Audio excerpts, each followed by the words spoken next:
We request all the audience to please move a little forward to the front rows.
A very good morning to our esteemed guests, distinguished speakers, respected faculty members, and dear attendees. On behalf of IIMV Field and EPIC, the Entrepreneurship Committee of IIM Visakhapatnam, it's an absolute honor to extend a warm and enthusiastic welcome to each one of you to EPIcenter, the e-summit of IIM Visakhapatnam. At the heart of IIM Visakhapatnam's startup ecosystem is IIMV Field, the foundation for incubation, entrepreneurial learning, and development. With a vision to nurture and accelerate startups, Field has supported 180 plus ventures across multiple sectors, providing them with mentorship, funding, and expert advice from both faculty and industry. Through rupees 10 crore grants, programs like IGNIS, Connect, Naripreneur for Her program, Tide 2.0, Social Impactpreneurs program, MSME training programs, capacity building programs, management development program, Field is committed to empowering founders, fostering scalable businesses, and driving real world impact.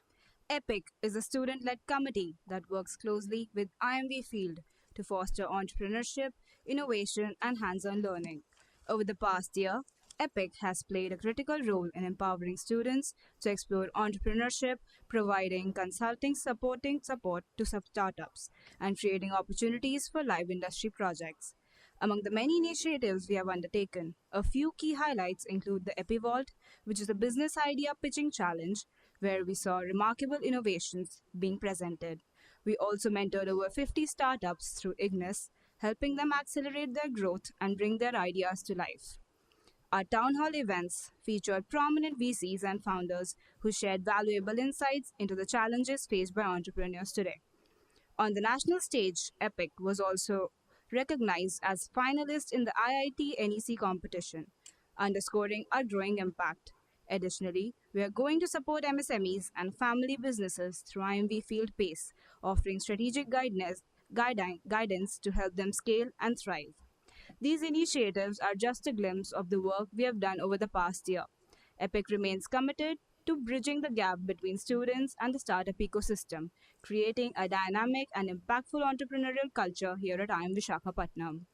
Today, we are proud to present to you EPIcenter, the flagship event of EPIC, the Entrepreneurship Committee of IIM Visakhapatnam. Our theme, Where Ideas Create Impact, is a celebration of innovation, transforms industries, drives solutions, and shapes the future. In today's fast paced world, execution is the key. The most successful ideas aren't just innovative, they're scalable, sustainable, and solve real world problems. From fintech to medtech, it's about turning bold visions into businesses that disrupt markets and address global needs. We incredibly, we're incredibly grateful for our title sponsor, Audi Visakhapatnam, who made this event possible with their continued support. We would also like to thank our co-title sponsor, SIDBI, program partner, Mighty Startup Hub, and digital media partner, DigiVoke, for bolstering this event. We are also thrilled to have with us an astounding lineup of speakers, industry leaders, investors, and innovators who will inspire us with this knowledge and experience. It is a privilege to have with us Mr. Guhesh Ramanathan, the CEO of IMV Field and a seasoned entrepreneur and startup specialist. He has worked for over 37 years in the innovation space, where he helped large companies such as Bosch, Maersk, Honeywell, Titan, and others to leverage innovation from thousands of young startups, both from India and other countries such as Israel, Korea, Japan, Singapore, the US, and the UK. He holds a BTech from IIT Varanasi and an MBA from IIM Bangalore. We are also honored to have Dr. M. Shamim Javed as an esteemed guest for today's event. Dr. Shamim is an associate professor and chair of entrepreneurship development at IIM Visakhapatnam and director of operations for IIMV Field. He has successfully mentored startups, incubating over 40 women-led ventures under the Women's Startup Program and heads the G3 TBI under the Tide 2.0 program. With a PhD from IIM Indore and extensive experience in corporate finance, governance, and entrepreneurship, Dr. Shamim is a respected leader and speaker in the startup ecosystem.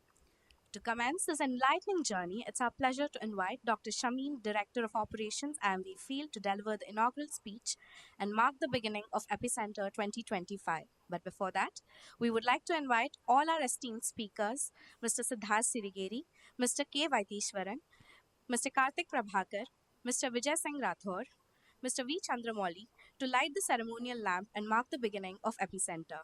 We would also like to call upon Mr. Guhesh Ramanathan and Dr. Shameen Javed to accompany the guests onto the stage.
Thank you all.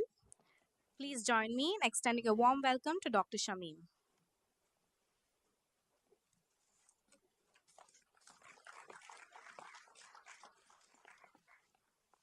Thank you. A very warm good morning to all present here, all the esteemed guests who are present here, uh, startups, MSMEs, students, and my faculty colleagues. You know, it's certainly great and absolutely an honor to be standing here before you and delivering the inaugural speech on the start of the EPIcenter 2025. The first ever summit of IIM Visakhapatnam's Field and EPIC doing it together. So before I move any further and share my thoughts on my inaugural speech, it's my duty to introduce to you very briefly IIMV Field, and EPIC, which they have already done. So I'll spend a little bit time on IIMV, the parent institute, the host institute, which we all belong to. So IIM Visakhapatnam is a third generation IIM, was set up in 2015. Uh, so called as baby IIMs, the third generation IIMs. We soon, completed almost in a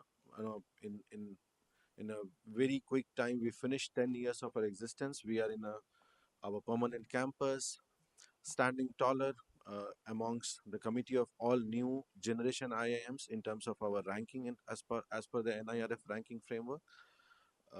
In fact, we rank higher than a couple of second generation IIMs, and that's something which we are very proud of, and that's because of the great students and the intellectual mix we have on the campus. As an institution, we believed in entrepreneurship, and we always stood by to promote entrepreneurship from the very beginning.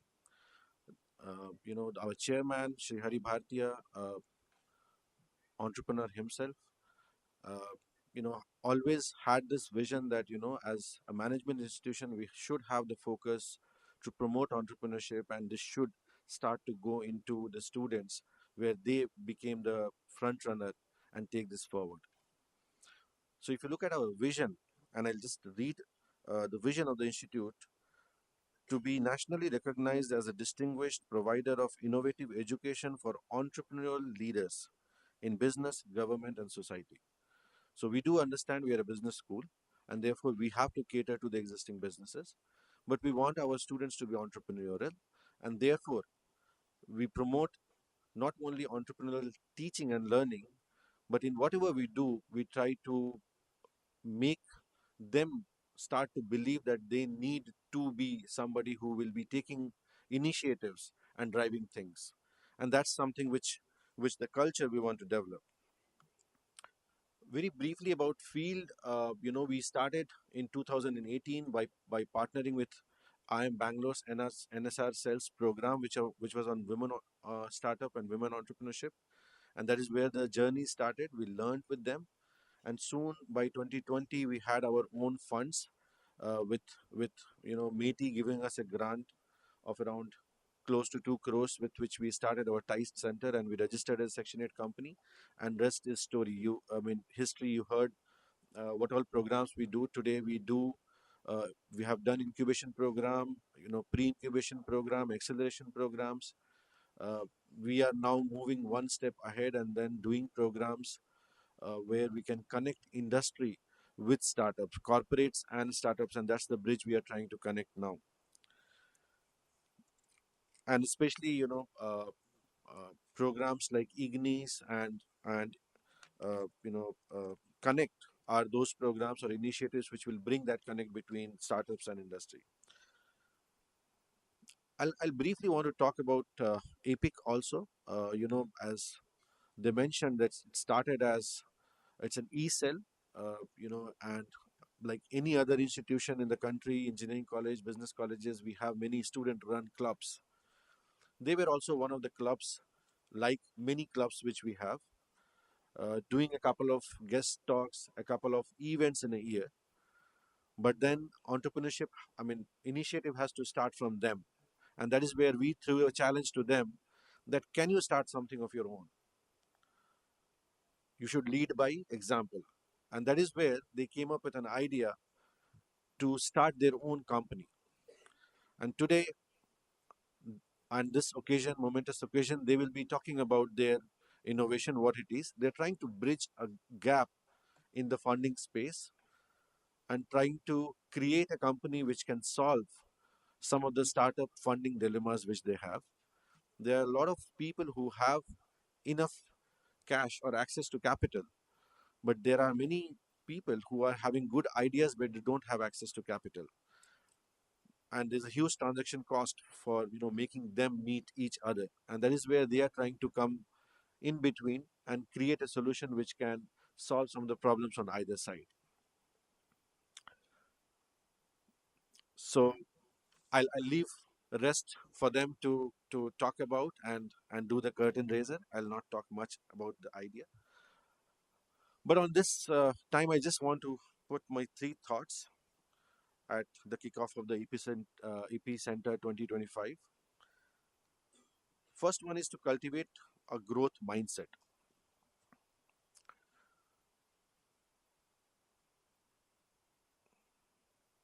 See, growth mindset is about you believing it's not important that where you start, but how you take that start forward and convert it into something meaningful. It's the most important litmus test of your success.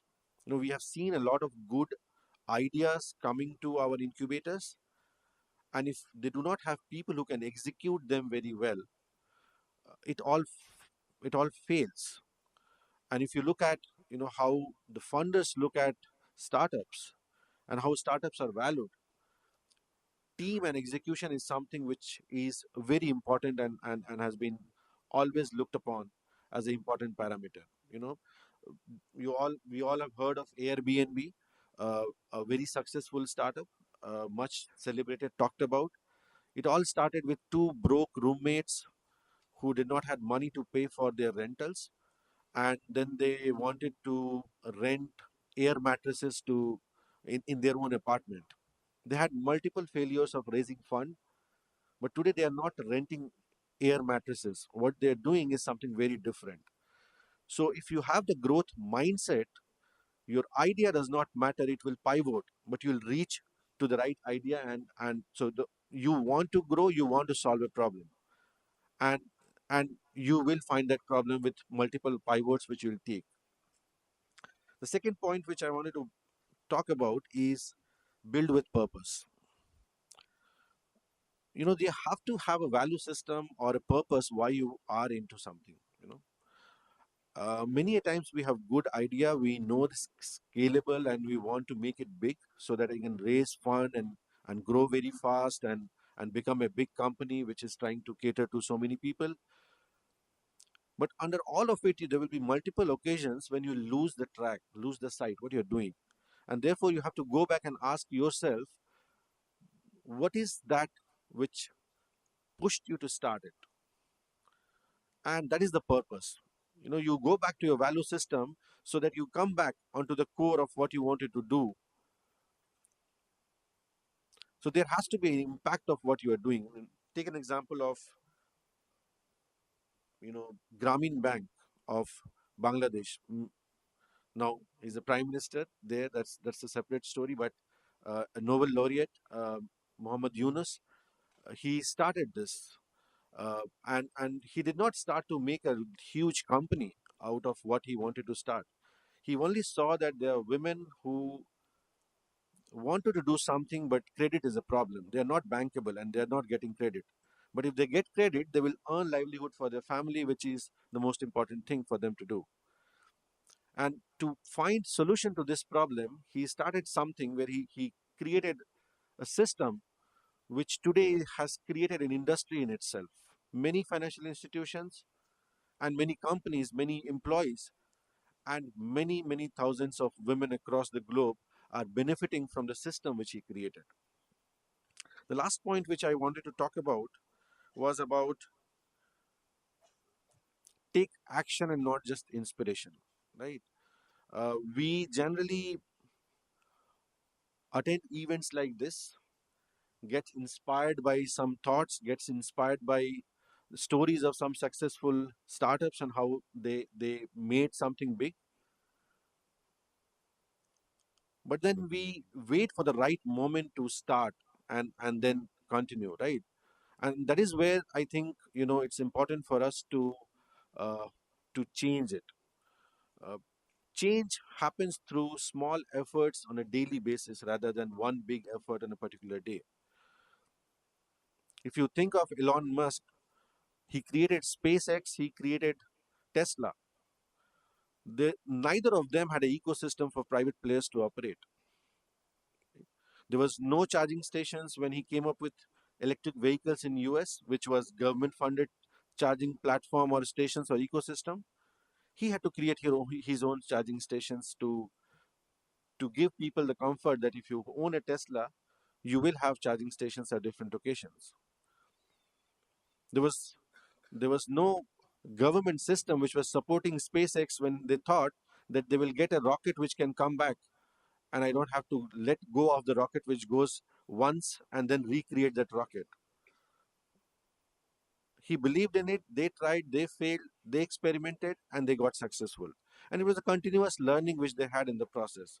So it's more about taking action rather than waiting to somebody else to do that job for you.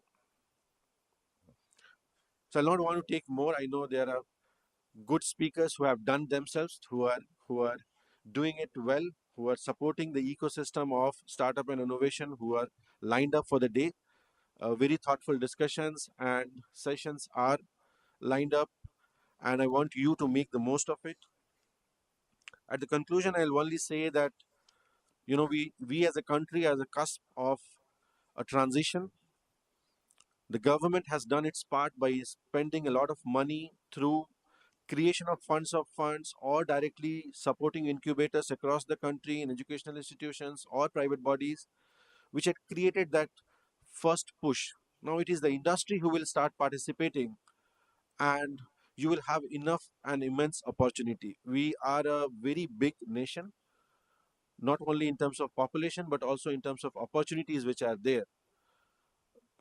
just by selling vada pav, somebody can be billionaire, and that's the size of the opportunity set we are standing in. So, do do look forward to making most of this opportunity which stands in front of us as a nation.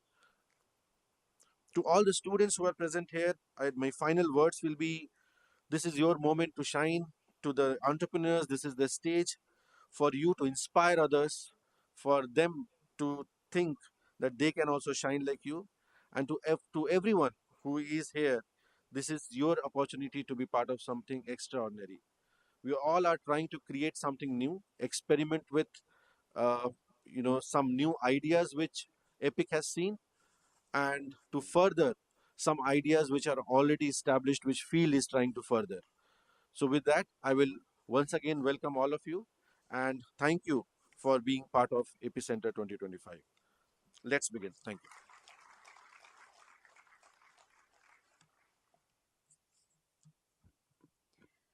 Thank you, sir, for sharing your insightful thoughts, and we will definitely try to take steps to realize that dream. We extend a sincere gratitude to our title sponsor, Audi Visakhapatnam, for their unwavering support in making this event possible.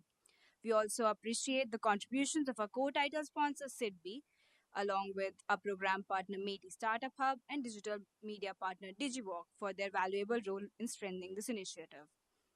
Up next, we have our first keynote speaker of the day, a stalwart in the world of startup investments. Please join me in welcoming Mr. Karthik Prabhakar, Managing Partner at Peer Capital.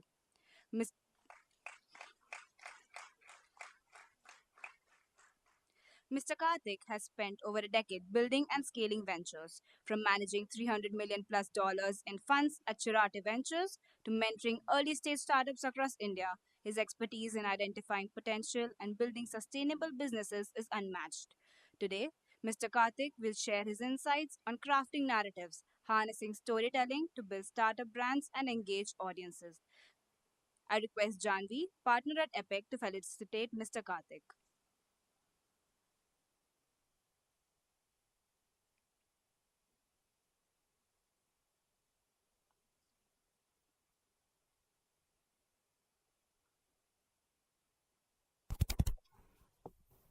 Thank you.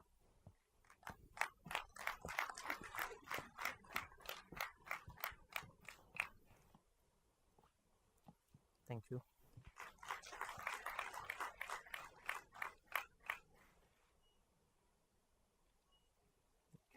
Yes, thank you. We welcome you, sir. Thank you. I'm going to use this. Yeah. Yeah.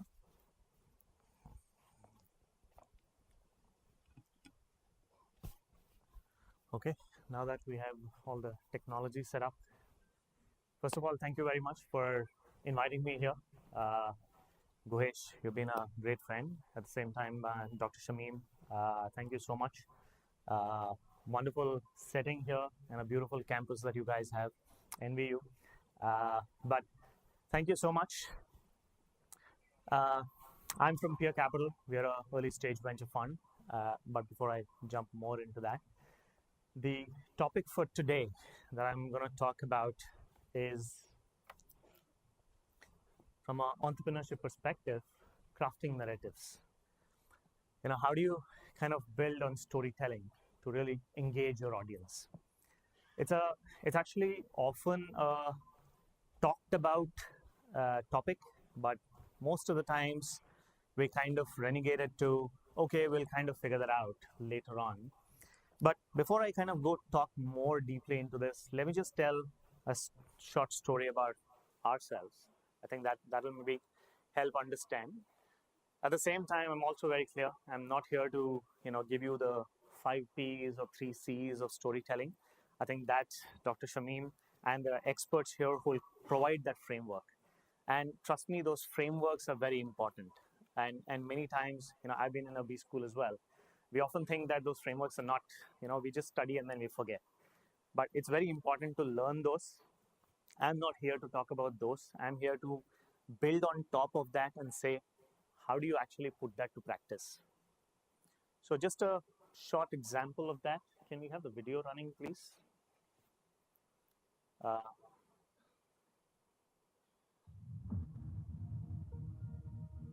3 years ago, three friends, each from different walks of life, found strength in differences and shared a dream to create a new ideology of valuable capital.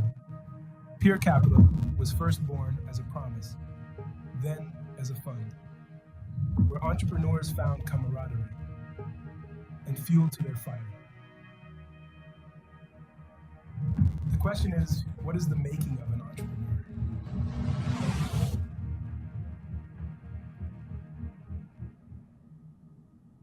The outliers, the outdoers, the nonconformists, they don't just build companies, they build movements, philosophies, new meanings of being. They change the trajectories of possibilities. They seek beyond what they can see. Chaos becomes chance. Fear transcends into faith. They don't apologize for their passion. The only thing that matters is the art of making change happen. But who makes them believe that they can? For years, they have been walking alone. For years, they were overlooked. Not anymore. We see you, the unrest, the drive. It runs within us too. Your restlessness and hunger is sacred. It is our compass. We are the fellowship. We catalyze, sharpen the purpose. Peers, walking beside, never behind.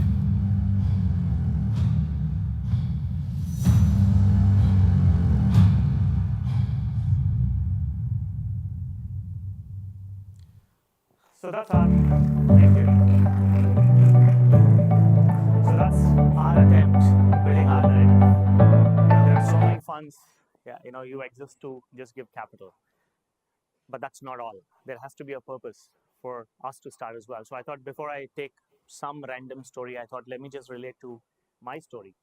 If we started a venture fund, why did we start? And Dr. Shamim actually talked about something called purpose. It's very important to first define a purpose and articulate that. And that's really the narrative that you start building, firstly to oneself, and then to actually tell your audience what you exist for. It's not just about a product or a solution or a service that you're offering. Where do you go beyond that, and what's the purpose why you exist? I think that's extremely important to build that. And building that narrative has a huge impact in the longevity of the story for which you are building, not just to the customer, but also to your own team, to your own self. 5 years later, once you start, there's a good chance that you may forget why you started. I think Dr. Shamim talked about this. Unless you know why you started and why you are actually in it, it's very hard to relate to that end audience.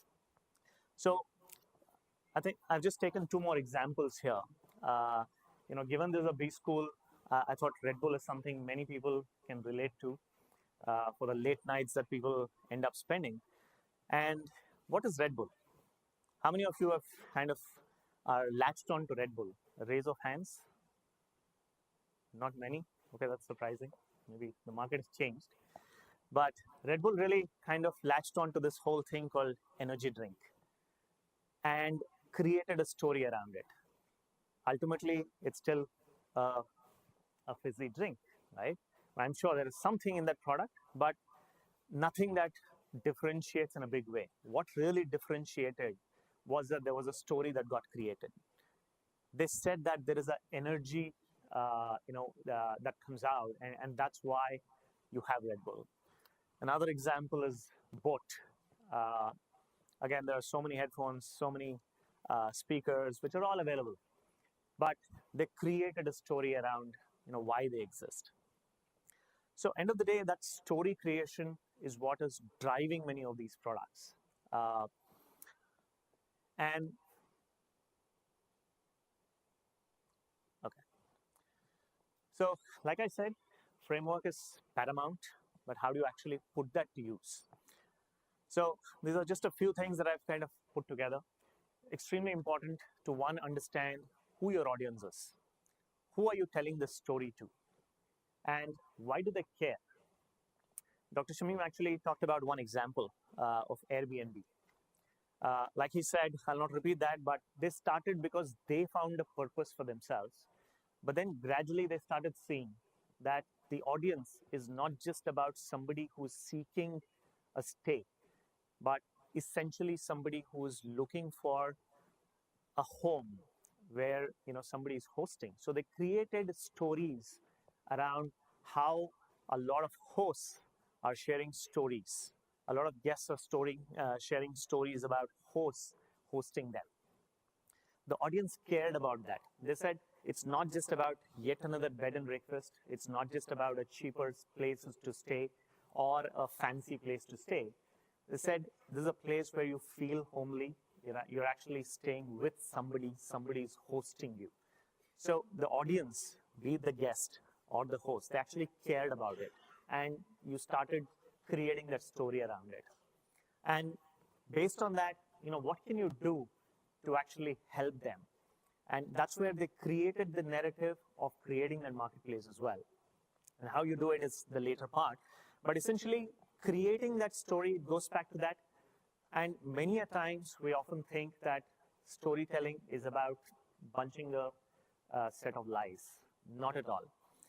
You actually have to go deeper, create a lot of self-awareness to say, why do you exist? Why do I matter to my audience? And why should they care? Many of you may be building startups, or you may have already started a startup, or many of you are inspired to start at some point. Before you start thinking, hey, what's the market size? What's the pricing? What's the outcome that I can create? Who I can sell this to? All of those are secondary. The first thing is defining that purpose and creating that narrative in your own mind to first actually say why you exist, and then talking about why the audience should care. That's extremely important. Stories are actually everything. There's no brand without a story. One good example, I'll not repeat this, and I've also given a reference here. You should actually read some of these articles where there are deep insights into the narrative that can be built. It's all ingrained in psychology. Humans, we are all wired to link to narratives. As an example, how many of you here use iPhones? A raise of hands. Quite a lot. If you think about iPhones, there's so many phones available. Why iPhone? There are many reasons, but it created the sense of a differentiated offering. There was something about, hey, I'm unique. This is more about, I'm expressing myself. And then camera quality and all those things are mostly features. There are better cameras elsewhere as well. But you created a narrative around it. So that story is what is driving the growth of the product. And it actually creates that emotion as well. And ultimately, human beings, if you have read this book called Sapiens, we are basically differentiated from other beings because we are able to kind of converse, we are able to narrate, we are able to emote. And building a startup is also about catering to that emotion. How are you creating a story which is catering to that emotion? And lastly, it's not just about the story. How do you actually convert that story where your product is actually demonstrating that emotion in different ways? And then if you look at how do you go about doing it when you're building a startup, and I would actually take one step back, many of your students as well here, even when you are telling about yourself, when you go for your placements or when you go for a job, you actually have to build a narrative on yourself. Why should you be different? Why should you have that position compared to somebody else? What do you have to offer? It starts from that individual level as well. So please, this framework, please relate to this in terms of yourself or the company that you're building, in terms of how do you actually create that story, understanding who is that hero. If you're building a startup, your customer is your hero. How do you make them a hero? And how does your story enable them to be a hero? And this is more a rinse-repeat kind of framework. where you start doing some of these, but you have to keep iterating. And that's how storytelling also refines to actually create a great narrative, which one, articulates your sense of purpose. Number two, it ensures that it articulates this to not just yourself, but your team. And thirdly, to your audience, to make sure that the audience is able to relate to you and be able to build on top of that. So that in summary is what it is. And like I said, this is the story that we created for ourselves. And we said this is the purpose with which we will build our startup to kind of build it from a long-term perspective. So with that, I'll just take a stop. And thank you so much for being a patient audience early in the morning. We have time for questions? Okay, we have some time for questions as well, so happy to take any questions.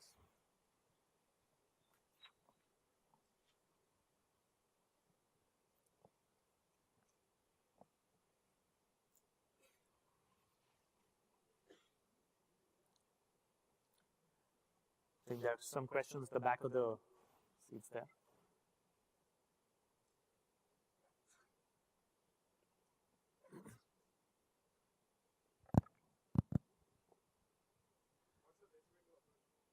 Sorry?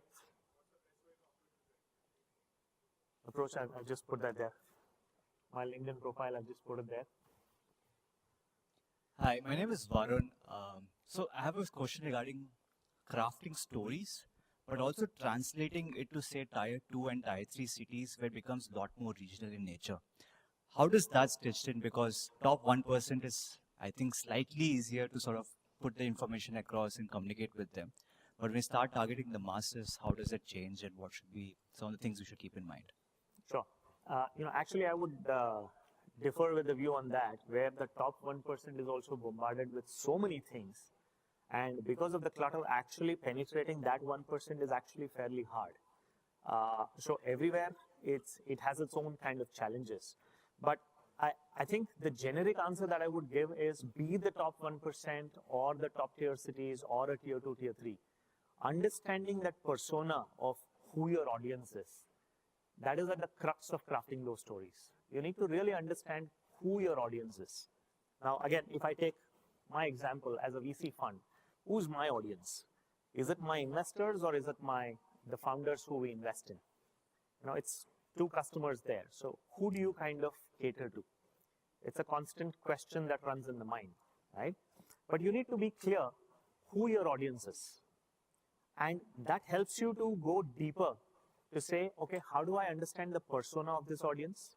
And then go further. If you're an investor, like I said, my audience is the founders. And even there, you have to start breaking it down and say, in that founders, what kind of founders fit the persona of you as a fund? And going to your point, if there are specifics, I'm happy to take that offline. But you have to really understand, even if it is a tier 2, tier 3 market, what kind of a persona are you actually catering to? And why should they care? And then going after that is how you actually build it out. And that's equally challenging, trust me, even in a top 1%. I think there was a question here. Yes. So I'm building a health tech platform for out-city patients and international patients. Obviously, my customers are patients, right? So how will I be able to create stories for them? That's my question. All right. So hard to kind of give a specific answer there and need to understand more details. But what you're really solving for... I'm trying to provide all the hospitality support, pickup, lab reports pickup, and hotel booking, everything in a single platform. Got it. So again, there for the patient, you're really giving that convenience. Yes. And you're making sure that it's kind of a hassle-free experience. Yes. And that's the story you want to tell. Yes. And if I kind of take an example of something that I can relate to and be able to guide that. So my partner is the founder of Cloud9 Hospitals, kind of somewhat relatable to what you're saying, where the story that they created originally was that, look, babies are born, there are enough hospitals to do that. but they crafted a story that this is not a hospital. This is actually a place where you rejoice. You actually rejoice the process of giving birth, and created that story around wellness, created that story around, think of it as you're coming to a resort and you're just enjoying this process rather than coming to a hospital where you're treated as a patient. And that was a shift in the narrative, which helped them to kind of build from one center in 2007 to today around 30 centers across the country.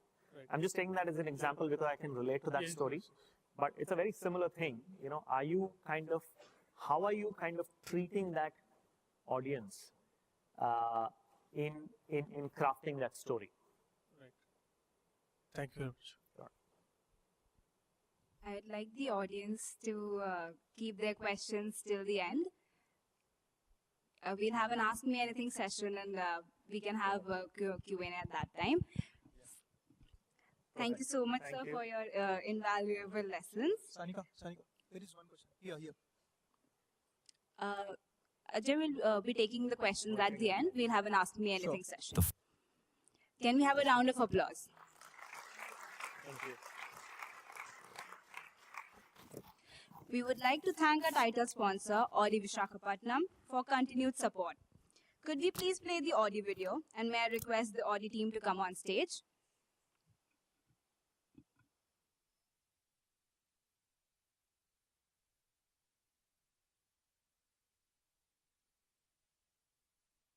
Four rings. Not just a trademark, but a symbol. A symbol for advanced technologies, for quality, and for iconic design. The four rings. They drive us forward as pioneers, inventors, tech enthusiasts, a global team, high performance, determined to push the boundaries. We are ready. Ready to break new ground. Ready to herald the future of progressive premium mobility. Ready to bring iconic cars on the road. Cars people love. Taking Vorsprung durch Technik to the next level. From individual mobility to personal freedom. So, brace yourself.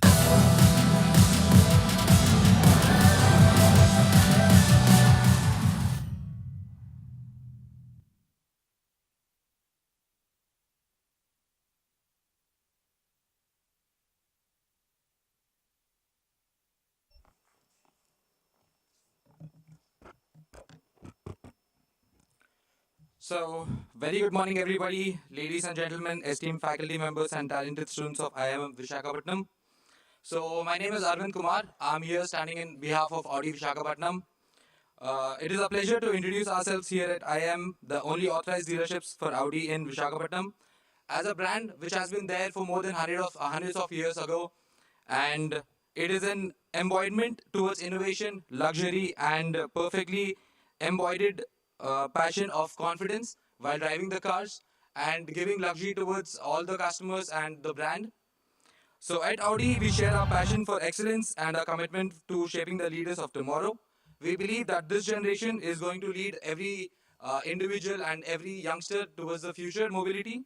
And we also think that our guidelines and our mottos perfectly align with IIM Visakhapatnam. Because we believe that our values, innovations, progress, and that community which we align with, and the companies and the corporates which we talk to, they all align with the same mottos, progressing through technology, which is the tagline for Audi that goes as four strong Deutsch Technique, which is a Greek Latin word included with the Greek language, which means progress through technology. And Audi is not just a brand, it's a step to its future as we look forward to exploring opportunities with collaboration and mutual growth with all the groups and communities, whereas related to multinational companies, small startups, SMEs, and all the other corporate companies as well. So we also want to thank all the faculty members and the talented students of IIM who have given us the chance to be here with us and tying up. And we are happy to be a sponsor for IIM. And I also want to inform everybody that we have our cards displayed at in front of the library. I really request everybody to please feel free to speak to my team, Mr. Kalyan. My name is Arvind. So my team and my drivers will be there. Please feel free to come up towards us for the drive, and if you need any information regarding the cars, so we'll be happy to help you out with that. So thank you so much. That's it from my side. Have a great day and enjoy the event. Thank you. And please enjoy the videos coming up.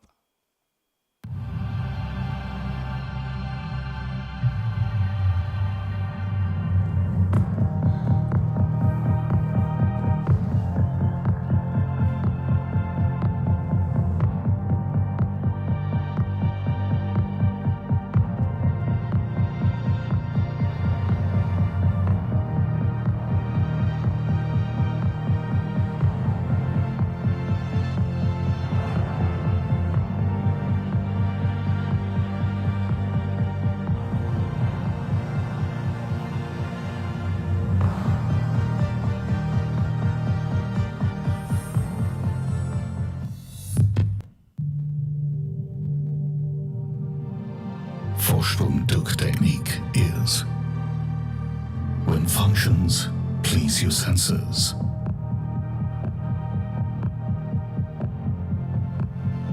when design grabs your attention, when light becomes your signature, when excellent agility leads to a dynamic driving experience. The all-new Audi Q8.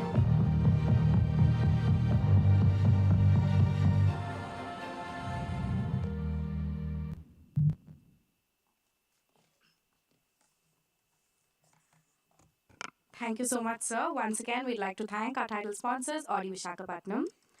We are thrilled to unveil the launch of our Angel Network, a pioneering initiative by EPIC to connect innovative startups with visionary investors. This platform is not just about funding, but about creating a collaborative ecosystem where startups receive mentorship, guidance, and the resources they need to thrive. The Angel Network aims to empower entrepreneurs to turn bold ideas into reality, backed by a strong network of industry leaders.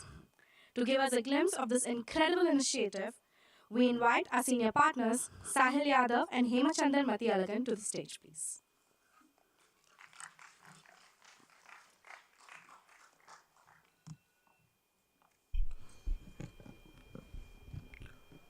Good morning, everyone.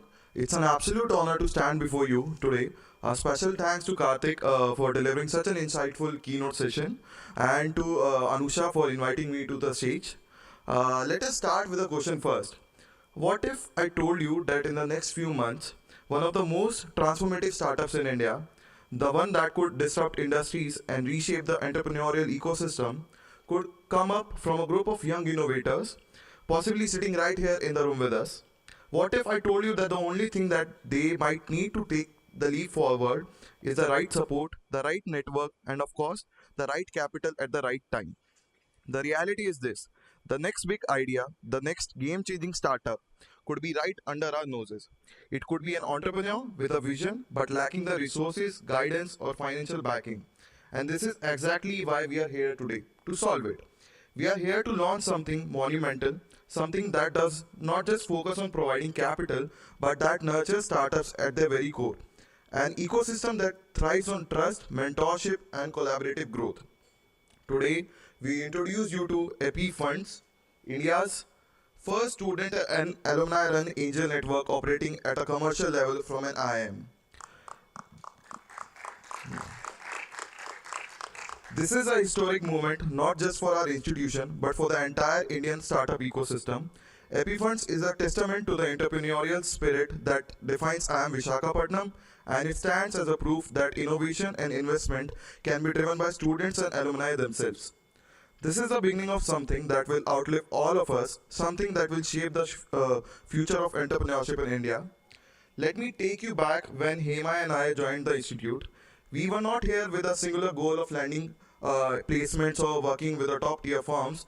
Our purpose was much broader, much more unconventional. We wanted to build something of our own, something meaningful, something that would leave meaningful impact. But as we walked through the halls of academia, we noticed something. We saw many talented individuals, brilliant minds with innovative ideas. But at the same time, we also saw the very real struggles they face in bringing their ideas to life. Despite having the ambition and the drive, the barriers to entry were simply too high, and most importantly, there was a severe lack of access to early stage funding, a critical component in all the startups' journey. I remember hearing stories of passionate founders with brilliant ideas, no one to back them. Stories of talented innovators who were unable to take their startups to the next level because they lacked the initial spark of support. It became clear to us that the funding landscape was not just about providing capital, it was about believing in the vision and creating an ecosystem that could help the vision grow. And that's when the idea of EPIfunds was born. We thought to ourselves, why don't we become the first line of supporters? The first set of believers for these entrepreneurs, the one who back them when they are just starting out, when the world isn't so sure if their idea will take off or not. We wanted to build a platform where budding startups in India's startup ecosystem, especially for the regions like Andhra Pradesh, could gain access to early stage funding, expertise, and mentorship to scale their ideas into impactful businesses. Now let's talk about what this is going to look like in practical terms, because an idea is just an idea unless it is supported by a solid foundation and impactful businesses. Starting this April, we will begin accepting applications from startups seeking early stage funding. We plan to support approximately 30 investments per year, focusing on high potential startups that are at the ideation or seed stages, the critical juncture where funding and mentorship can make the most significant impact. Our funding model is designed to be much more than just writing checks. This is about building long-term partnerships with the startups we support. We are not just investors. We are co-creators with you in the journey. EPIfunds will bring more than just financial backing. We will offer access to the deeply engaged community of mentors, industry leaders, and seasoned entrepreneurs who will help guide these startups every step of the way. And we are deeply committed to ensuring that our investors not only see financial returns, but also become an integral part of the larger movement itself. Our goal is to create a platform where entrepreneurs and investors come together, work collaboratively to scale ventures and create lasting values. Before I hand it over to Hema, I want to take a moment to express my deepest gratitude to Director Sir, whose unwavering support has given us the confidence to build something of this magnitude. To Javed Sir and Guez Sir, who have guided us every step of the way, helping us navigate the complexities of setting something truly pioneering. This journey would not have been possible without them, and for that we are forever grateful. And with that, I'll hand it over to my dear colleague Hema Chandra, who will talk about where we are headed and how we can get all involved in this journey.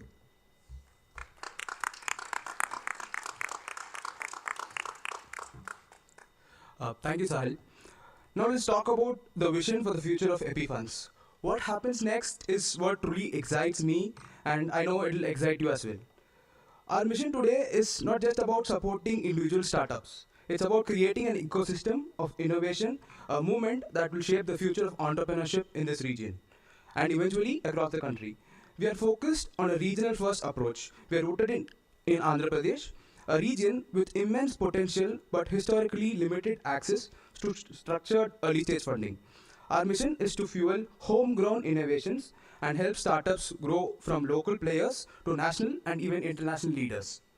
Through EPIfunds, we are building a structured deal flow pipeline, ensuring that startups we back not just financially are supported, but receive access to a high quality network of resources that will help them scale nationally and even globally. But we are also building something even bigger than this. EPIfunds is not just about capital, it's about collaboration. We are creating a platform where entrepreneurs and investors can engage beyond funding through knowledge sharing, mentorship, and deep industry linkages. We envision an ecosystem where ideas are nurtured, where insights and from experienced founders and industry leaders help early stage startups navigate challenges where connections are forged that accelerate their growth. If you're an entrepreneur, this platform exists for you. If you have a vision, an idea that has a potential to change the world, we want to hear from you. If you're an investor, this is the opportunity to back the next generation of high potential startups. This is your chance to be a strategic partner and integral part of an entrepreneur's journey. And for our partners and supporters, we welcome you to collaborate with us. By working together, we can provide startups with not only the funding, but also the knowledge, the resources, and the access they need to succeed. Before I conclude, I would like to thank my incredible team that made EPIfunds possible. I would like to extend my heartfelt thanks to Shiny, Sanskriti, Pradeep, Janvi, and Dhanraj. You all have played a pivotal role in transforming this vision into reality. From late-night brainstorming sessions to overcoming every challenge thrown on our way, we have built something extraordinary together. I also wanted to extend my gratitude to my fellow JPs. Your support and dedications have been invaluable to this journey. I'd be failing in my duties if I did not thank Guhe sir and Javed sir, who have been there for us throughout this journey, constantly guiding and pushing us to this point. Additionally, I want to take a moment to thank the entire IIMV field team. Your collaboration, your expertise, and relentless dedication have been crucial in getting us to this point. The vision and the resources you've provided have been instrumental in making EPIfunds what it is today. It's been a pleasure working alongside with such a committed team, and we are truly grateful for your ongoing support. As we step into the future, every generation must take up the mantle and build upon the work of those before them and push their vision further. Leadership is not about carrying forward what exists. It's about reimagining, innovating, and setting up new benchmarks. And today, we are proud to pass the baton to a new generation of leaders who will take EPIC to even greater heights. Now, it's my pleasure to announce the senior partners for the next year. The senior partner for finance and legalities will be Vaibhav Dwivedi. The senior partner for marketing and fund operations will be Ms. Anusha JS.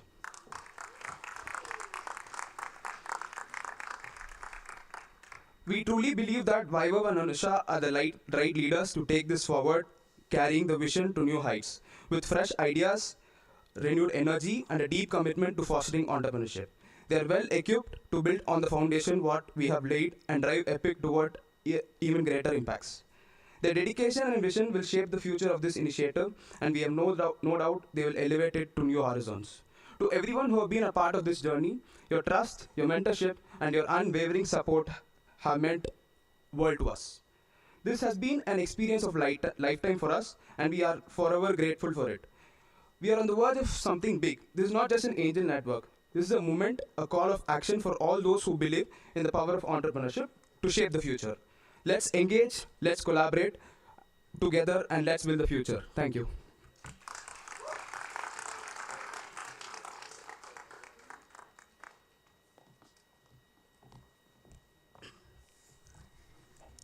Thank you, Hema and Sahil. Let's begin our first panel discussion. The topic we are focusing on is what drives funding. Lessons on capital growth and expansion. We are joined by two distinguished investors who have significantly shaped the startup landscape. We have Mr. Vijay Rathore, chartered accountant and investment banker, and the co-founder of Sonicon Ventures, a platform dedicated to scaling startups into unicorns. Mr. Vijay is known for his sharp eye for potential and his ability to guide startups through the tricky stages of fundraising, scaling, and growth. Joining him is Mr. Siddharth Sirigeri, Managing General Partner at Endurance Capital, who brings wealth of experience in private equity and venture capital. Mr. Siddharth is a leading angel investor with a stellar portfolio of 150 plus startups, including success stories like Celsius. He has been instrumental in driving funding for businesses across industries and helping them achieve sustainable growth. With them, we have Sahil and Vaibhav, members of EPIC, as the moderators for this discussion. Before commencing, I request Sahil. Can we please have Mr. Vijay Rathore and Mr. Siddharth Sirigeri onto the stage, please?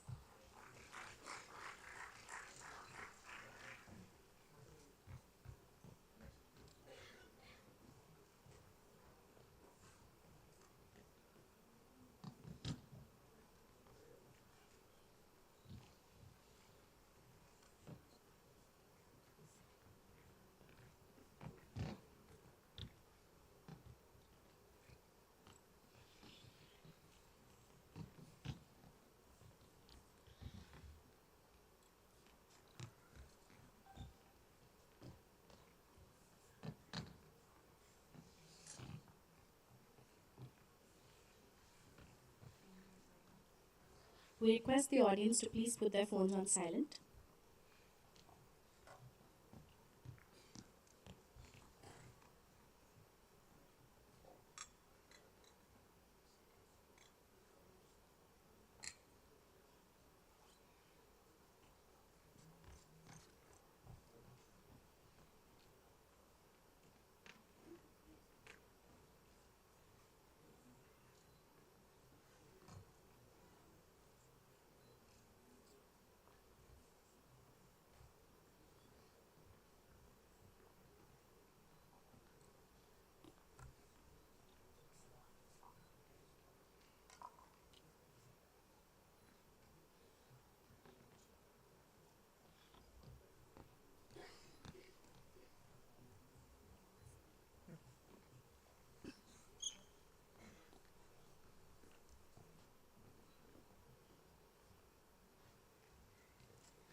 Before commencing, I request Sahil, Senior Partner at EPIC, to felicitate Mr. Vijay Rathore.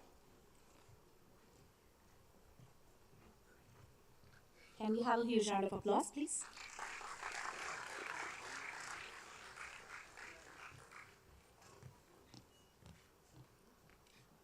I request Hema Chandar, Senior Partner at EPIC, to felicitate Mr. Siddharth Sirigiri. Can we have a round of applause?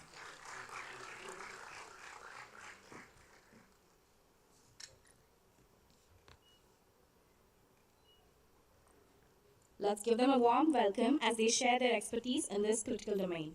Thank you.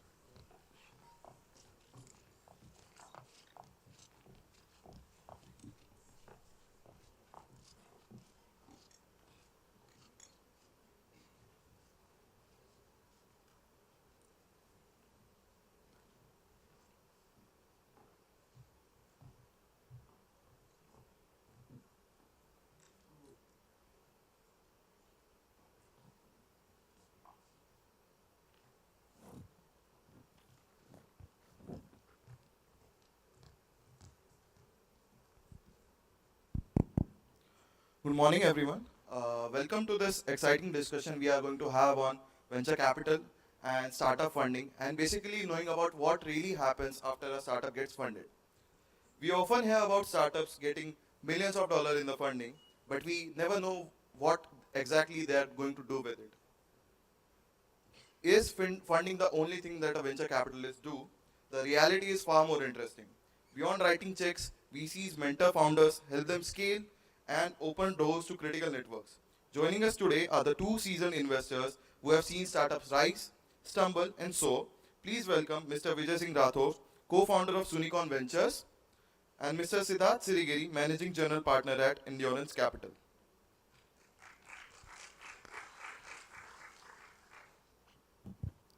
So, welcome both of you. So, we'll begin our discussion with the topic of beyond capital. So, we would like to know what are the hidden values of VCs. So, there are startups that receive venture funding, often benefit much more than just capital. So, Siddharth, can you share an example of how your team has helped a startup to navigate a major challenge?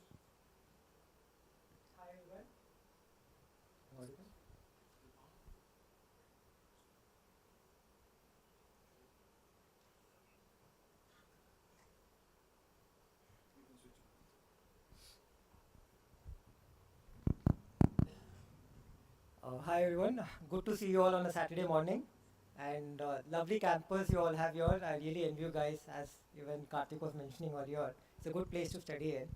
So yeah, regarding how we support startups post investments, see, it actually depends from VC to VC. Now if you're investing at a very early stage, there's a lot of handholding you can do to the founder.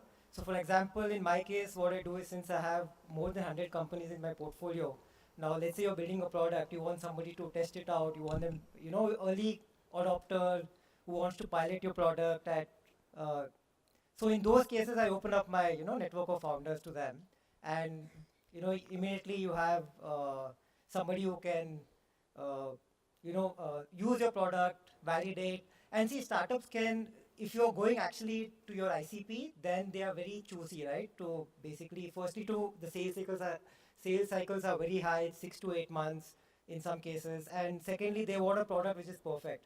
But in terms of startups, they can be a little forgiving as if they're your first customer. So that is one of the things that we do in terms of adding value. And second is, all we need to do sometimes is just be there as a soundboard. Like the founder comes to you, he tells you this is the problem, and while he's describing the problem and talking to us, he's able to figure out a solution on his own. So just being there for them is something that we do. Then apart from that, in terms of helping them, get the top talent, and we also see most founders initially they just run the company using, as they say, uh, uh, jugaad types, right? You try and bootstrap and solve the problems how you can without having the structures in place. And in those cases, you don't have governance most of the time. Like you don't have ESIC, you don't have PF and all in place. So we when outside capital comes in, we ensure that the financial guardrails are put in. There is governance. So all these things we do to ensure that when they want to do a further fundraise, none of these comes as a red mark in their due diligence. Truly brilliant, Siddharth. Vijay, Sunicon Ventures had backed a lot of startups. Can you share some examples of the same, how you have helped startups grow beyond just capital? Sure. So good morning, everyone. I guess this is my second visit in last 6 months to Visakhapatnam, so some good signs, right? And so talking about Sunicon Ventures, this has been our third year in inception. We started as a platform. Our idea was to bring all the people who have money in their pockets and want to invest into startups, be it the VC funds, family offices, the HNIs, of everyone who wants to write checks, right? So this started as a startup itself when we started, right? So our background is I'm a chartered accountant, investment banker, but then we wanted this community to come and fuel startups in which we believe are going to be the next trailblazers. So we started doing all those pitch calls. I appreciate how this fund you guys are focusing upon, right? This is the similar story what we started upon. So me and my partner started investing in those companies, and then we had investors who invested along with us. So far we have made 48 investments in last 3 years. Talking about the sectors, we are being agnostic. We pick up companies as good as something who is raising a seed round and going up to a Series A. So, but it has to be a tech company all around, right? So in our portfolio, you can see companies like Zip Electric, which is quite famous in the northern region and also into the Bangalore regions now. They provide electric scooters on rent to the delivery boys and all those people. Then we have companies in D2C sector where you will find samosa parties there. Then you will find fintech companies. Our first company which we invested was Savard. It's a fintech company from Hyderabad, a 23-year-old guy, right? And amazing company. That company's had a valuation of 160 crore now. So all in all, I guess it's a very scattered portfolio, but I love spending time with founders, even from the B schools and also from the engineering schools, so to say, because their incubators have those early stage companies in which we can play a bit. But most of the companies in which you will see our companies would be valued between 50 crores to 150 crores.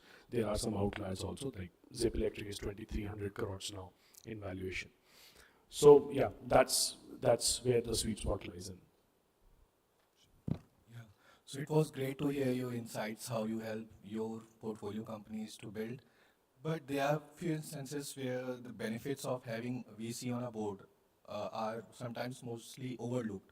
So what would be those things which you might to say to founders to have them in their mind? Sure. See, the same conversation yesterday I was having with one of a fellow VC, right? And we were discussing the same thing, that people would think a VC is giving money and that's the only thing he should be expecting from a VC fund. And that is true to some extent. So all the companies in which we have invested, we made sure that, guys, you are going to drive this business. We are counting on you, the team you have built up and the business you are creating. I am the last person you should be listening to, but you should listen to us, from us, time to time.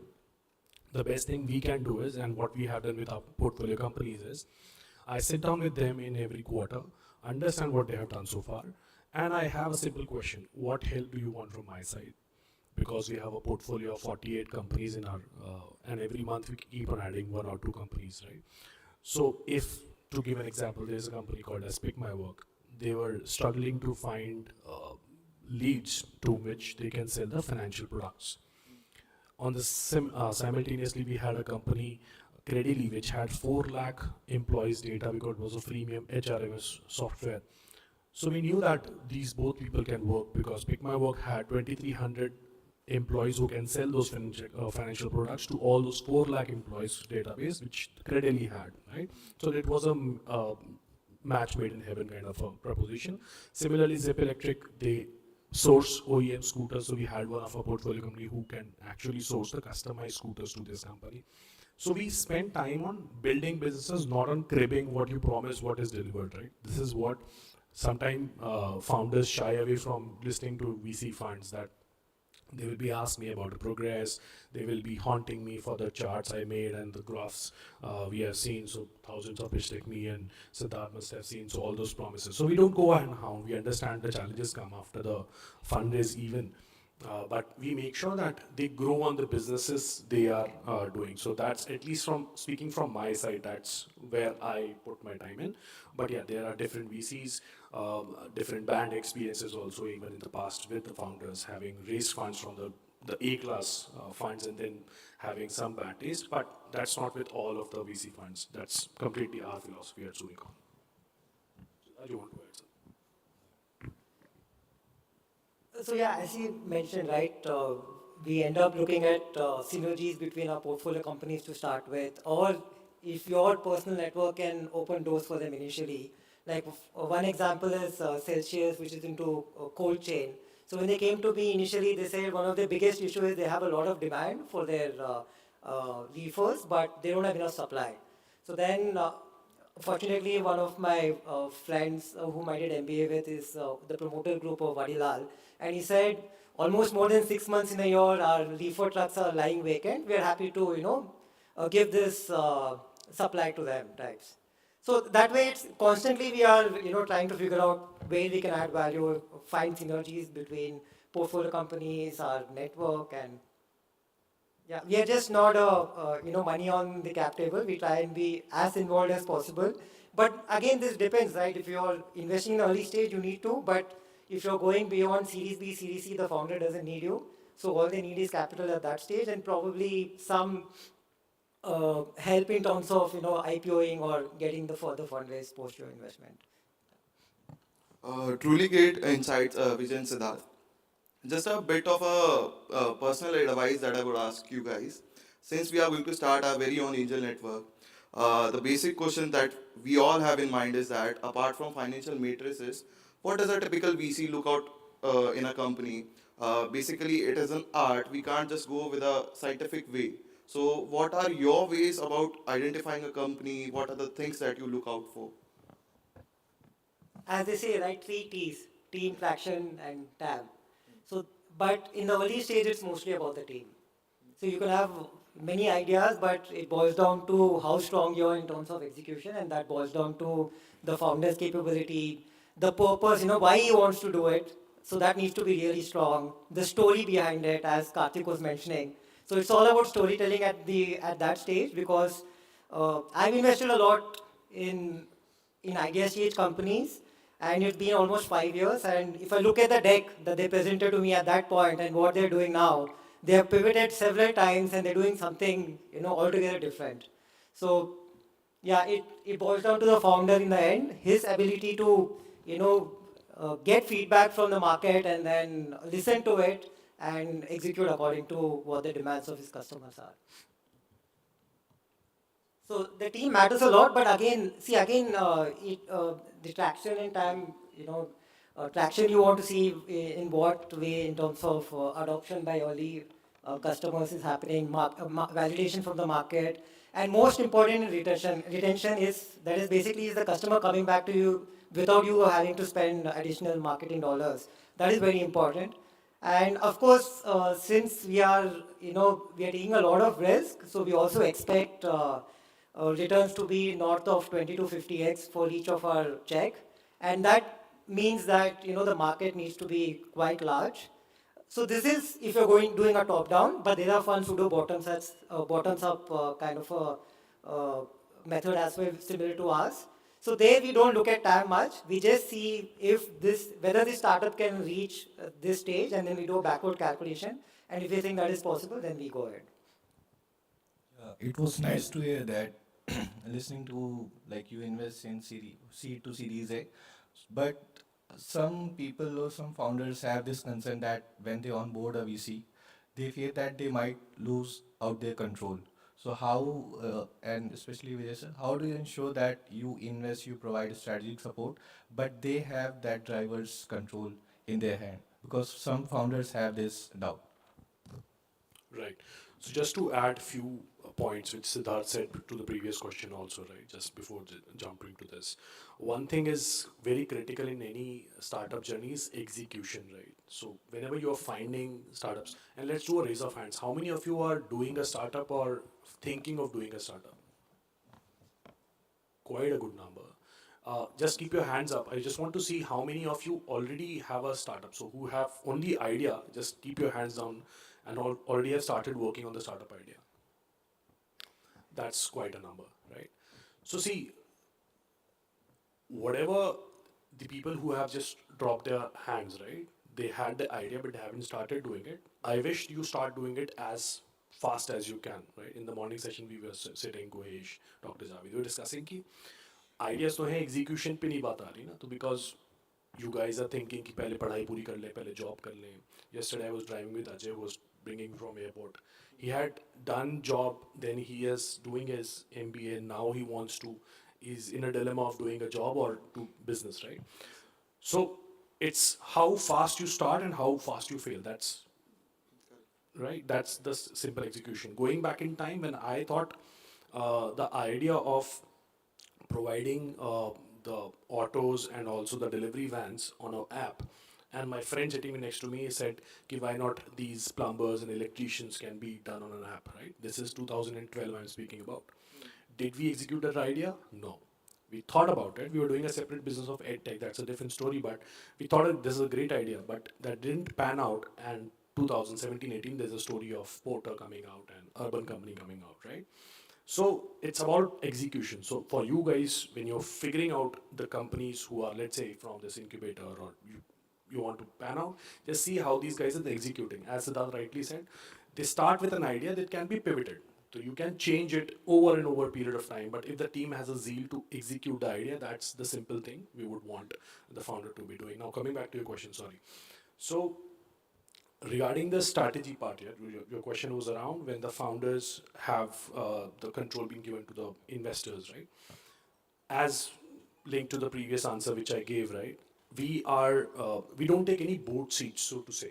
This is we have an eligibility to take those board seats, and in couple of cases we have done it.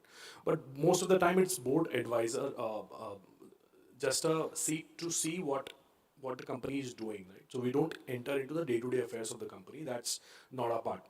That comes in when definitely your stake goes high. So it's someone has to understand. In our case, we are early checks, but we make sure that our checks are our investments in those companies which are already into the growth stage. As I said, 50 crores to 150 crores. So now they have figured out the propositions and they're doing it. Talking about giving up the control to the investors, we have seen instances in India as well where founders are now rebuying, putting their own money into the company and getting the stakes back from the VCs.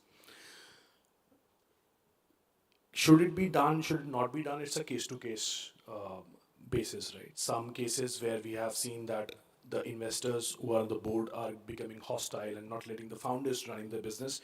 I guess last week we were discussing there was a news 5 founders and 1 founder is now staying up and rest of the founders are leaving because the investors are not letting them do the things they wanted to do. right? So all of these things can happen. What founder can just do is be true to the core why he started the whole business around. Let the team be into the sync what he thinks, and let also investor understand what he wants to build about this company. Not only the returns he want to promise to the investors, but also the why the purpose of starting the whole business in the first place, right? So if he can actually play the a ball in the same court with all the investors being with him, I guess he can convince him. Otherwise, then definitely there are a lot of investors who can come and buy back those investors if there is a scope of doing that. So my suggestion is pretty simple. First, focus on your business, build to that level. When you have good VCs interested in you, let the money come in. And if you are in a good position, you should always pick and choose right VCs, right? uh, there are ample amount of data available in the market. It's not like just give me money and I will be happy. We have seen companies getting shut down just because they took money from the VCs, or let's say the investors who are not the right fit for the company. So first you need to understand why this investor is finding the value in my proposition, the vision I am proposing him, and Karthik gave a right speech on the story of it, right? So if someone is convinced that your story is going to change the world, then only take the money from that person, right? And it's pretty simple. Money comes with certain responsibilities. So if there is a board being constructed, VCs on your board, they will definitely ask those tough questions which no one has asked you so far. But definitely, you can definitely navigate taking right decisions in your life.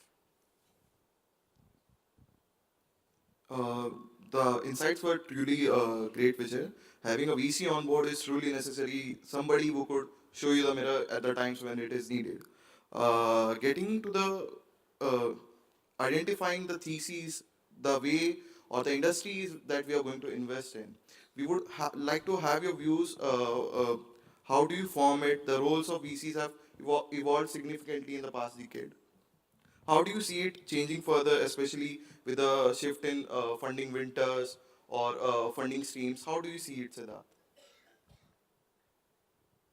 So, about a decade ago, you didn't have any specialized VCs, like, they pick a sector and they say, I'll invest only in such sectors. That's because that sector didn't have, it was not deep enough, for them to visualize a unicorn being created. So, but now you're seeing a lot of specialist funds coming in, be it, gaming, be it, climate and all that. But we as a fund, we choose to be, again, sector agnostic. And so, yeah, things are changing. More and more capital is coming in, even though there is a funding winter. That was, last 2 years, but this year things have picked up. You're seeing a lot of founders coming to start up again. And capital is there. There's a lot of dry powder available. So it's a good time to start up if anybody wants to, as long as, you have good traction. But the things that have changed right now is in the last decade or so, people have built their companies in the ZERP environment, which is the zero interest rate policy, which was world over, where you got cheap money. And that time it was all about, just keep growing your company. If nobody was asking you about profitability, but now there's been a shift. There has been a focus on profitability, good business model, retention of customers. So it is going to be a little tough because now you have to grow while ensuring that your unit economics are in place. But this also ensures that there's an exit opportunity for everyone. There's a higher chance of liquidation events, and you end up running a sustainable business, and you're not at the mercy of VCs for you to be alive. Also, looking at Indian industry, Indian environment, we have seen VCs were more primarily focused on internet companies, e-commerce or fintechs. But with AI and deep technologies emerging and gaining momentum, so are VCs now playing the role of shaping the innovation strategy in those areas also? How VCs are taking up this sector as their part of portfolio? See, frankly speaking, in India, AI investments are not much. That's because any AI company now, there are three things you can do, right? You can either have a wrapper, or you can build a foundational model, or you can build an infrastructure for anybody who wants to build in this space.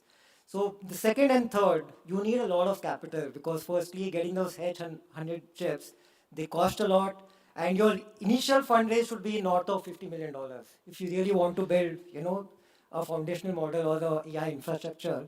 Now, if you go to wrappers, yes, you can raise less capital and build something in that space. But the thing is, the barrier to entry is so low. Anybody, with an idea, if he's well versed in AI and if he has access, he's able to build a product out there. All he needs to figure out is, how to go to market and get a customer and retain them. That's the tough part because you have so much competition out there. So that's where I'm seeing that India is still a little bit, left behind in terms of investing in AI. But of course, we are looking at that sector and we are trying to shape it. And also this, in the last 2 years, since I mentioned that there's a pivot towards profitability and good business models, there are a lot of investments happening in traditional sector. Like for example, the ex-CEO of Puma, who built Puma ground up in India, he quit and he started something in the footwear sector ground up. And that's a very traditional business, right? And VCs are funding such businesses.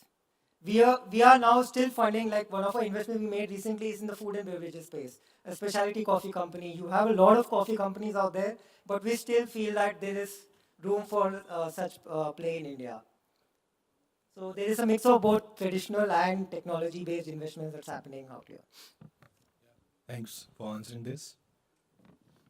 So, I would like to ask, many first-time founders struggle with fundraising. So, what advice would you give to these founders for raising their first funding in 2025? What they should focus on? See, I guess the first thing you have to get right is the problem for which you are finding the solution. Right? Apart from it, everything is meaningless. And also your capability of solving that problem. Right? So if I am a chartered accountant and I went on a journey of solving a medical problem, maybe I'm not a cut of it. Right? So I can solve some financial problems. That's my upbringing. So first thing, and the problem for which you're finding a solution should be a real problem. That's what I always believe. Sometimes founder comes to us and pitches a problem which is not even a problem. It's a problem in their head which they want to just work on, and they think that this is a problem, right? So, and though, so if the problem is bigger, the team is there which can execute it, then actually start building a company on top of it.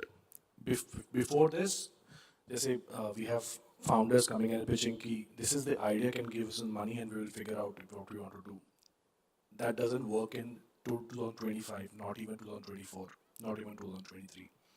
So the idea stage funding has gone, long gone from the external investors.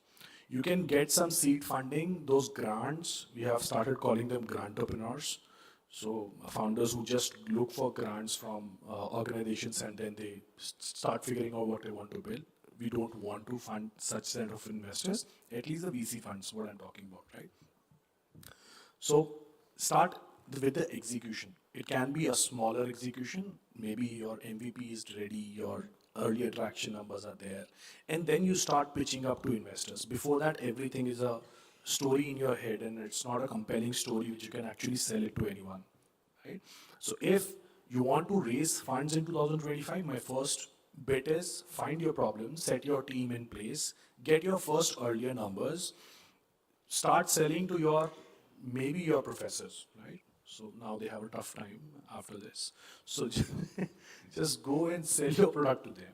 Just ask a first check from them. I have heard somewhere that in a podcast, maybe Ather got their first check from their own professor, founders, right? So just go and pitch to Gohesh, maybe, right? So, so the idea is that in 2025, as emerging techs are there, and a lot of emerging techs are there. Giving an example, one of my trained article in CA, we have 3 years of articleship. Someone has gone out and built up his own company through Gen AI for the chartered accountants, and now he's building on top of it. Campus Fund has given a term sheet to them, and now they even have the funds in their account, right? So a lot of things can be done towards AI part of it. You can go and build drone tech startups. So on the all the engineering campuses I visit now, there are drone companies popping out. We have made our 6 investments out of 48 into drone tech companies, be it from delivery, be it from the software which is used to travel of the drones and all those, right? Even into defense tech, they're building. So all those budding sectors, AI is not itself an industry to understand, right? It's an enabler, as Siddharth rightly said. So find out those spaces where you think that this I can build with along with my team. And there are some indicators in the industry that you will find Space Tech का fund last year launch हुआ, and a lot of sector focused funds are coming out. So there will be more money in the hands of the dry powder in hand of the investors to deploy into these sectors, so to say. My personal favorite is climate tech. So do something in climate tech, right? We are doing a bigger conference in March again to bring all those climate tech enthusiasts and doing around it. So these kind of problem solving situations where you can just eradicate waste, where you can just eradicate some plastics and build something on top of it, or there are a lot of ideas, but it's all boils down to the execution. But my simple point is start executing. You can fail, you can pivot, you can restart with your different team or maybe the same team, but that's up to you. Thank you for the insight, sir. Truly great insight on the fundraising, Vijay. Now that we have got validation, we are definitely going to go to Javed sir and Guy sir with any idea that we are going to have. Can we just have a rapid fire kind of a format where you both of you could answer the question? Uh, Starting with the first question itself, one red flag that instantly makes you reject an investment. If the founder is involved into too many things, right, so that's a red flag for me. You have to be very focused, sheer sharp for next 3 to 5 years for the same company. If he's in topping into 2 to 3 brands and pitching me all together all at once, that's a no red flag for me. Yeah, and while pitching, like if I've asked a question and he tells me something else and takes 5 minutes not to answer my question, so I tend to then, Next one. One startup or industry you wish you had invested in earlier. So, well, we all have huge anti-portfolio companies. So, for example, I would say many companies came to me which I had passed. And A specific industry maybe. Yeah. So, well, companies in fintech, companies in AI and all, they had come earlier. But that was pre-NVIDIA and, ChatGPT and all coming in. I would have said AI 1 week before, but after DeepSeek, I won't take AI as well. So good that we were evaluating something in 2017 and 18. That company was promising to be the best company in AI, and they used to have a scoring of employees out of 10 top AI generators. There were 7 into that team, and that company didn't kick off. So maybe a lost bet, but maybe a good bet at this point of time after seeing DeepSeek. Second is I could have doubled down my stake in Zip Electric, so we missed that boat. But whatever capital we had at that time, we invested. So A book, podcast, or a resource that you would recommend to future startup founders or the current founders as well. the book, I would say 0 to 1, right? You should go and read that book. That's a pick from my side. I would recommend 2 books. One is The Power Law. So that's an amazing book. If you want to know anything about, even if you want to be a VC, that's the book that you should read. And second book I would highly recommend everyone taking up is Elon Musk by Walter Isaacson. I just started reading it. This is mainly to understand, now he's become the most influential man, not only the richest, but also influential. And to understand what his motivations are, why he's doing what he's doing, everything is out there, it's raw in the book. And he's like the go-to entrepreneur, right, for all of us. So and it's an amazing read. I would highly recommend, you pick up that book. Last question. One piece of unconventional advice that you would give out to any entrepreneur. Get enough sleep.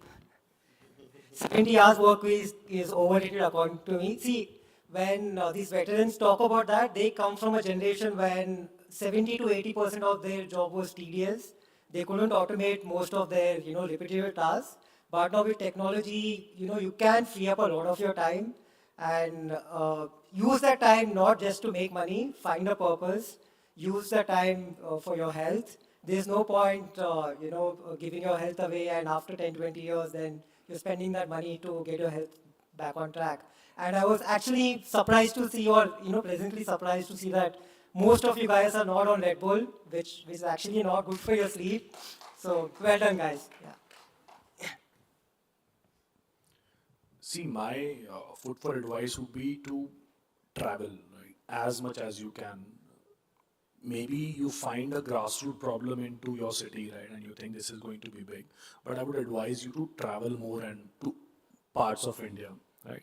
And the second advice would be to build those companies into tier 2 and 3 cities, right? What we have seen, tier 1 cities have enough uh, manpower, enough talent, and enough, like in the morning session there was 1% built for 1% or for the 99%, right?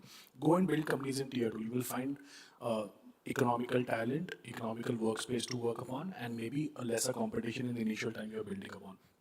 So rather than, but the traveling is something I cherish for. Something you are seeing in a small room, maybe that's not even a problem when you look into the broader playground out there. So those are very good unconventional advice that you both gave about health and traveling. Now we'll open the floor for audience to ask their questions. So if you have questions for our panelists, you may raise your hand. You can dedicate your question to both of the panelists or take name and ask your question. We can accommodate 2 to 3 questions.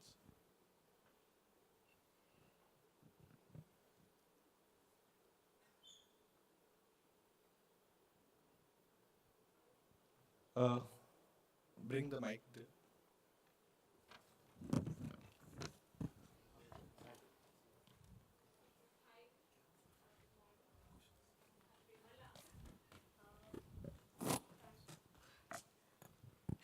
Good morning. Well, I have three things to say. The first thing is you might find it funny. Is it just me or everybody here feeling so chilly in here? Please No, increase the temperature first, I otherwise am I'm going to echoing with die. you. So I'm shivering out here. I'm going to die literally. I literally called the team 3 times and they haven't. Sorry, I can't. Okay, jokes apart, that's not a joke though. So, second thing is, uh, well, I have quite a few successful angel investors here, or serial entrepreneurs too. So, I have a question open. This is a doubt for me since quite some time. We have recently put up a startup, and it's basically in the beginning of its journey. It's been just 6 months. So, my question is like gist of both what Sahil and you guys have discussed. So, what is the exact criteria, or to what extent do you consider it a startup? Like, is it just the two types? Like, you have the funds and no idea with you, or you have the idea and no funds? Is it just the two categories? Or also people like us, like we have an idea and we do have, and we are making quite a bit of profit as well, but we are struggling to scale it up, or we are finding it challenging to scale it up. Let's say, just to put it like an example, if I'm earning like, let's say 50 to 75 lakhs a year, it is a good number for me, because if I've been a salaried employee and now I'm making 50 to 70 lakhs, it's really, I'm very happy and satisfied with the number, okay? So to scale it up, or to see a better number. So even people like us approach people, definitely we can approach angel investors or the serial entrepreneurs, there's no doubt in that. Let's say Sahil has a question. Can IIM, can EPI fields or EPI funds, can we approach people like them and you, or what is the exact criteria or the bracket that you people set for it? This is the second question. And the third one is, again, my question, these days I've been hearing to it quite a lot, that people saying, I work for 20 hours a day, I put my sweat and blood into this business. I literally think this is all, like, it may be good that they put all that, but even I, as a startup person also, I don't think that is a good thing, because I may earn money, I may make 100 crores, but I may not buy my health down the line after 10 years or 20 years once I earn and see a lot of money. So how do you balance it, both health and, you know, and I'm a person who cannot compromise sleep for at least 6 to 8 years is a must for me. So I don't call it a, I don't see it as a luxury or something. It's a must because I'm a human being. So do you see me when I come to you as a startup person and with these kind of things in my hand, if I say that I cannot spend definitely 20 hours a day, but I definitely have what I wanted in my business. So do you, I think you have understood what I exactly wanted. So I just wanted either of you to answer it. See, I'll answer your third question first. So if you're saying you're working 20 hours a week, I would ideally not fund you. No, not 20 hours a week. 20 hours a day, Yeah. I would not fund you. Yeah. So I would. So I asked my founders, like, what do you do for your health? What do you do for your family time? How many hours do you sleep? If I see that he has a good, balanced life, that's when I would then go further down into, figuring out whether the rest of the things come into the criteria in terms of investing. So see, the thing is, right, as I say, our grandparents' generation, they solved for basics, necessity, roti, kapda, makan. Our parents solved for lifestyle. And our generation, that is mostly, the millennials, they are, and also Gen Y to a certain extent, we are solving for a purpose. We are not going back to reinventing the wheel and, trying to work for our basic necessities, right? So when you're doing that, when you're doing something for a purpose, you don't need to also, do a 20 hours work day. And see, in the end, why do you work? You work because you want the dopamine kick, right? So that can be limited. And also science has told us repeatedly again and again that beyond a point, you're not productive. There's no point sitting on your desk and trying to work. All you're doing is wasting your time. So focus on your health. I'm reiterating that. Now to answer your second question, that was around, do you fund startups? So in the morning, I was talking to Gohesh, like we were together. And our fund is focused on such companies who are, profitable, they're running their business. It might be 4 or 5 years. It could be generational also. And we see if we as VCs can come in and give capital for growth, and we can see that it can scale, we are more than happy to fund such businesses. So in fact, that is one of our key, criteria or the story behind our fund in terms of having to back it. And to answer your first question, yes, it's a bit cold. Yeah. Thank you so much. Good morning, everyone. Thanks, IIM Vizag for the contemporary program on this entrepreneurship. Let me call myself as a technopreneur after putting a lot of experience or working on a technology side and then entering entrepreneurship at the age of 50, let me say. So if I have an offer from 2 or 3 VCs, what is that exactly I have to look for from the VC side, or the attribute that I have to consider in selecting my VC? That is first point. And next, what could be the exit policy that I have to offer my VC in order to attract much funding? Sure. Yeah. So first of all, I guess you should, if there are 2 VCs, I'm assuming, right, who Yeah. you're talking to, you have to sit down with them. The amount of questions they have asked you and now they have showed their interest. Now it's your turn to maybe turn the table and ask those specific questions in terms of how they look into your company, right? As we were discussing in the earlier session, that how important ki baad mein the troubles should not come in the later point of time. You should understand why that investor is interested in you. Is it merely the money he wants to pump in and take an exit? जो आपका second part of question है. But the first is, does he align with your vision? So both the investors, if one of them is aligned with your vision, just go with him. If you're in doubt and both the people have the similar answers or you can't decide, maybe take investment from both the people, right? You can drill down upon them. Regarding the exit policy, like little less we know that all the founders cannot guarantee an exit. And if someone is asking for your guarantee, that's a red flag. I can tell you the red flag what the investor can ask for you. And we have turned down some co-investment opportunities where the founder has agreed to one of the investor that I will give you a guaranteed exit at 2x or 3x after this much time. So you can't guarantee an exit to anyone. This is all upon when an investor invests in you, he understands there will be a growth trajectory. You will raise more funds at a larger valuations, and they will get their 4 or 5x whatever they want. Right? So you can't guarantee. So if someone is asking for an exit guarantee, just deny it. But you can definitely show the growth chart that today I'm valued X, tomorrow I will be 4x. Your value of your equity will go 4x, and you will get an exit. Exit के points होते हैं. So you can go from IPO, you can take an exit from secondary buyout, you can take an exit from the later stage funding out. So these are the exit or complete acquisition definitely. So one last question from my side. Yeah. If I make a pen, right, I will be at my point, and on the economic side, I have to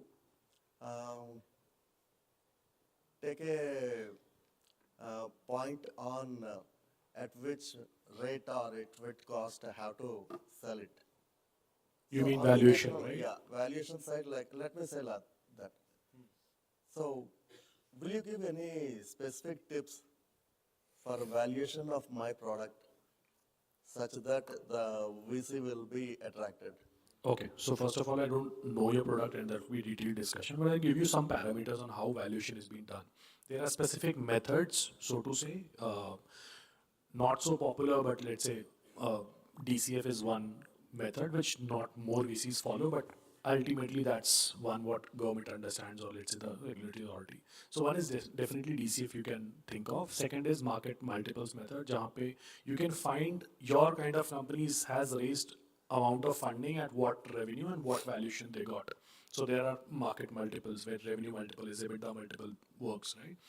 And then there are a few other method like venture capital method, which is more of a gut feel, where you put a multiple X on your exit value after 5 years, and they back calculate and find a value on it. So there are methods to value the companies, but the best thing what you can do is you sit down with a chartered accountant or a valuer, find a registered valuer, and then get your company valued from them. Ultimately, what will happen, whatever number you have in your mind, the investor will also have one number in his mind. So you have to come to a space that, okay, now this is what you're saying, this is what me saying, let's find a middle ground of it, and then how you can close a transaction. Thank you, thank you. Yeah, well, one last question. Namaskar, thank you for coming here. This question is for Vijay Singh. Yes, sir. As you mentioned, you have invested in 4 companies, 14. especially in drone technology. 6, huh? 6. So, can you help us understand what is your competitor advice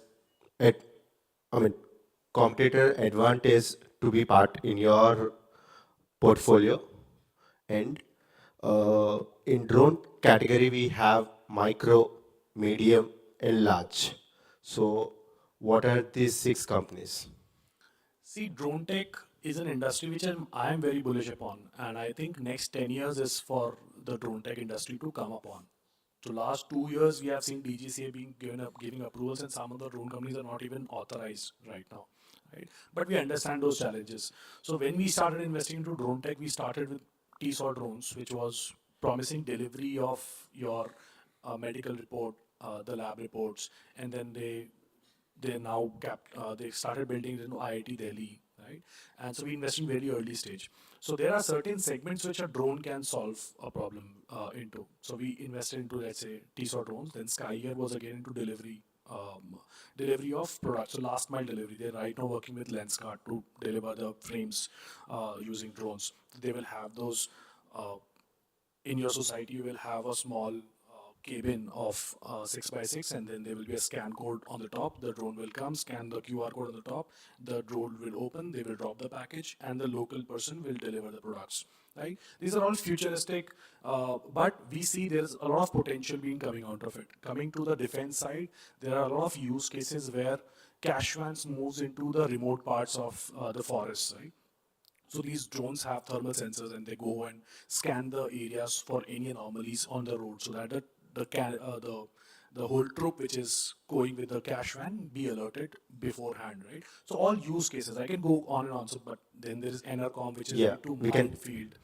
So just to summarize, there are applications which a drone can solve, which normal solutions cannot provide. So we are bullish upon those.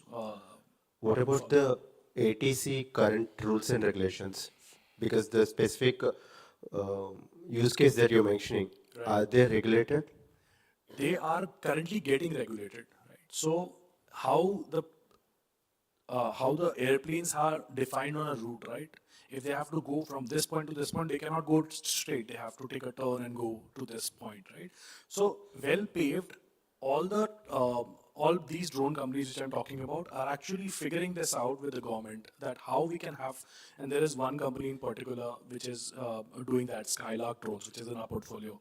They are building that this whole channel with the government sitting down that how we can make the deliveries faster, but still, and this software will be then distributed towards all the drone companies. They have to follow the same route. They cannot go like यहाँ पे building में transfer करना है तो directly they can go. They have to create those channels. So this will be a problem. This is a problem. This will be solved very faster. So generally it will take time. So how long you've been waiting? As an investor, you need quick ROI. So that's the reason I'm asking these questions. Yeah, emerging techs, we know that there's a gestation of 5 years for us to first invest and then see any exits coming out of it. But as I said, 10 years is the horizon I see for drone tech companies. Today, if you investor has to wait for anything 5 years to see any growth coming out because revenue capitalization is challenged at this point of time. But it's a 10-year journey until which any emerging tech will start fetching money. So. Thank you so much. Myself, Prapun, I'm an air model. So I'll be keeping in touch with you. Thank you so much. Thank you so much. Thank you so much, panel, for shedding light on what truly drives investments. We sincerely thank you. Can we have a huge round of applause, please? We sincerely thank our title sponsor, Audi Visakhapatnam, for their steadfast support in bringing this event to life. Our heartfelt appreciation also goes out to our co-title sponsor, SIDBI, our program partner, Mighty Startup Hub, and our digital media partner, DigiWalk, for their invaluable contributions in making this initiative a success.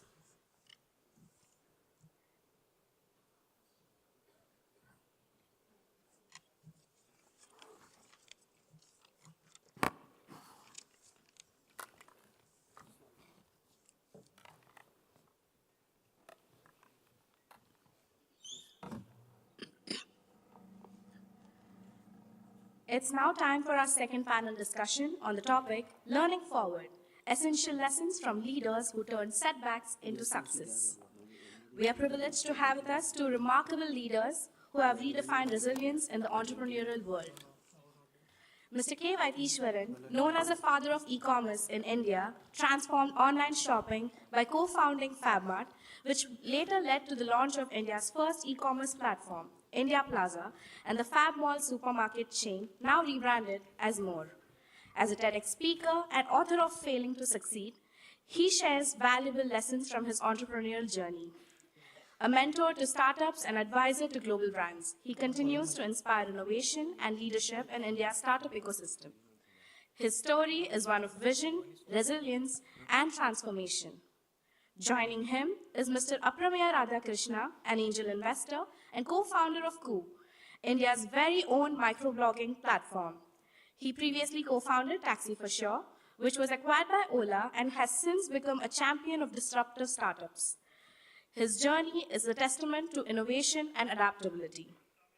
Shiny and Valerie, members of EPIC, will be moderating the panel discussion, steering engaging conversations and insightful exchanges among the speakers. I request the guests to please come onto the stage.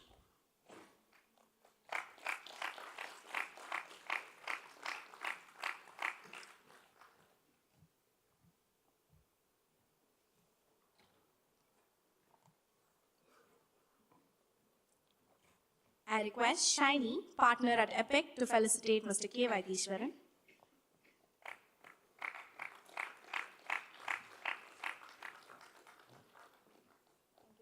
Can we have a huge round of applause, please?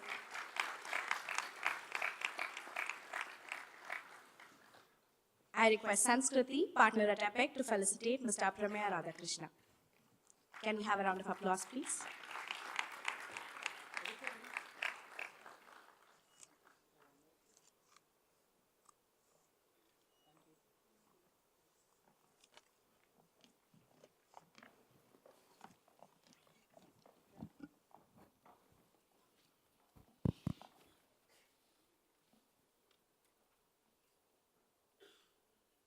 Hello.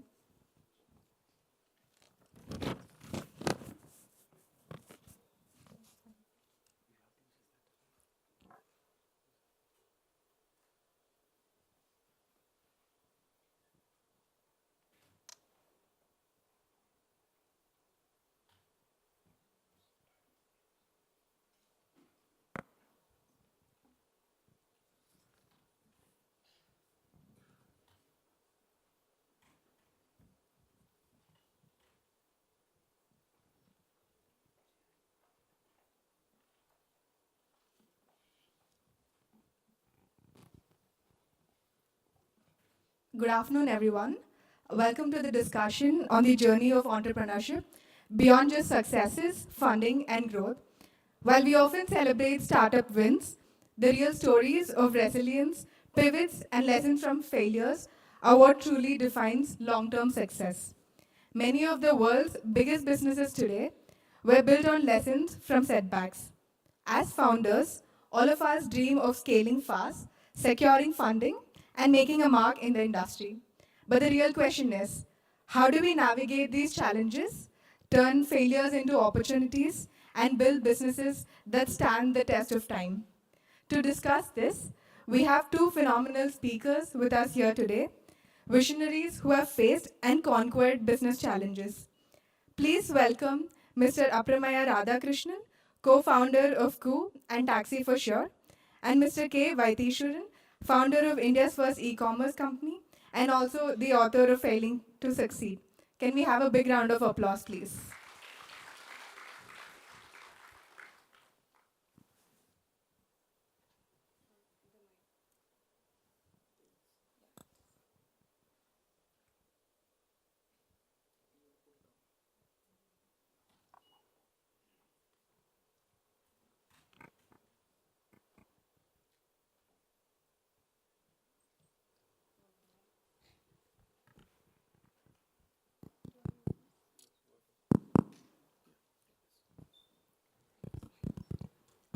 So let's start the discussion. As we know, entrepreneurship is often glorified, but setbacks are an integral part of the journey. You both have built businesses in industries that were still evolving at the time. Could you share a moment in your journey where you faced a setback and how you found a way forward? Apramesh. Yeah, doesn't in a startup, the number of days. So, for example, in Taxi for Sure, the whole journey of us starting to, selling to Ola was about 3.5 years. And the number of days where I think I would call the day overall positive or, made me smile or happy, I could count those on my fingers, right? As in, including my toes, 20. 20 days of the 3.5 years, I might have been happy, right? So, which means that a startup journey is so intense that every day, while you might just feel like, oh, okay, I got this new customer, or I signed up 10 drivers, or whatever it is that makes you happy, there are 10 other things that challenges come up that make you feel like you're going nowhere, right? So this is typical of any startup that is in the early stage. Like, your number of days that you will feel like nothing is going your way will outnumber the number of days that actually go your way. So, the kind of setbacks that that you will face is just innumerable. And again with TFS, I'll take an example of there was this one time when our drivers, when we started, so we started off offline, right? Like we didn't have technology, we didn't have too much for the drivers to do. We would call them and give them bookings, and then we suddenly introduced a driver app, and then told them we will not call you for bookings anymore, but we will send you bookings through an app, right? And there was resistance. Some drivers picked it up, some drivers didn't. And some of the drivers who did not pick it up went to the police station and complained in the local police station that, these guys are cheating us. They used to give us business. I invested in my car, and now they've stopped giving me business.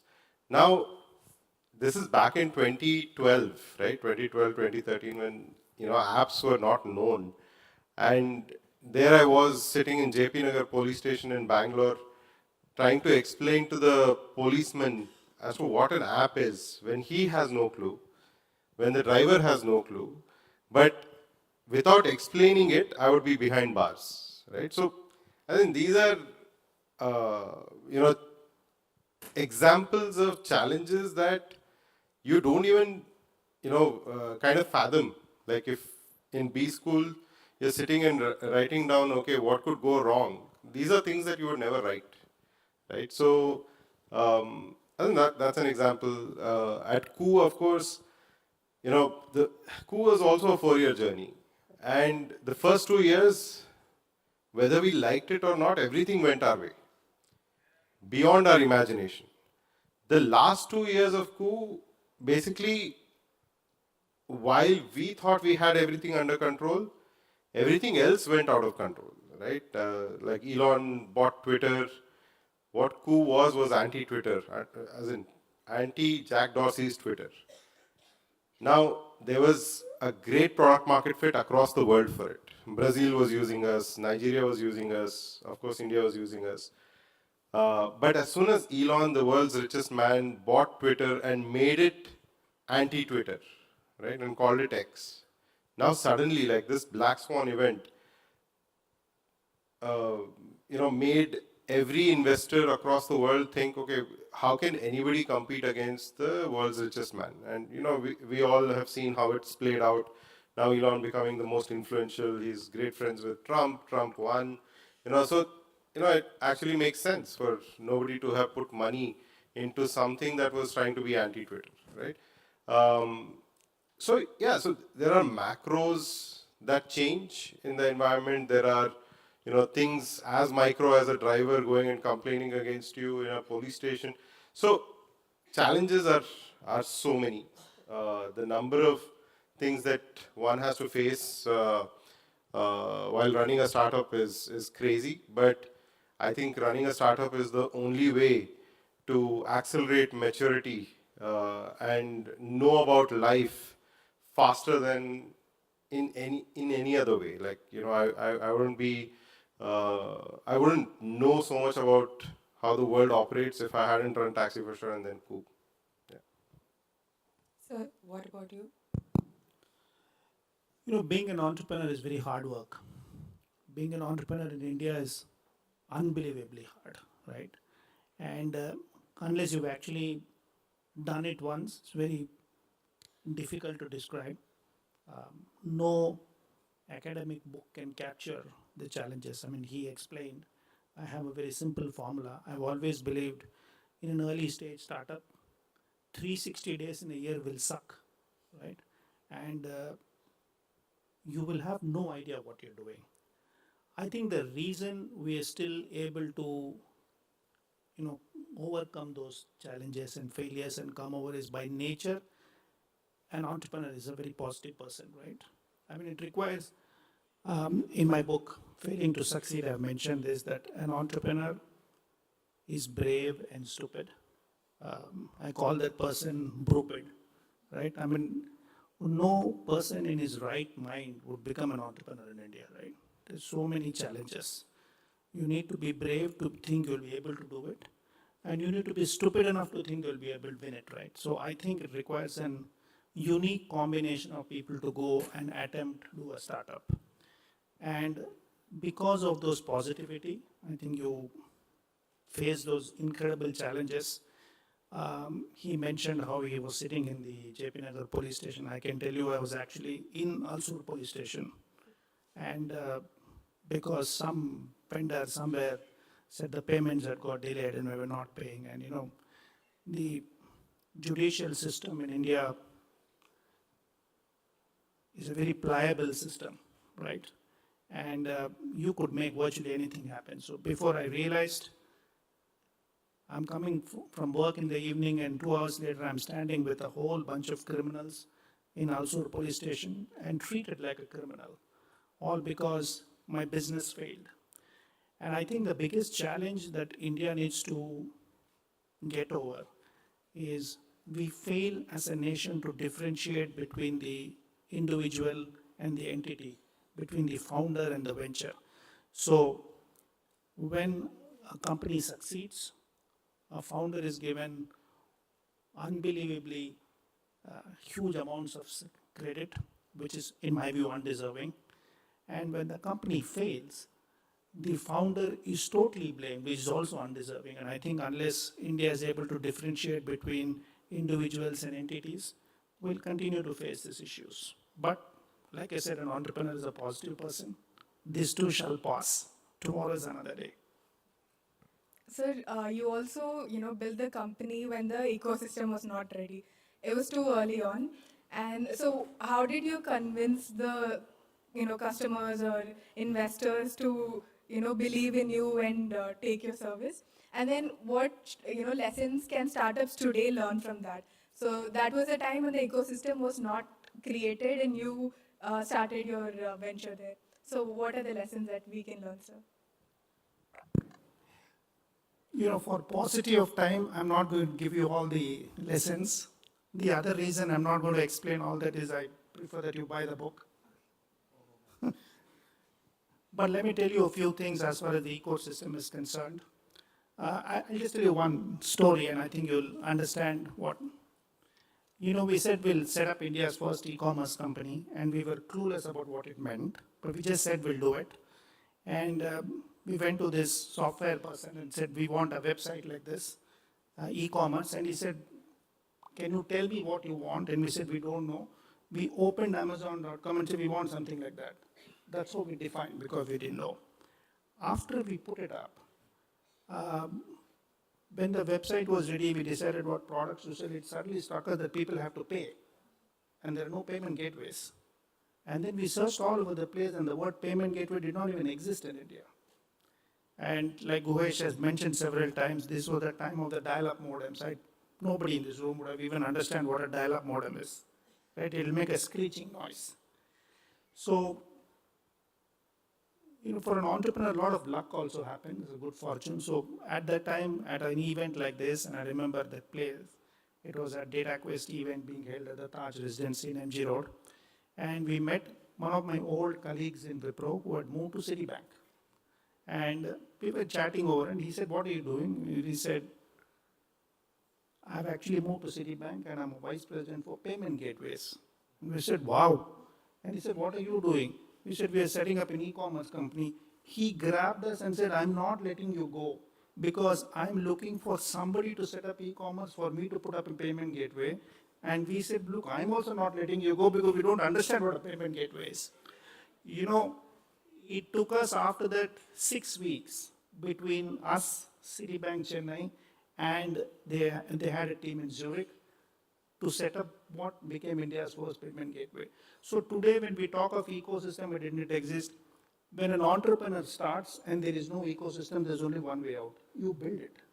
Because if everybody waits for an ecosystem, nothing will move forward. So either an ecosystem exists and you leverage, and if not, and you've decided to do it, you build the ecosystem. There's no third way out. Yes, sir, that's what we're trying to do in Visakhapatnam as well. And you're doing a good job. Thank you, sir.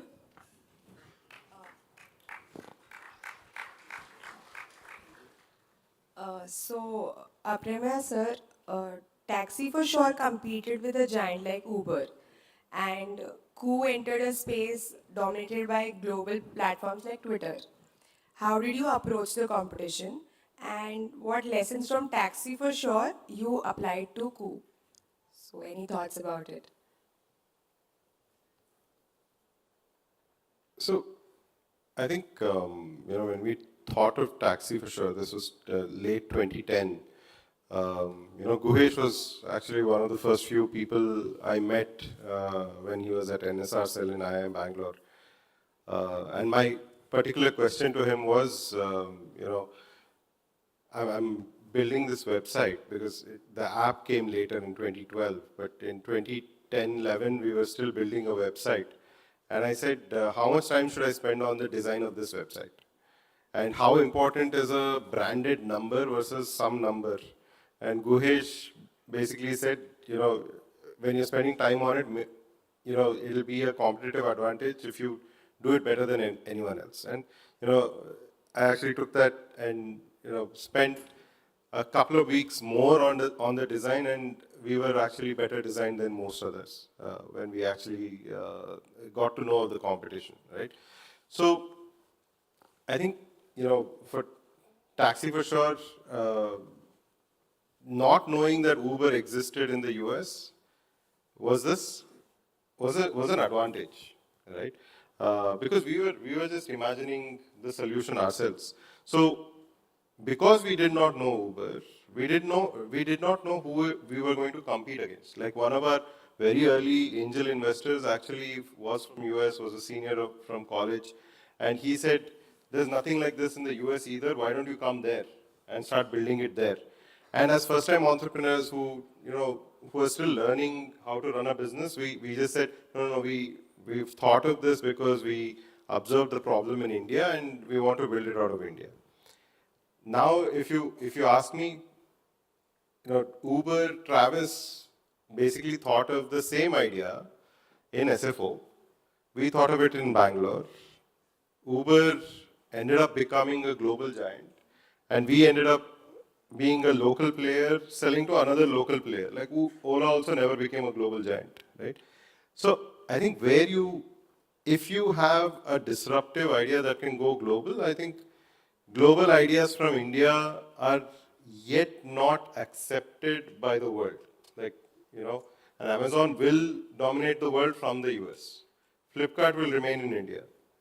Ola will remain in India. Uber will dominate the world. So I think that was a lesson to be learned. And with Coup, we basically said, we'll build for the language-speaking audience of India versus Twitter being only English, and that was a real problem to solve. In that journey, we also got, this opportunity of being anti-Twitter in terms of housing the opposite party of the left wing, which is neutral and right wing.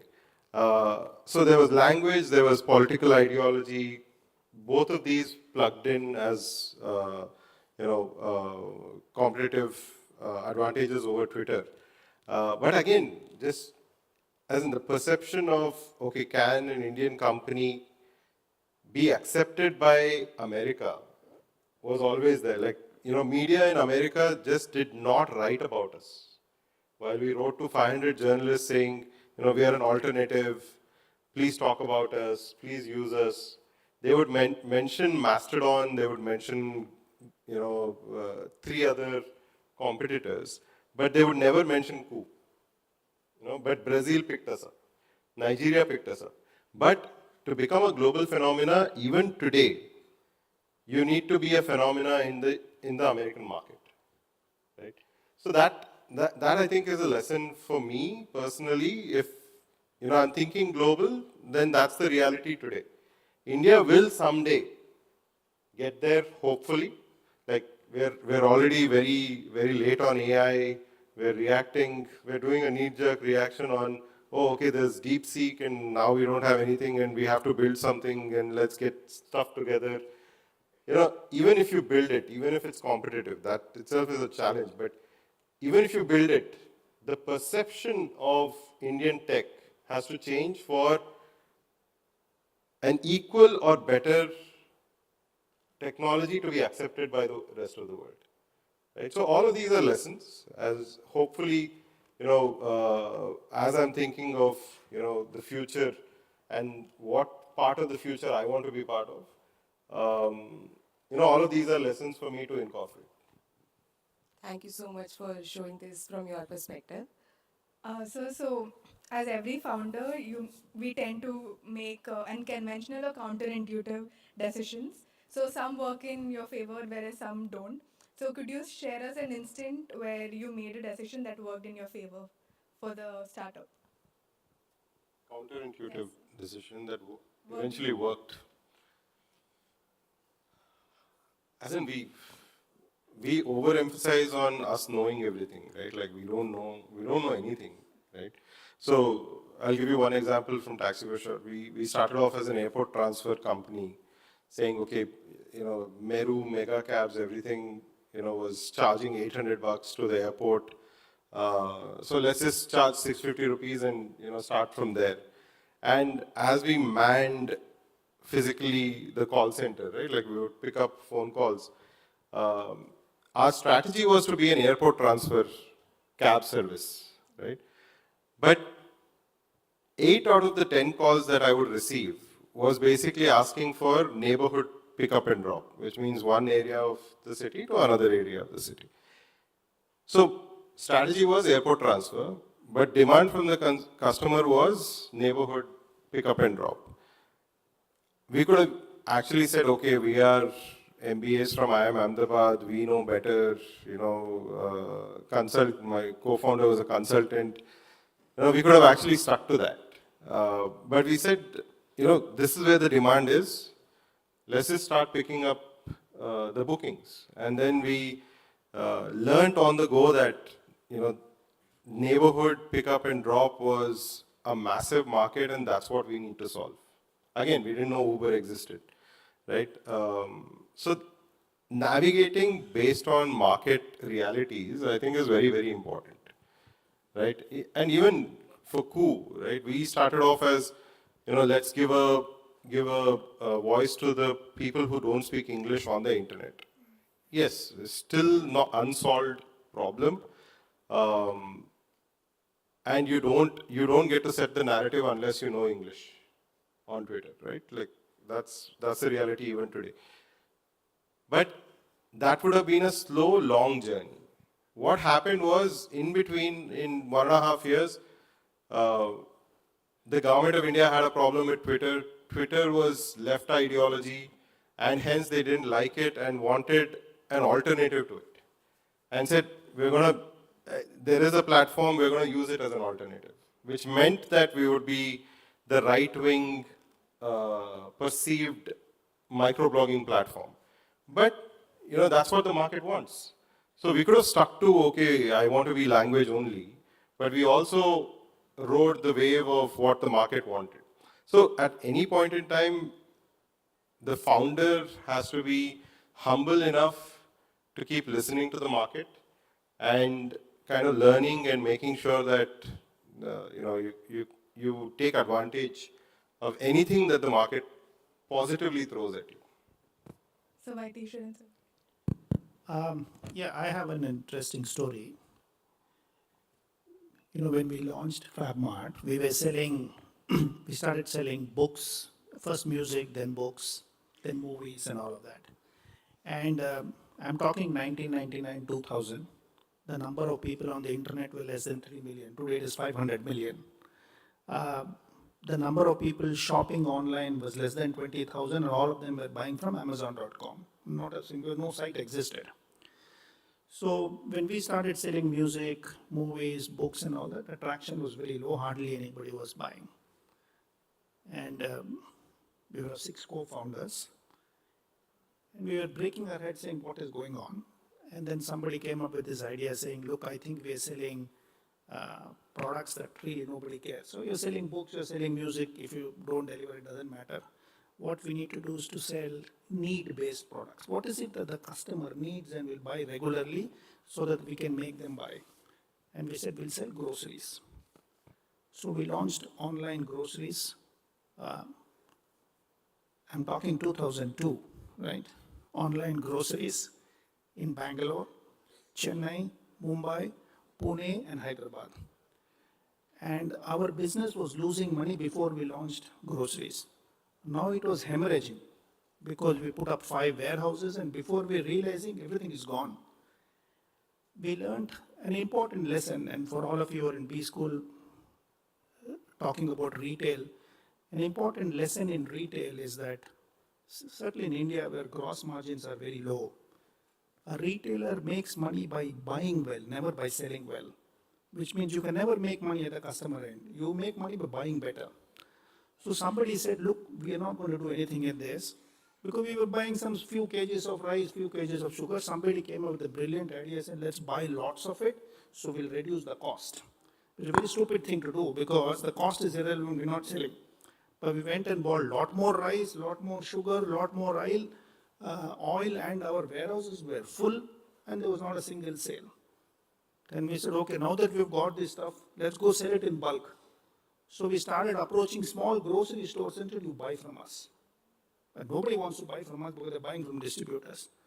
So again, 6 of us got together and came up with another brilliant idea, said, you forget all this, let's put up an offline store and start selling, getting rid of the stuff. So we opened an offline store and started getting rid of stock. We called it Fab Mall.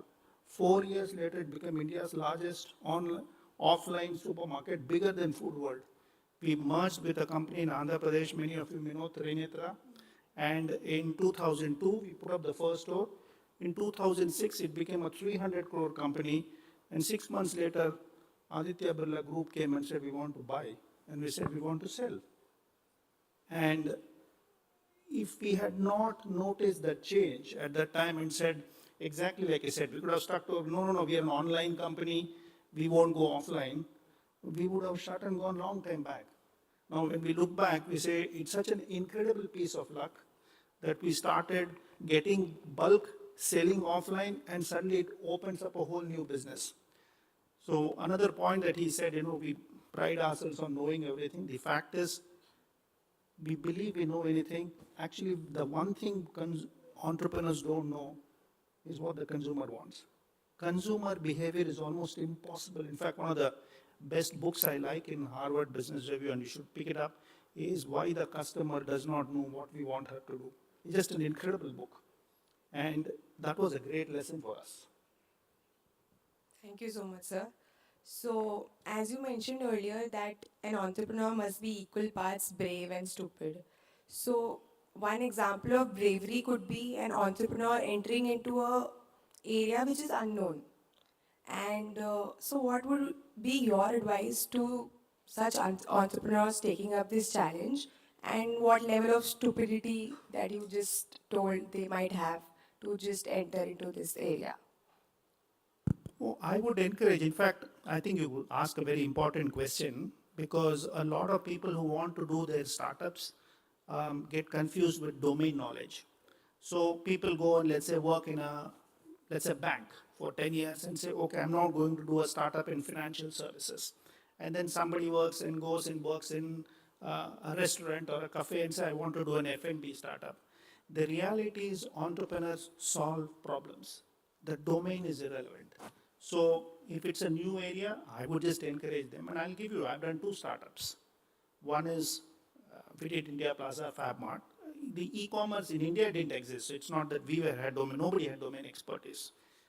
Very recently, I did Again Drinks, which was a first patented FMCG product in India for a startup. I've never been in FMCG. In fact, I'm very clear, if I ever do another startup, it has to be in a domain I have no idea about. Given how startups can end, at the very least I can come out and say, I learned something. So I would actually encourage entrepreneurs to go and do startups in areas they have no idea about, as long as they're passionate about solving the problem. That's all it requires. If you're passionate, I think you can solve it. By nature, entrepreneurs are problem solvers. So the domain is irrelevant, in my view. Okay, sir. Sir, so after having an exit at Taxi for Sure, so you could have opted for a much easier route out, but then you went ahead and to build Coup. So what keeps you building new startups, or what was your whole process behind Coup? So I think, once you get a flavor of how it is to run your own startup and solve problems and it becoming a reality. Especially consumer startups, which I'm addicted to, right? When during Taxi for Sure days, I'll tell you the moments that I remember from it, right? Like, I would be in a social gathering at night. People one by one would come to me and either say, I booked your cab and it was great, thank you very much. Or there would be two others who will come and say, I booked a cab, but the driver was stinking, something else happened. So there would be complaints, but the fact that even in a social setting, your business is being spoken about, and people care enough to come and tell you about it, I think was great. I mean, something that you've created is being used by so many people, is something that you can get really, really addicted to, right?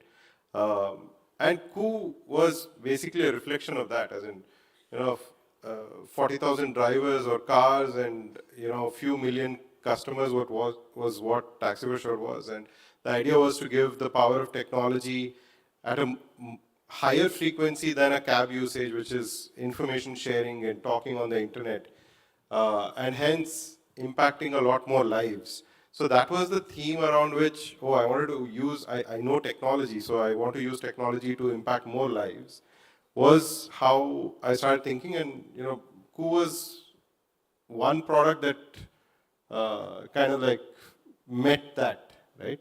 So even going forward, I would want to be creating something that people love, people use every day, they talk about it, they care about it. For me, a higher frequency usage than sharing information is what, I'm kind of like stuck with, right? Like Koo was so high frequency, so cared about.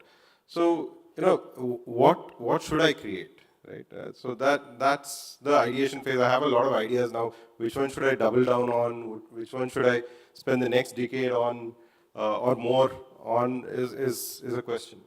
But there is no doubt that I would do anything else other than create. I think, irrespective of outcome, I think it gives you so much meaning to wake up every day.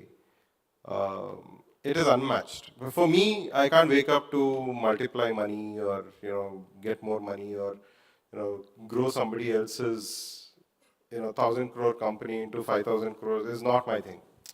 It has to be something conceived that the world has not seen yet, has not imagined yet, and I predicted it and made it happen. That is my personal reason to wake up. Thank you, sir.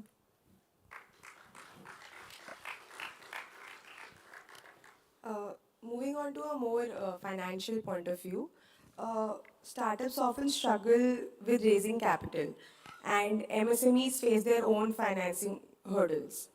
What advice do you have for founders trying to raise funds while ensuring that they remain financially resilient? Yeah, the world has changed, right? During the journey of Koo, the world changed overnight. Like the first 2 years, we were just told, grow and do nothing else. I would say, I'll plug in some revenue. Everybody would say, no revenue for social media. You please grow. And the day we grew, we were half of Twitter in India. We were 6 months away from beating them. And then the market changes, and then I'm asked for revenue, right? So, and then we plugged in revenue.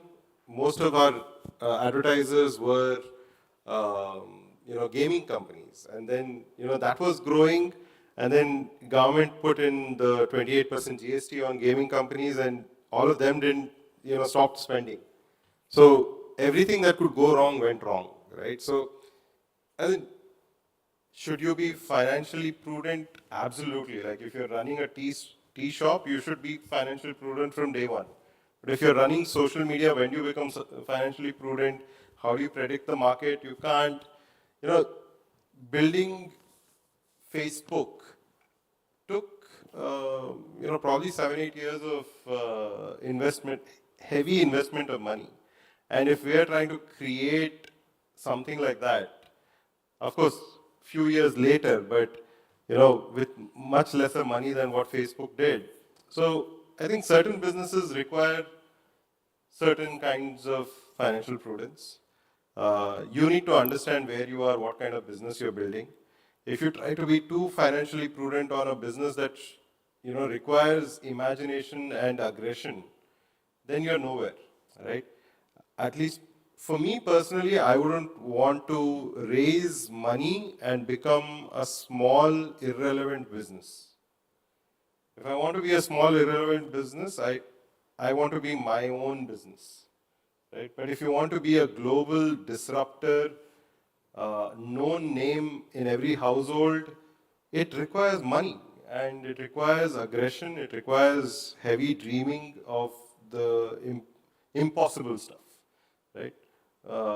There is no other way, as in you either go very big or go home. Sir, what about you?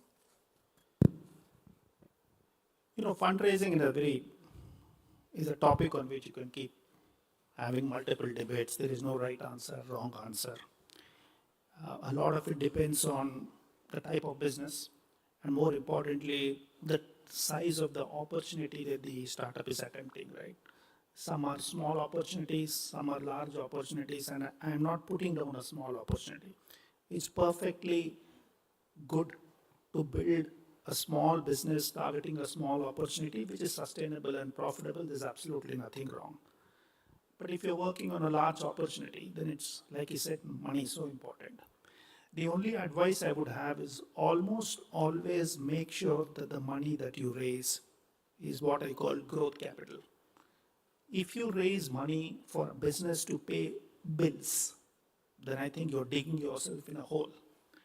But if you have a proof of concept and all the money that you're raising is actually going to grow the business and not to pay the existing bills, then I think you should raise the money. And if you can convince yourself, and more importantly, the person who's writing the check, that the money is going to grow the business, I think it's a good decision. My concern is more than half of the entrepreneurs that I come across always try to raise money to pay bills. That's a bad idea. As long as you're taking care of that, I think it's fine. Thank you so much, sir.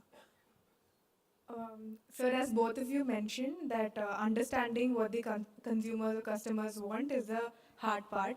So many founders, they struggle with this dilemma of whether they have to persevere the current startup business model or whether they have to pivot. So what are your takes on it?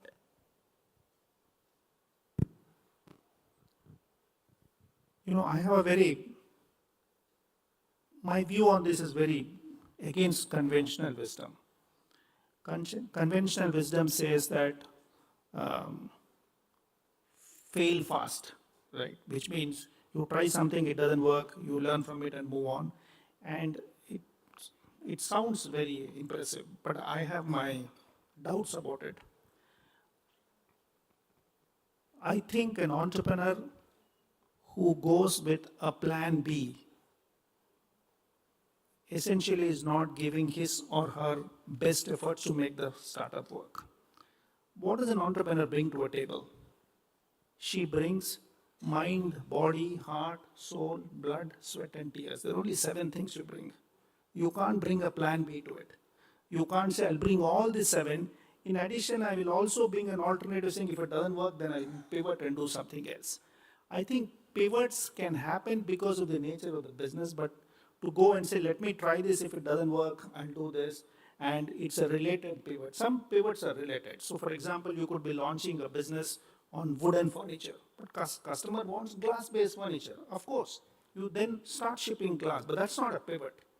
But if you're launching a tea shop, and then you pivot and say, I want to launch space, right? Devices and send them into space, that's a total pivot, right? And I think to me, it clearly shows that when you launched your first business, you didn't think about it hard enough.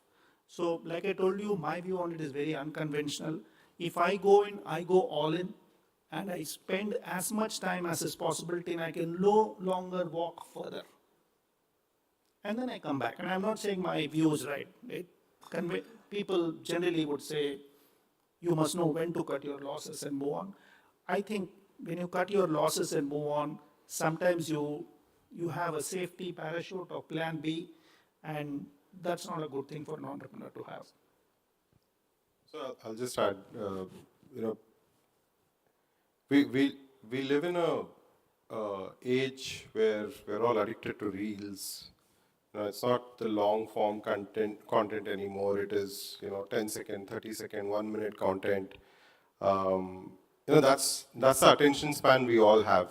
So when you apply that to business as well, generational businesses, very few will pass on 3-4 generations. Even the second generation is, there's just pressure on them to. The first generation which created the business has passed on, the pressure of, keeping the legacy, running the business, growing it, all of that. Third generation might not be interested, but still has to do it.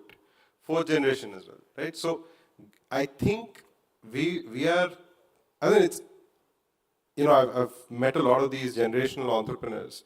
They're all very dispassionate, right? Like about life and the business. They're just running it because they have to. Given a choice, every human would want to express who they are uniquely. Like, who am I? How do I feel today? I feel like I want to solve this problem, and hence I will passionately solve this problem. What my great-grandfather or grandfather built, yes, I'm running it, but that's not my passion. To live passionately the one life that we have is very, very important. So, I think if anybody gets an opportunity to run multiple types of businesses in one lifetime, parallelly or serially, right? Like Elon, he's actually parallelly running humankind changing businesses, 5 or 6 of them at once, right? I think he's having the most fun than most of us in this world. He's sending rockets to space, also disrupting electric, putting chips in our brain, challenging Reliance for, internet connectivity. It's just mad, right? Why shouldn't all of us be doing it? As in, capability-wise, we might run half a business. He might be running 10. But we should do what is right for us at this time. So mapping that to the pivot question, I think you should feel your way through a business, right? You can't be stuck up on where you started and you have to end it in a way or anything like that. You should just feel your way through. There is no right or wrong answer. Sometimes there are stories of how resilience has made this business happen. There are stories of how somebody gave up at the right time and hence built something else. Samsung started as a grocery company. Chip or something unrelated, I think. FMCG, correct. So they were in FMCG, now making our phones, right? Like, so Nokia or these guys, what's that? BlackBerry didn't pivot hard enough. They thought they knew everything about smartphone because they had an advantage, but Apple disrupted them. So I think you have to feel your way through, just like life. You're just walking every day, you're meeting your parents, your sister, brother, friends, known friends. Now suddenly there is this new entity that enters your life. You can't treat them the same way you would treat your family and friends. You have to learn what this new entity is about and then start, reacting accordingly. Businesses are also similar. So thank you so much. To wrap up the session, the last question would be, what advice would you give to aspiring entrepreneurs who fear failure, or any mindset or habits that you would like them to inculcate so that they can grow in the future? Anybody who's scared of failure basically is giving too much importance to themselves, which nobody else cares about, right? Nobody cares, I can't use abusive words, but nobody cares whether you fail or not, right? Nobody cares at all. So you should just live your life the way you want, and you should give yourselves the opportunity. The fear of failure will stop you from doing something that would have given you joy for even 3 years, 5 years, 6 years, and you would have learned so much about yourselves. If it ends up in a success, it will also give you some money. But the learnings you get by going through an entrepreneurial journey is just crazy, right? As in, everybody would have been on the verge of shutting or, whatever it is. Nothing is a bed of roses. I'll take Elon's example again. Like, he was on the verge of shutting all his companies, right? Tesla and SpaceX and everything else. And NASA gave him a grant of 400 million or something like that, with which he could make SpaceX what it is today. I think you don't know who will save you, who will not save you. But not even trying is just injustice to yourselves. Mathisan, sir? Yeah, so I have two comments to make. One is, since it's a college setting, I'm going to use a relevant analogy. Success is like a subject. Failure is the entire course curriculum, right? So if you keep succeeding, you're not learning enough. But I'm going to close this with, J.K. Rowling, the author of Harry Potter. She was one of the biggest failures in life. I don't know if you know. And the reality is everybody fails in life, right? All of us sitting here, everybody here, anybody outside, everybody fails in life, somewhere or the other. So after the Harry Potter series became a big success, J.K. Rowling was invited to speak about failing and succeeding. And she was invited to the Harvard Business School. And since it's a B school, I thought it's a very nice analogy. She was asked about failing and succeeding, and she said, look, everybody fails. There is nobody who will escape failure. The only way to escape failure is to not attempt anything at all, in which case you fail by default. Right? So if you try and you fail, that's fine. If you don't try, you'll anyway fail. So you might as well give it a shot. Thank you so much. We now open the floor for questions.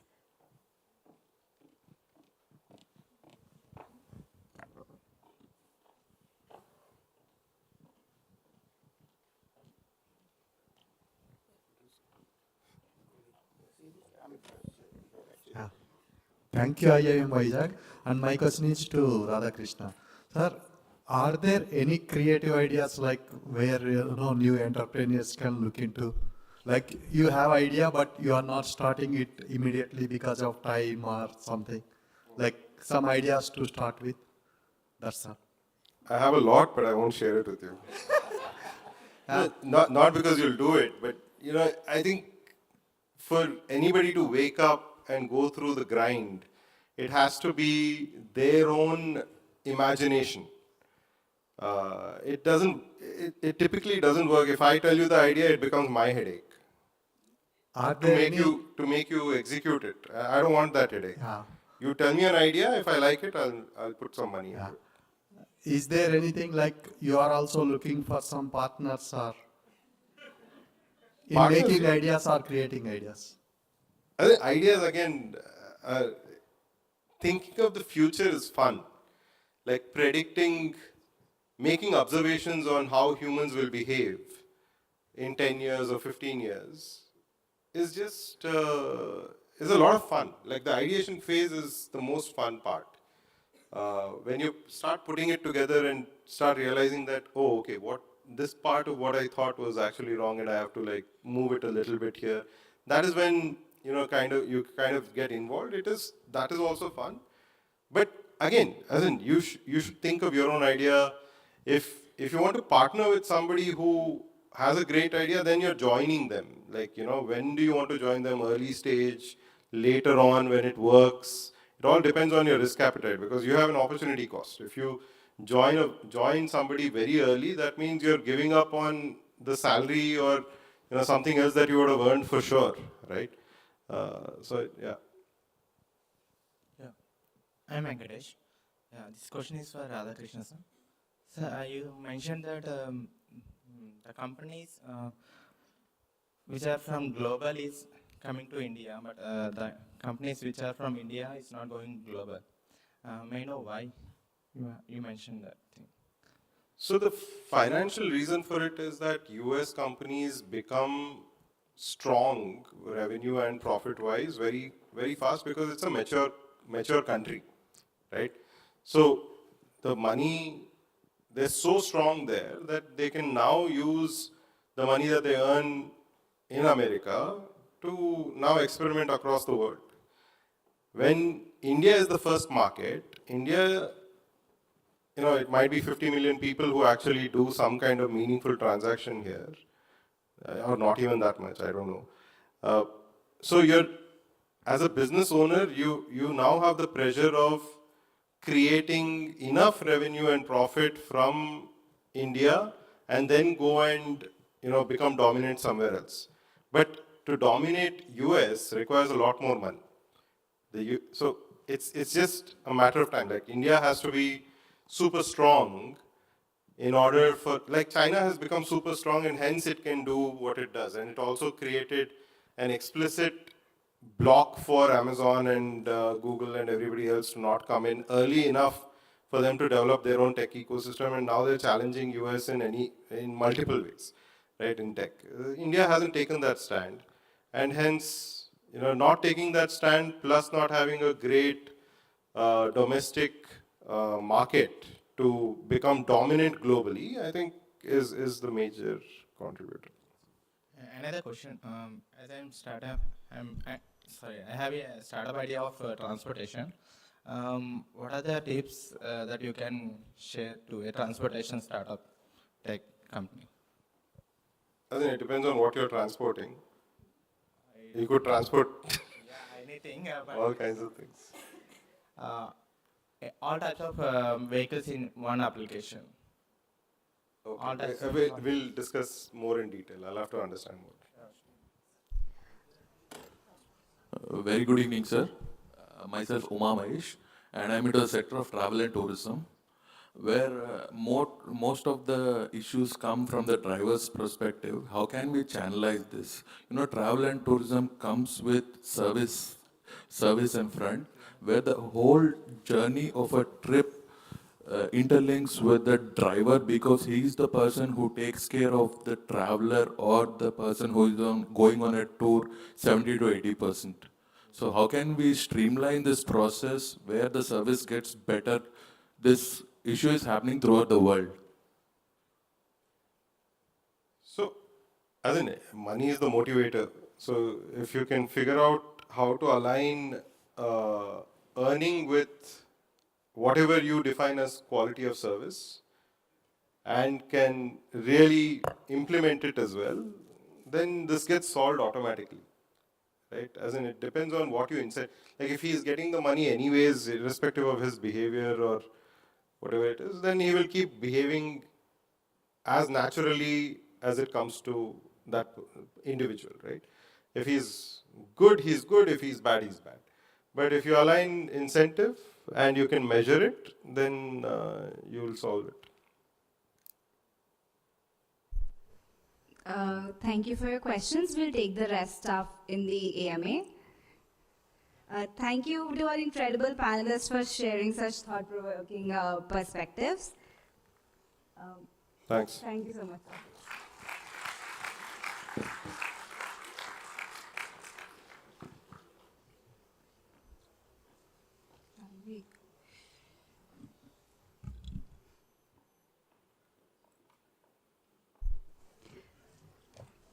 Now we have a special session by our valued sponsor, Mr. V. Chandramoli, the General Manager of SIDBI. With over 30 years of experience in the financial sector, he has been instrumental in promoting and developing the MSME sector in India. His work has contributed significantly to financial inclusion, policy implementation, and fostering entrepreneurial growth across the country. Today, He will be sharing gist on how SIDBI is supporting MSMEs and entrepreneurs through financing, capacity building initiatives, and ecosystem development, critical elements in driving India's entrepreneurial success.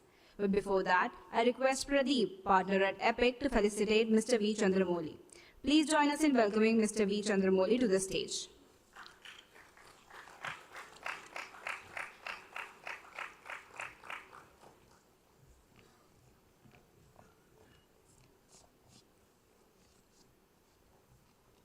Can we again have a round of applause?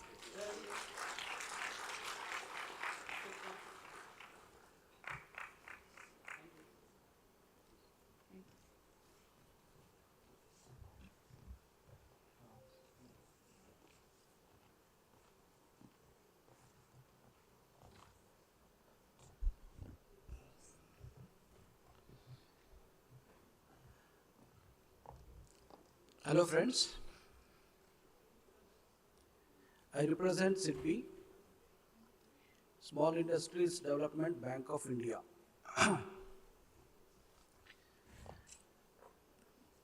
After a very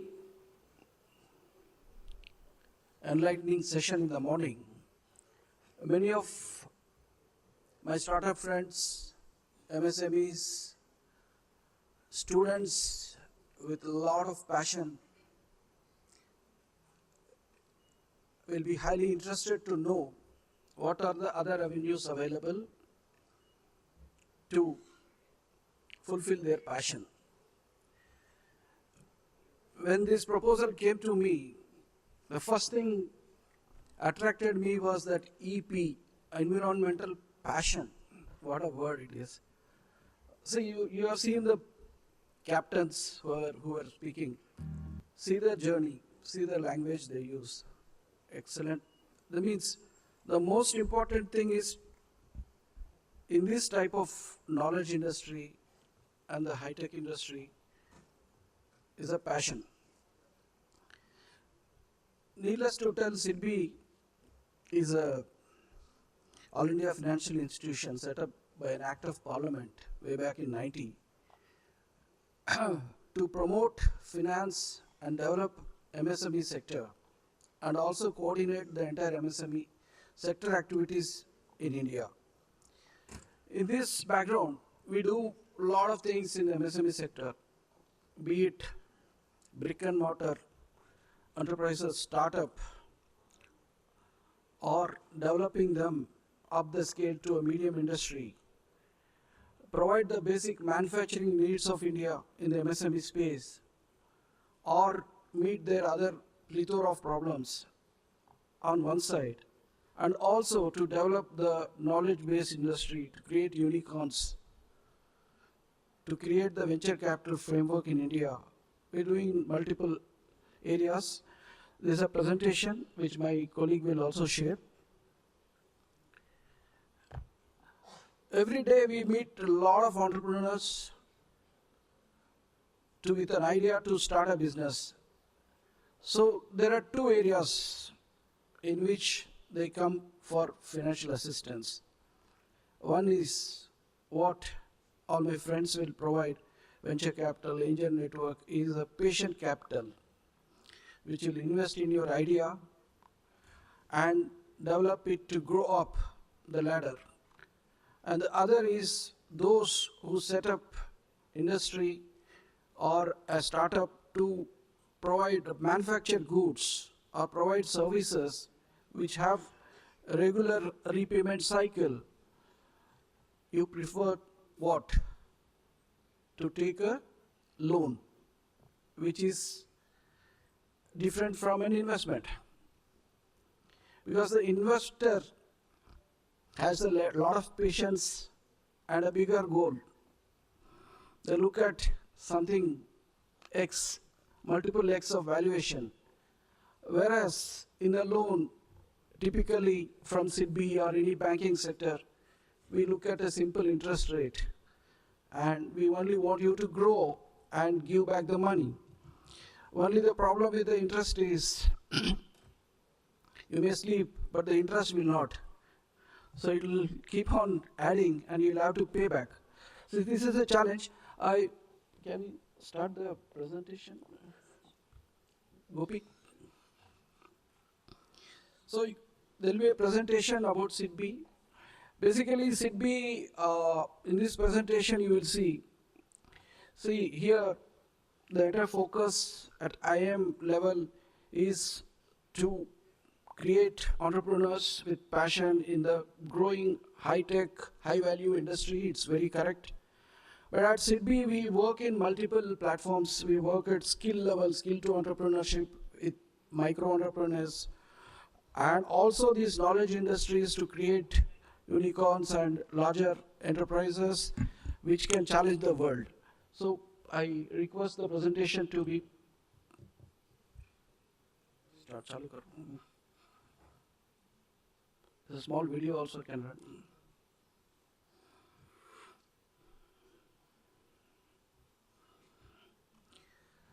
So, in the meantime, enterprises succeed and also fail. So, when a passion is there, you'll start an enterprise and try to do something different. But at SIDBI, for like 30 years, we work pan-India. Every day we see a lot of entrepreneurs breathing down with a lot of passion, idea, and zeal to do things. So, SIDBI provides express machinery loans to eligible micro, small and medium enterprises. Express scheme provides term loan assistance up to 1 crore rupees to MSMEs both in manufacturing and service sector for purchase of machinery or equipment through a completely automated and system-driven process. The unique features of this product are seamless online loan application journey, automated loan processing, immediate in-principle offer, up to 100% financing, attractive rate of interest, low processing fees, quick sanction and disbursement. The loan process is completely automated and in-principle offer given by using artificial intelligence and machine learning tools. Basic eligibility for an MSME unit to apply for the loan are: it should be GST registered, should have a valid Udyam registration, should be in operation for the last 3 years and file income tax returns. Loan can be applied at your doorsteps by visiting SIDBI website. For more information on the product, kindly visit our website www.sidbi.in or contact your nearest SIDBI branch office.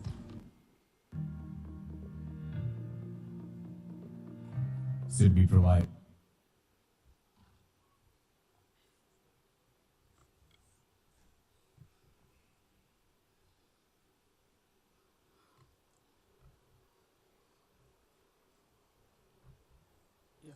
presentation.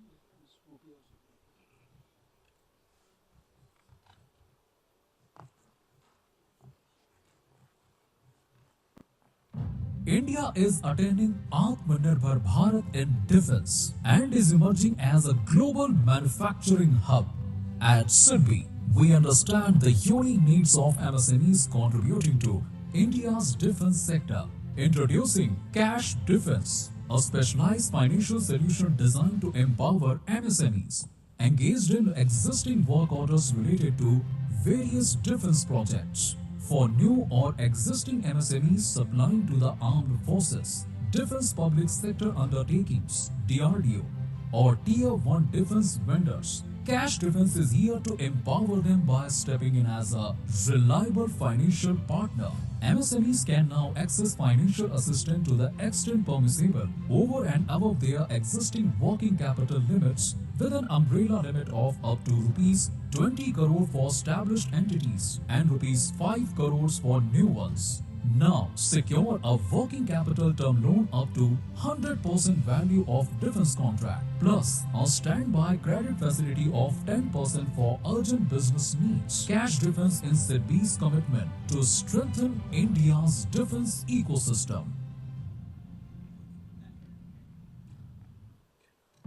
India is attaining Atmanirbhar Bharat in defense and is emerging.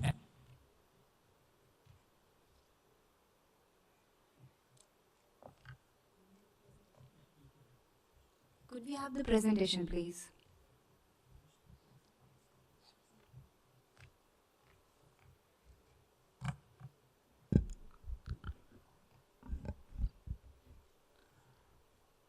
Good afternoon, ladies and gentlemen, fellow panelists. I would like to thank IIM for giving us this wonderful opportunity to be a part of this program. We have a small presentation about our schemes. I would like to request entrepreneurs as well as aspiring entrepreneurs to make most of this session. Let's go into this presentation, please.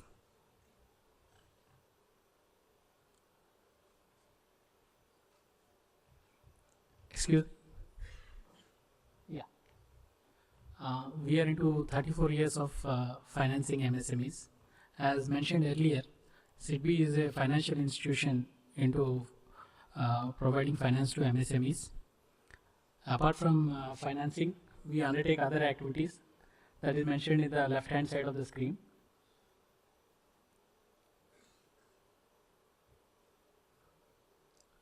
These are our financial figures. Mostly we will be concentrating on the direct assistance part in this presentation. This is our presence across India. These are the direct finance operations we undertake. These are the basic schemes which I like to discuss in detail. The video that was being played earlier was the first one in place. This is an automated loan disbursement process where the loan sanctioning is done online based on the GST returns. Now the amount has been increased from 100 lakhs to 500 lakhs. Basically, this is for quick disbursement where the most of the process is online and it is very less manual intervention is done in this process.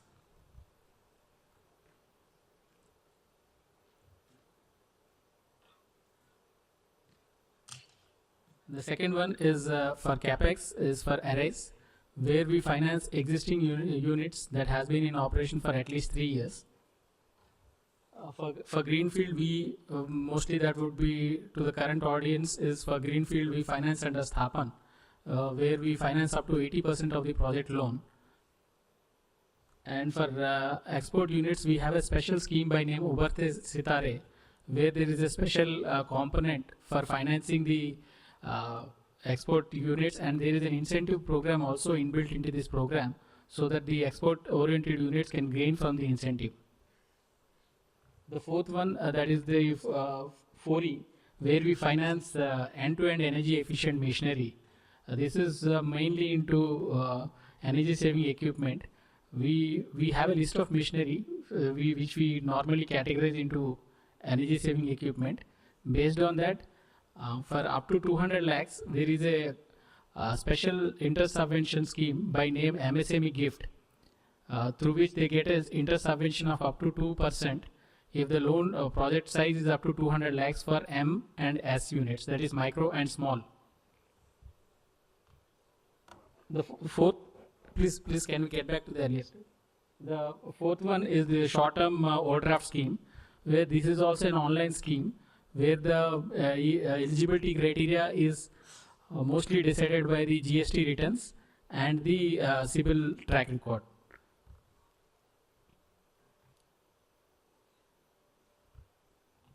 As discussed earlier, for Greenfield units, we finance under Sthapan, where for setting up of new units, up to 80% of the project cost is funded by SIDBI based on the viability of the project.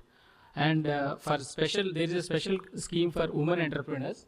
It is also for financing of existing and new entrepreneurs for women entrepreneurs, where there is a special interest incentive of around 50 BPS, that is 0.5% is given as an interest incentive to the women entrepreneurs. The women entrepreneurs should at least have 51% stake.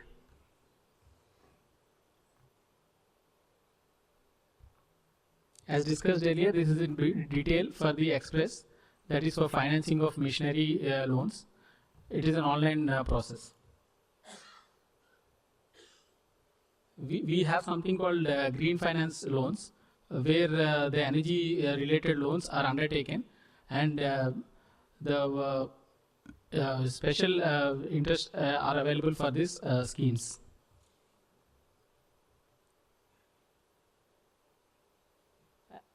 Just earlier we have played a video on this cash defense scheme. It is about financing of the projects where we finance against the receivables for up to 500 lakhs. We do financing with CGTMSE coverage, and this under this scheme we can finance up to 20 crores for a project where and by hypothecation of the receivables.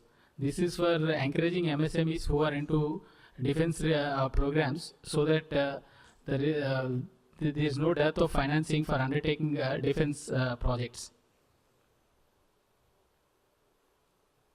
These are two newly launched schemes. One is more, where the renovation of units involved in hospitality sectors is undertaken. We finance up to 5 crores in this scheme, and the asset coverage norms are slightly flexible in this scheme. So units which are into hospitality, such as hotels, hospitals, diagnostic centers, can really take advantage of this scheme. And the other scheme is EDGE, which is for financing of purchase of generators, so that new age generators can be put in place so that it becomes energy efficient. This slide is about CGTMSE slide. Under CGTMSE scheme, up to 5 crores collateral free loan can be extended.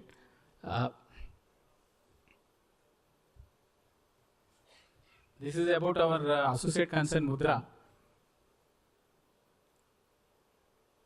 This is our team of officers at Visakhapatnam BO.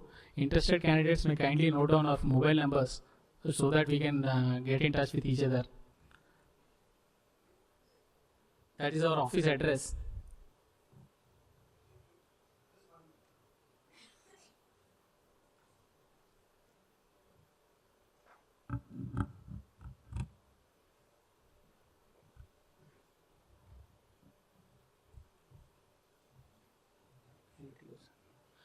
I would like to invite Mr. Ceremonial sir to kindly take over.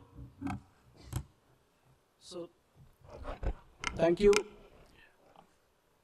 Entrepreneurs, please note, this is only a screenshot. Today it is IT Dunya. Approach SIDBI website, you'll get all the information. We have our presence in Vizag, and AP and Vizag, AP and Telangana, I am heading it. And these states, a lot of entrepreneurial momentum is observed, and a lot of opportunity is there, particularly Vizag. It will emerge as a AI capital as much as high-tech city of Hyderabad. So, a lot of opportunity. In this state, there is a call, one family, one entrepreneur. So, a lot of government stakeholder support is there for entrepreneurs. Try to make the best of it. Thanks, IIM, for this opportunity.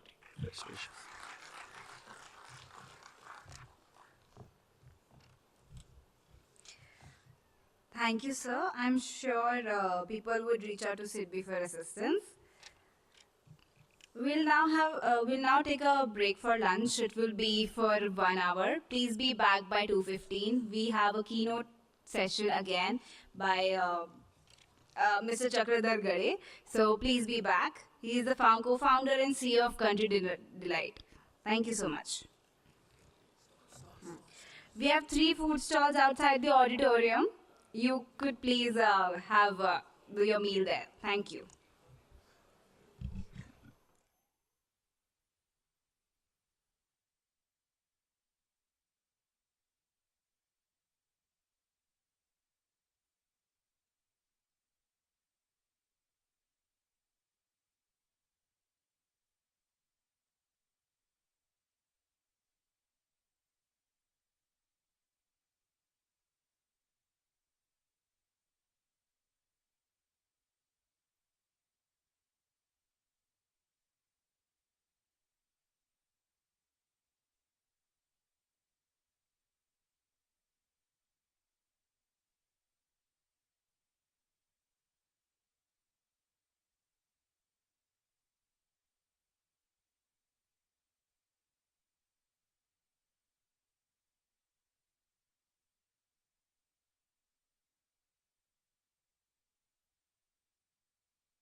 Hari.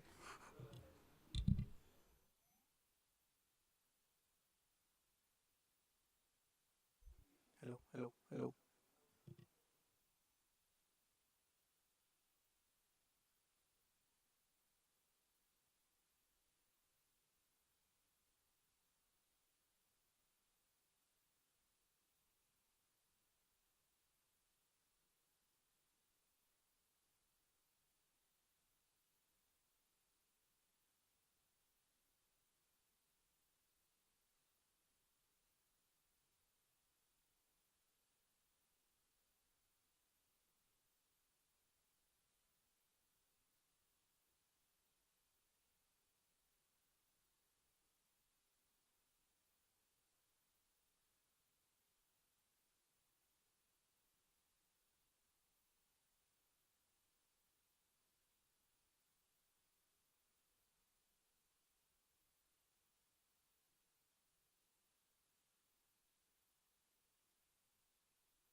I request the people at the back, could you please come in front?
Minister.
Good afternoon, everybody. Hope you had a great meal. Let's start with the next keynote speaker.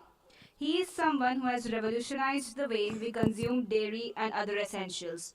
Please welcome Mr. Chakradhar Gare, co-founder and CEO of Country Delight. Starting as a passionate entrepreneur with a vision to transform the supply chain of everyday essentials, Mr. Chakradhar has scaled Country Delight into a household name. By combining technology with customer first principles, he has successfully challenged industry giants and carved a niche in one of the most competitive sectors. Today, he will provide insights on the topic Disrupting the Norm, Challenging Industry Giants. Please join us in giving a warm welcome to Chakradhar. I request Dhanraj, partner at EPIC, to felicitate Mr. Chakradhar.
Give me the normal mic.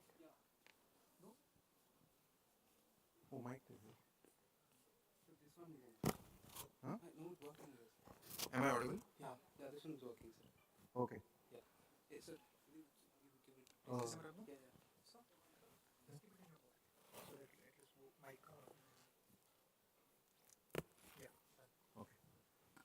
Hi everyone. Great to be here. Firstly, I'd like to say that I'm really amazed by the enthusiasm that students here are having. I go to some of these events and I was telling Guhesh that the kind of questions and the nature of enthusiasm that the organizers are showing is quite good, and it's very motivating to speak and to share what I want to share about my journey and country delight. I think there are a couple of slides which I requested for. Is it possible to start?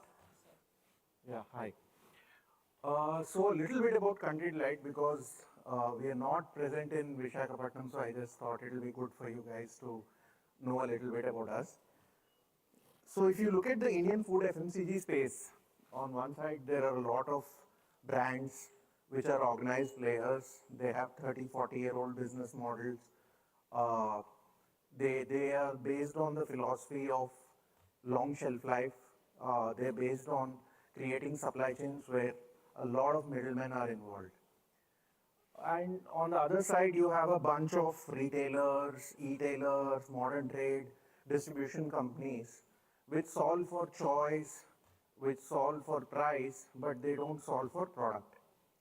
And we as Indians have a long history with food. We have a culture of food that lasts for thousands of years. And in all that culture, what matters to us is having natural, having fresh, having it from the source. So what we at Country Delight are trying to do is find the unique space between the food FMCG product companies and the distribution companies by being a full stack business that delivers food products directly from the source all the way to the doorstep of the customer. Can we go to the next slide? So if you take Country Delight, there are three key things that we think about.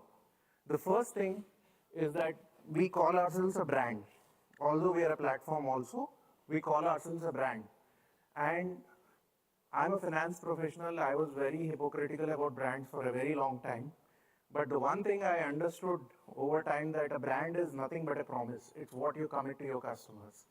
And what we commit to our customer, and the guardrail around which we build everything, is that we give food that help people live better, that helps India live better. That's the goal around which we're building everything that we do in the last 12, 13 years. And we do it by giving better quality products. We do it by giving it at a very affordable premium price. And hence, a customer, when they try our products, they're able to appreciate the betterness of the quality that we give. The second thing is that we are a full stack business. What this means is we control the entire supply chain, right from sourcing the products to processing the products to delivering the products directly to the doorstep of the customer. And this is a very tech-intensive stack. Again, primarily because we didn't have the money, we used tech to build the visibility in supply chain that is traditionally built using a lot of capital. And the third thing that matters to us is because food, and especially essentials, is a very low margin business. Most of what we do ends up with very thin margins, which never become sustainable for us as a business. That's why from day one, we've owned our own distribution, which gave us the power to own the customer, and which in turn gave us the power to sell more to the same customer over and over. So these are the three key things around which our business is built. We eat, live, think, dream, helping people live better in India, and we want to do that by giving them better quality. That is the goal, mission around which we're building Country Delight. A little bit about our journey. We started this almost 12 years back. First 5-6 years we were bootstrapped. Then we started receiving institutional interest and growth capital, and when we started growing, we were roughly, first 6 years, we were roughly a 5-6 crore turnover business, and today we are almost a 2,000 crore top line company, aiming to become a $1 billion revenue company in the next 3 to 4 years. And Now I just want to share with you guys a few of the thoughts that have helped us in our entire journey through the years. So I'm a computer science engineer. I did my MBA from IIM Indore, had a cushy financial analyst job, was not constrained in any form for money.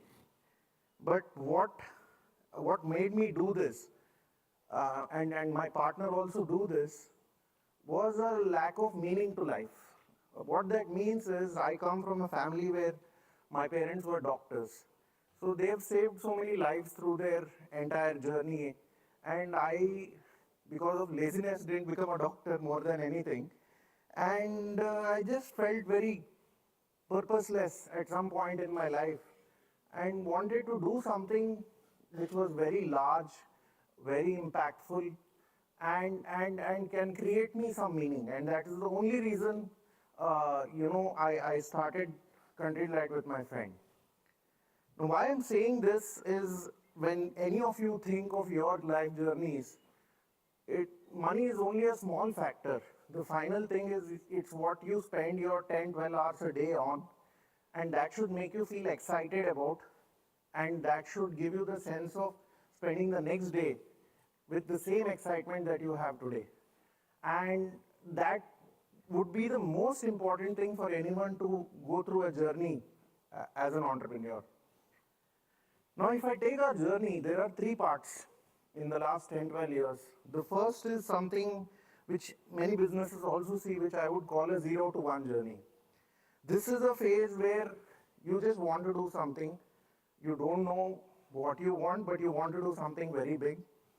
And there are 2, 3 things which broadly carried us through that, 0 to 1 journey, which in most cases these days is not so long, but you do find businesses where this journey is quite long also. So for us, our 0 to 1 journey was a 6-year journey. So when I say 0 to 1, it's more like you have a concept, you have an idea, you don't have enough money. These are the common themes that you see in a 0 to 1 journey. So one thing which makes you want to be mad enough to continue is the fact that you dream big. When you quit, you want to do something very big. And that's the only thing that sort of motivates you to take that next step, to move to the next day, because otherwise it's pretty thankless during the entire time. And that is the most important thing, and that links to your purpose. And so when you take a journey to be an entrepreneur, you should feel that sense of purpose, that it motivates you for a reasonably long time to push and pursue and persist and continue. So that is why I just spoke about the meaning of what Country Delight meant for me and why we were able to carry this 6-year journey with very low level of clarity. The second thing is actually quite opposite. It's the fact that you should ignore your dream and you should just focus on surviving. Because it's great to have a big ambition, but if you can't survive as a business long enough, there is no point. It will never work out. So it is always about, finding the money for the next month, making things work for the next 2, 3 months, getting that salary that will help you make your house run. So these were the things that become more important in the short term than actually the dream that you're thinking of. The third thing was, which helped us navigate through this journey, was pure first principles. Because it's not okay for you to just continue a business without growing at all, without learning anything. It's not okay to spend so much money that you don't have money for the next month. So you just have to carry on through the next few months. And there it is important to prioritize, because there are thousands of things that you can really look into. So for us, coming from service background, we had no idea about milk, no understanding of milk. So the priorities we took were solving one customer problem at a time, solving for, how to give good quality milk, how to deliver it in the morning, how to price it enough that you get good demand, how to manage for quality. So these were multiple problems that we had to take one at a time, but solve first for survival and then for growth. But you can't give up on either of them. So the whole first principles thinking really helped us carry through this phase. And it helped us look at problems. Like I was telling Guhesh a little while back that, we have a negative working capital because people put money in the wallet. That came to us because we didn't have money to give to the farmers. There were times when I had to give my car to the farmer for over the weekend so that he gets the money on Monday and he gives me back my car. So those experiences helped us identify the problems. Lack of capital helped us, define what was the first problem to solve. Always keeping survival in mind is what helped us carry on to the next day. The second part of the journey is what I would call a 1 to 10 journey. Now, in this 1 to 10 journey, the most important thing for us was to sell the dream, to talk to people about what we were thinking, what our thoughts were, and get someone to believe in this vision. And that happens when your fundamentals become strong. If I say that, during the first year of Country Delight, I would have pitched Country Delight to an investor, my ideas were so raw and shallow that I couldn't convince myself to put more money in the business. But once you spend this whole rule of 10,000 hours, which people keep saying, once you spend 10,000 hours on something, you get really good at it. And once you get good at it, everyone starts seeing what you want to do. And then naturally people start believing in you. So the selling of the dream is what became a very critical thing. It's what helped us convince people to give us capital to grow. By then we had enough idea about what we were doing and what we want to do. And that became a very important thing. The second thing in the 1 to 10 journey, which really mattered a lot, was promising something very big, like promising the moon and maybe delivering 80% of it. Because when people put money, when venture capital comes into the picture, you have to give a very big promise, a very big outcome. And that otherwise they don't get their returns. But then you have to deliver. The only way you can continue your journey forward is that you have to deliver at least 70-80% of what you promise, and that becomes the core priority.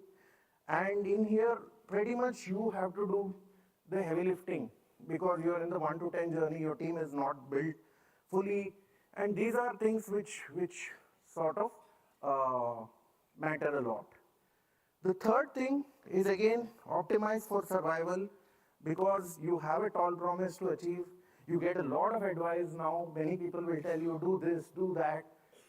You should listen to everything, but at least what for us worked was to just do what we understood through first principles and execute to the best of your ability what we promised. So these things sort of helped us, carry through that 1 to 10 journey. Then the third is your 10 to 100 journey. Now this is what you would say that you have reasonably proven yourself as a business. You're getting proper growth capital, you're getting great capital. And here it is very clear that at least as an individual you can't do much. It's all about the people you have, the team you have. They have to carry the business. A very common theme is the agility starts going down in the business. So these are things that we started struggling with. And some of the things which have helped us, while we are still in the 10 to 100 journey, we can say, some of the things that have helped us the most are, one, building a very strong culture. So when we say culture, it just means bringing like-minded people together. So for us at Country Delight, what we thought of as culture is having people who are very customer-centric, who like to work and who are very customer-centric, who don't mind feedback, who don't mind getting their hands dirty. The second thing we thought is people who are excited by innovation, people who are open to change. Mostly the younger people are more open to change in general. So having young people, having people who are excited by innovation, having people who want to try new things, this was again a common theme that we sort of built. And third thing is high ownership, because again, our business is very supply chain driven. We do business in 11 states in the country. Recently, we were doing some back of envelope math. The logistics we execute covers the Earth's circumference every day. So that is the kind of logistics we have. So having people empowered on the ground, having people who would want to wake up every day like an owner and, and do the work every day is what mattered.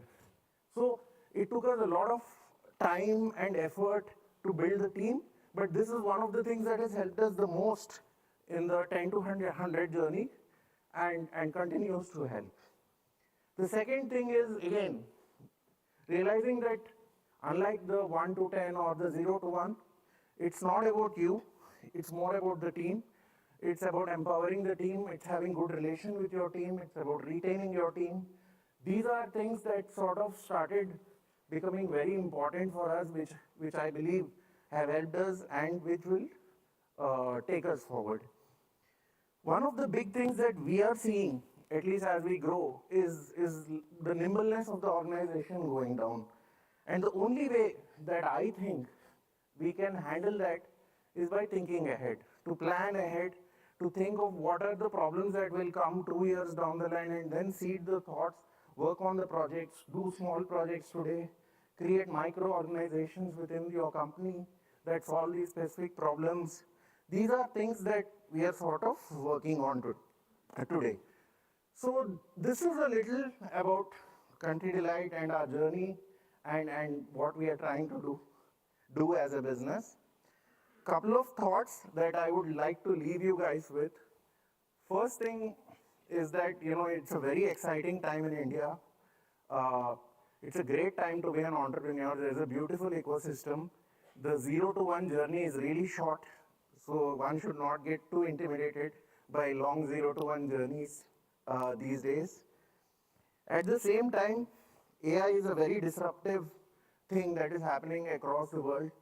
AI is going to change everything. It's going to change the nature of jobs. It's going to change the nature of businesses. It is going to change every country in the world. And as a country, we should also, we are at a very critical juncture where each one of us has to contribute, especially coming from good institutes. You guys have to contribute towards nation building. So I would say, try to be an entrepreneur. If not, at least try to be in India and do something for the country. Because I think the next 10, 15 years are going to redefine India's place in the world and how we can take our country forward. Thank you, thanks a lot, Jai Hind.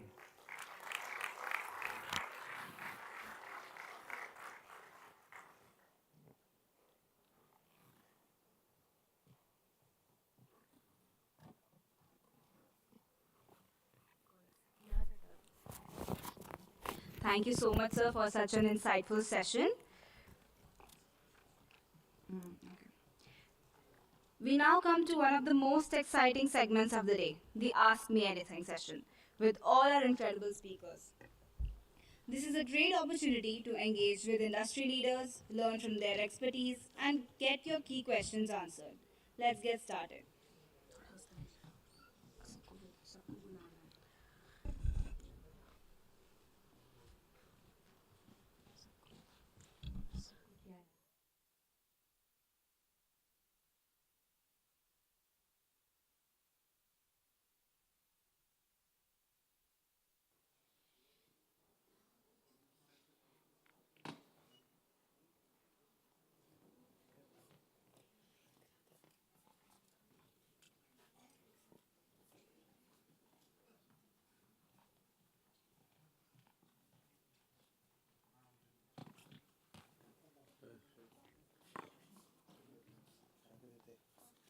एक mic नीचे चाहिए.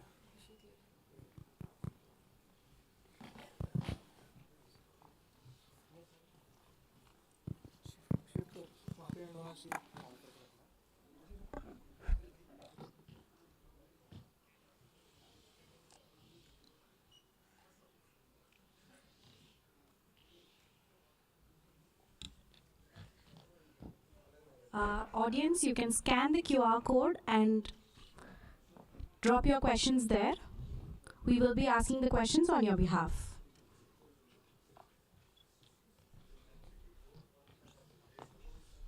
There's no internet. Just give us a minute.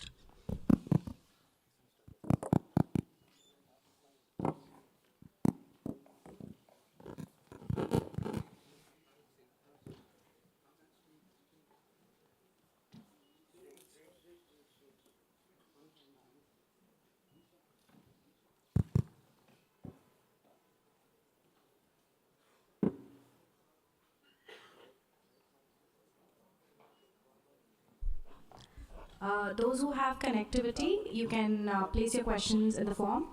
The others, we will be having the mics pass around.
We will be alternating with the questions. We will be reading out one question and one question from the mic from the audience.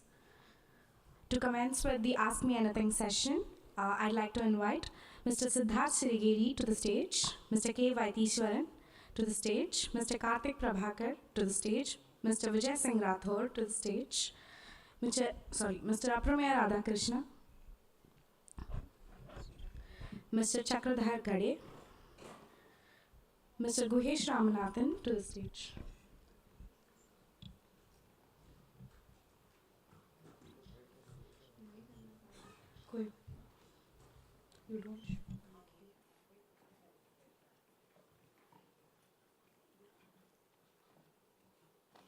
We have a huge round of applause for them, please.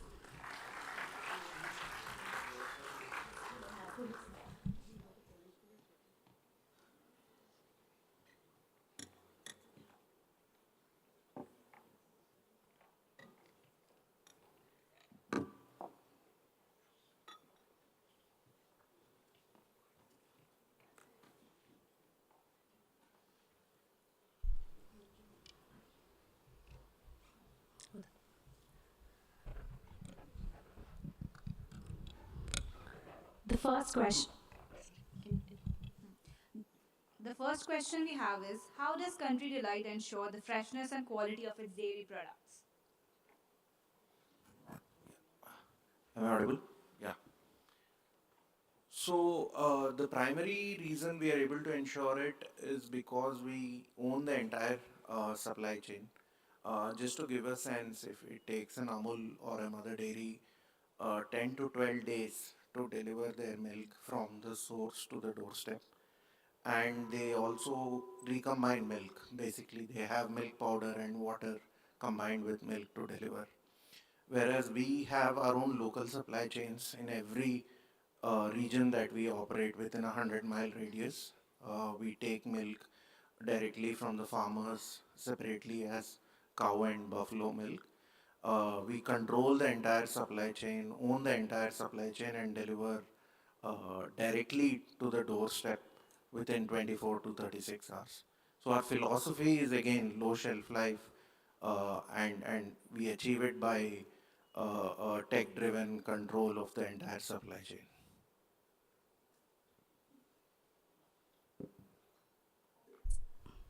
Audience, anybody who wants to ask a question?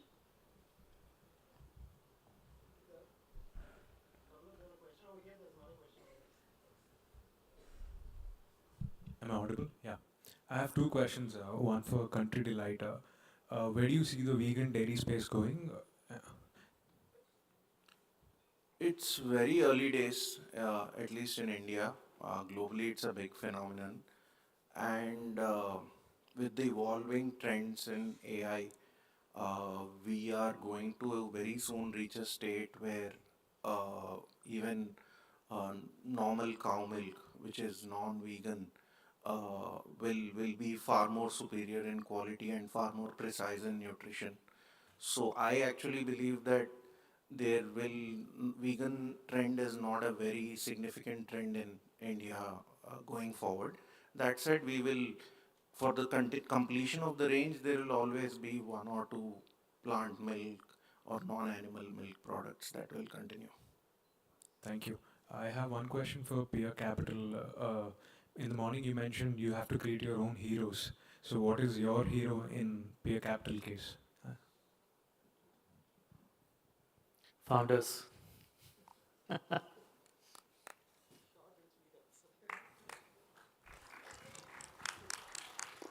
Okay, so one question we have is how can one build conviction on an idea of his when others around him are skeptical of it? Like e-commerce was unheard of in India in 1999. How did you find the conviction to bet on it?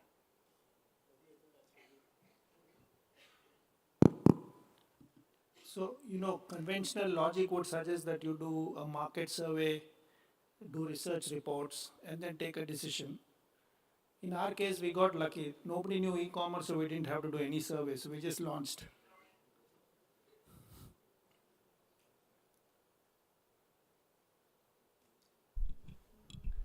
Question from the audience. Hi, my name is Varun. So often while building a company, you start off focusing on the short-term goals and you miss out on the mid-term and the long-term aspects of building a business. So how do you think we should sort of keep those considerations in mind while we're building the businesses? And what are some of the advice that you can give to early stage founders? Anyone. I think all of them bring amazing experience.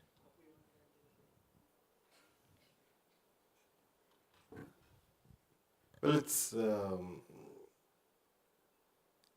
it's kind of tough to do it. Like it's not easy because you're always even in front of the investors, right? You have to have a long-term vision where you're heading. You should also be very aware of your challenges today and what you're going through, and all the numbers that are associated as on date today as well. But I think for a startup, solving, I think it's very difficult to know what will happen next month or 3 months or 6 months down the line. While you have a vision that you're going towards, I think a startup in the early stages is about solving today's problems more than the long-term vision. If you don't solve and survive today, there is no long-term. So we have a question. How do you attain the balance between modeling the business for the VCs and for yourself?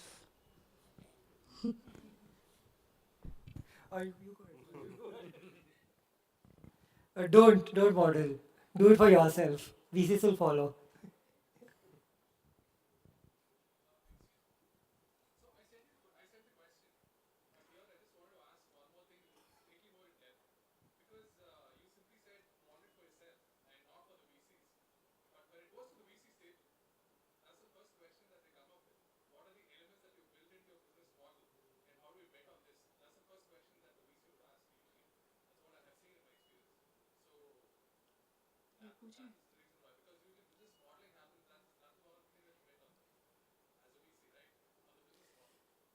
See, VCs, we want to invest in good companies, right? If you're building something, like some of the most sought after companies are the ones which have been bootstrapped and they don't need capital. And that is where we want to give them. So anybody from the finance, they will come and give you money when you don't need it, essentially. So if you're able to build something on those, but that is more traditional business, but if you talk about business like Applemay, it is a completely different approach, which you talk about. All I want to say is if you want to get away from the discussion on business model, then you should have 2 or more VCs wanting you. Then they won't talk about business model, then it's just FOMO, and each one wants to outbid the other. Then it becomes competition amongst themselves rather than your business.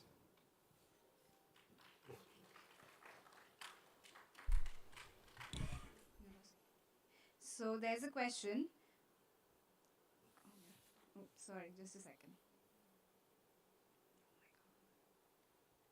Sorry for the lag of the So, internet. well, yes, actually, if you had to start today, what would you do differently that you did back then, that you would do differently today if you had to start all over again with your venture? Anyone can take it up, sir. I would wait for 100 million people to come onto the internet. Yes.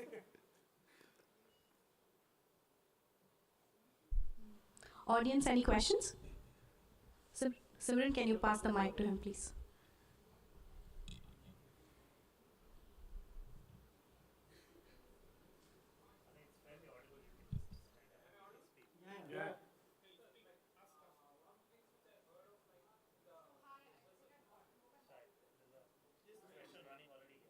There's a question already here, so we'll come to you in a minute.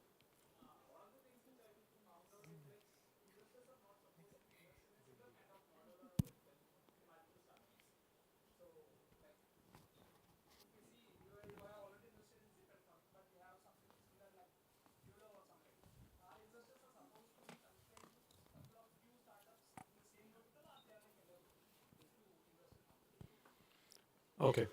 See, it's not about that investors won't invest into similar category of startups, but it's just about betting on different set of founders because we have limited capital to bet on, right?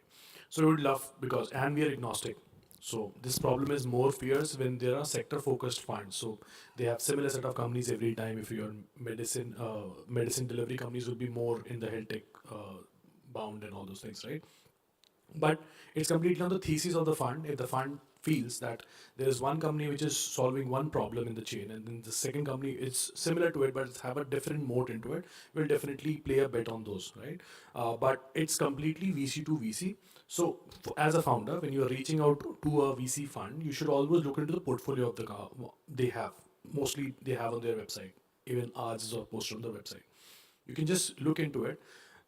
It will either if you get the funding or not, you will get a good perspective from the fund because they in the past have already screened some companies like yours, right, and invested in them. So it's always good to reach to them and there's no negative listing. Sometimes they will come to your standard answer. We already have invested in this company and you're identical to this, we can't invest. But it's good for you to take a shot at least. So we have some student entrepreneurs here, and one of them asked, what advice would you give to a student entrepreneur? The struggles, the environment, the family's role, and the experience of a student differs vastly from regular entrepreneurs. As a VC, what would you suggest a student to do to grow and get funding?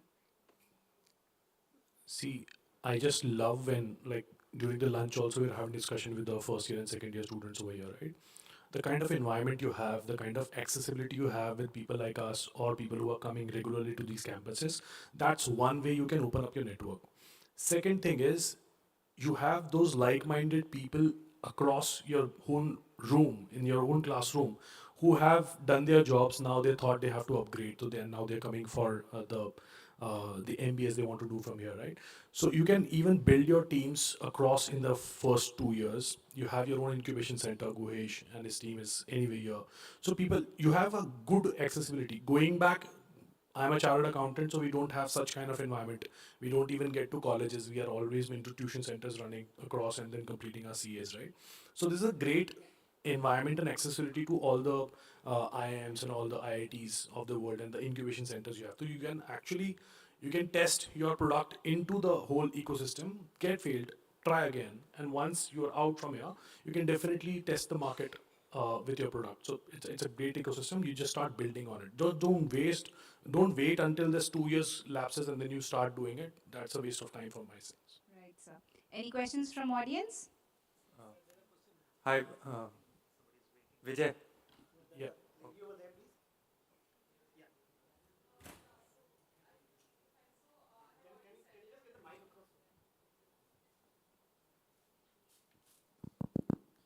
So thank you for this insightful event. I had already sent in my question, but I would also like to directly ask this question, particularly to Vaidishwaran sir and Radhakrishnan sir.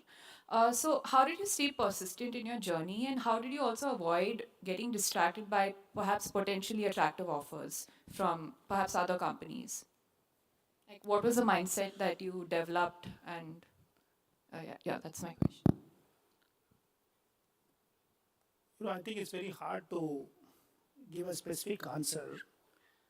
And to be honest, getting an offer from another company, assuming for an acquisition, is not always a distraction. In fact, 90% of the entrepreneurs are working hoping to be distracted like that.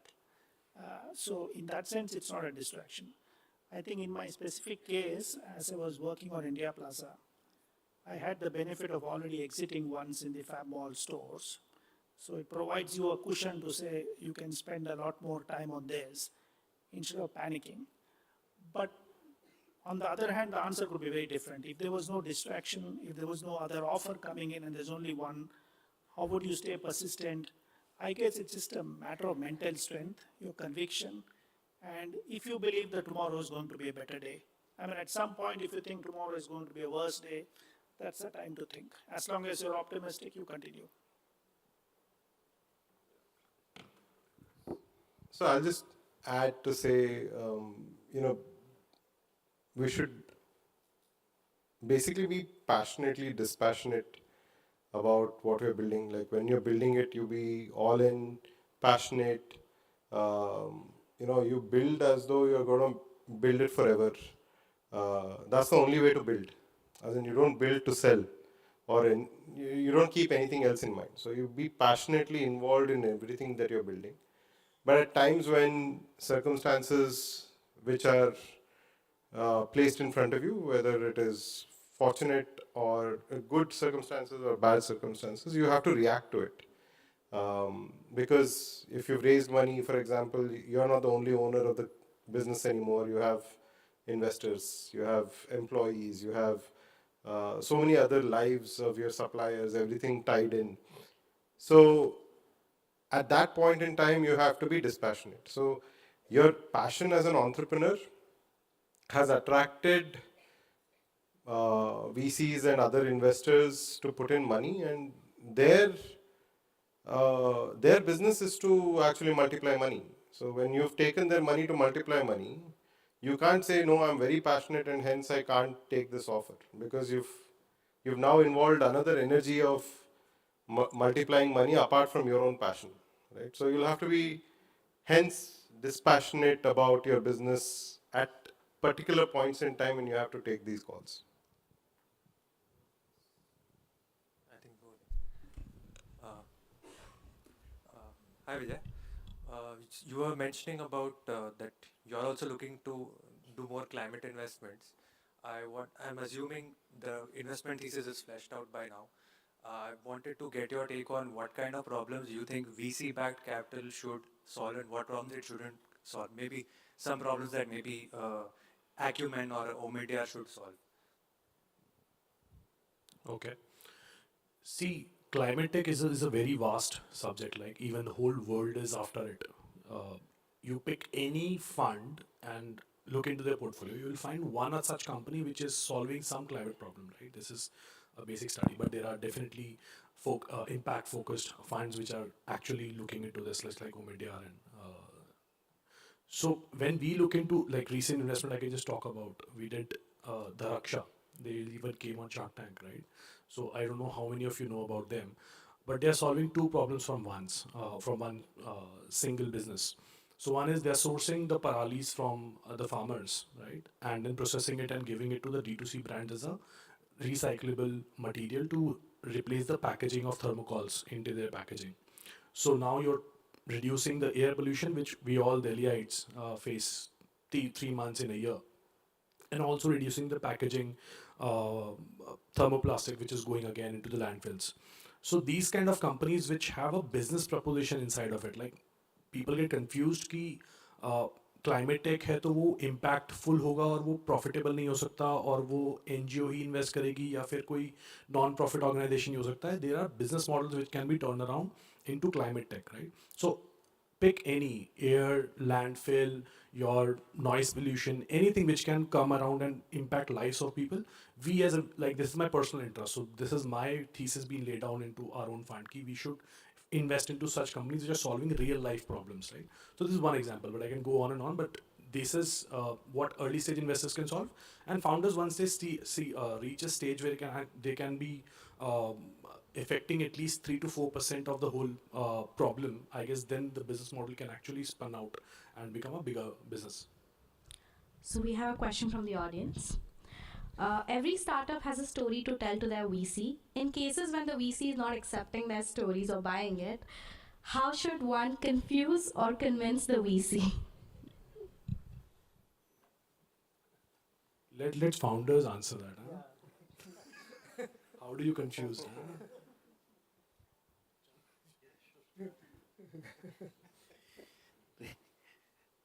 See, I mean, the fundamental thing a VC looks for is the big vision that you have, but the short-term plan that is equally important. So for us, like I'll give the example, when we got our first VC check, the two questions that mattered is how much will you grow in the next 1 to 2 years, and what is your long-term plan. And if you're able to get those nuances right, it's the basics right. It's not even like nuances that, you know, what if you can convincingly show the VC how you can grow in the next couple of years, and if you can share your big story. Actually, it's the short-term plan which matters more than the larger vision. That's what I believe in. Any I just questions had from the audience? one more point to that. Sorry. I think before you actually try to go convince, I think you should also try to look for other options as well. See, because many times, which is often ignored, is founders most of the times think every VC is the same, but every investor has their own guardrails with which they're investing. There is a certain fit of founders, there is a certain fit of what kind of investments work for them. And also, many a time, there is also a certain, you can see from public data which is already there, of how many investments, people typically do in a year. Yeah, this is all available. So if you see that a VC in the last 3 years has done, like, say, 3-4 investments in a year, and this year they've already announced 3-4 investments, you know that the bar is fairly high for whatever internal reasons. I think that's just small signals that you should also pick to see where there is a fitment, rather than trying to knock on the same door beyond a point. I think it's just that balance of saying, okay, I have shared my story, but let me also try to see, not just reflecting, am I saying the story better, but are there a set of audience to whom I need to articulate where there is a matching of the minds? Questions from Just the to audience? continue here, I just want to add one thing, another VC perspective. So don't build your business to raise VC monies, is what I would say. You start building a business, then you might reach a point where, I need capital to grow, not to survive. Now, if you're at that stage, there's high likelihood of, you getting capital. And even if you don't get, you're still going to keep running your business. Maybe your growth is going to be a little slower than what you expect. And in the end, as he said, right, there are so many VCs out there right now. All you need is one S. You have to ignore all the other no's out there, because they have their own, some of us do it with, come with our own biases. We have a gut feeling that we use to, make an investment in the end. So don't be discouraged when you hear a no, just learn from that interaction and keep trying.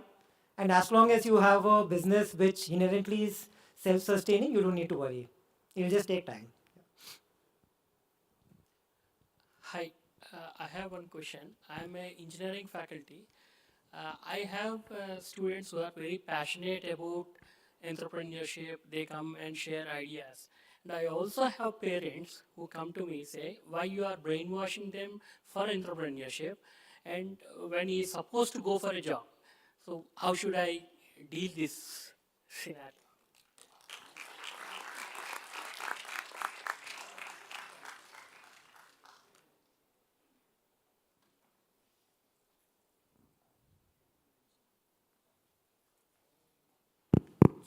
all I can say is don't send them to me. Okay? Because I mean, not the parents. Parents definitely know. But if you send the students to me, I will definitely encourage them to get into entrepreneurship. That's something that we always do.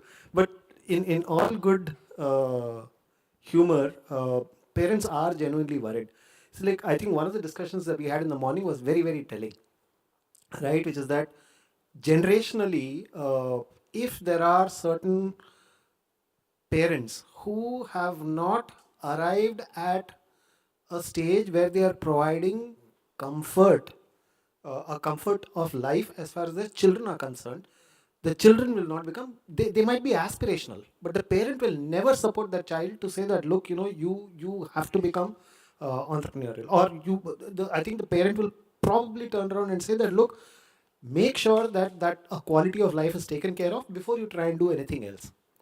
Sometimes I find it important to guide children accordingly, saying that, look, this is the way in which your parents will feel. In this particular case, I would suggest that you take up a job, moonlight on the job for a little bit of time, see how is it they can get some kind of experience from there. Make sure that your parents are very, very comfortable, and then after that, get into entrepreneurship. I'll be brutally honest. When I started up my company first, my father never understood what I was trying to do. And this is a person who was a very senior person in the Oil and Natural Gas Commission. The problem was, our family was middle class enough where my father said that, look, first I need to make sure that I have a house, I build a house, and then after that, see how is it I can take care of the rest of my family going forward. I was the idiot who went in and started up a company immediately after IIM Bangalore. So my father never understood. So for quite some time this happened. Now when I look back at it, I think about it and I say, you know what, this is what my father went through. So keep that in mind. I think that might be an interesting way to guide your students accordingly.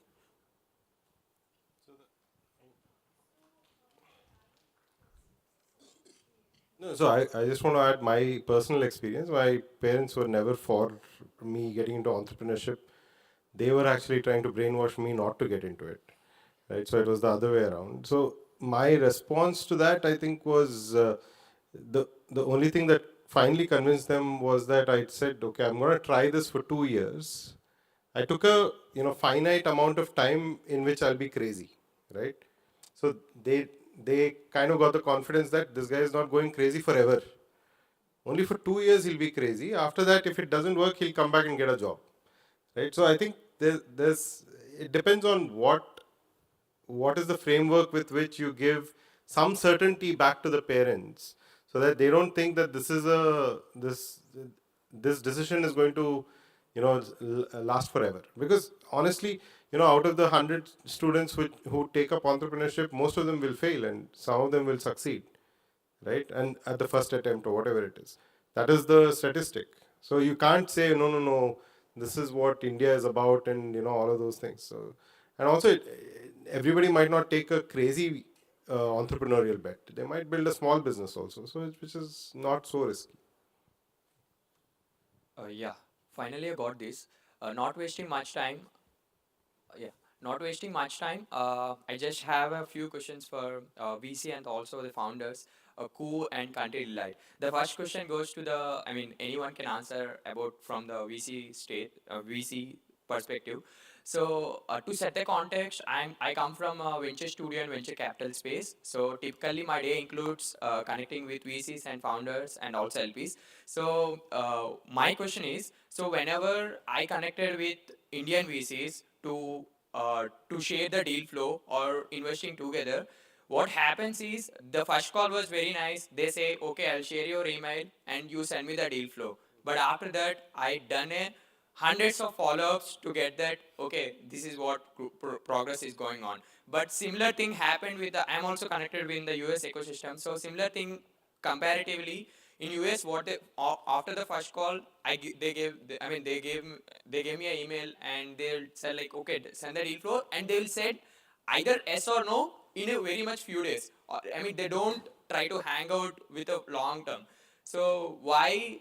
This is a typical pattern that I'm observing with Bengaluru or whatever the ecosystem that has been in their venture capital space out of India. So what's your answer on this? What happens behind the scenes when we send that as a venture partner or who is supporting in this some kind of ecosystem? So, no, good question. I think the simple answer to that is just supply-demand mismatch. So far, there have been a lot of entrepreneurs chasing VCs, but that table has already turned and is turning, where there is enough pools of capital and enough VCs who can actually provide that capital.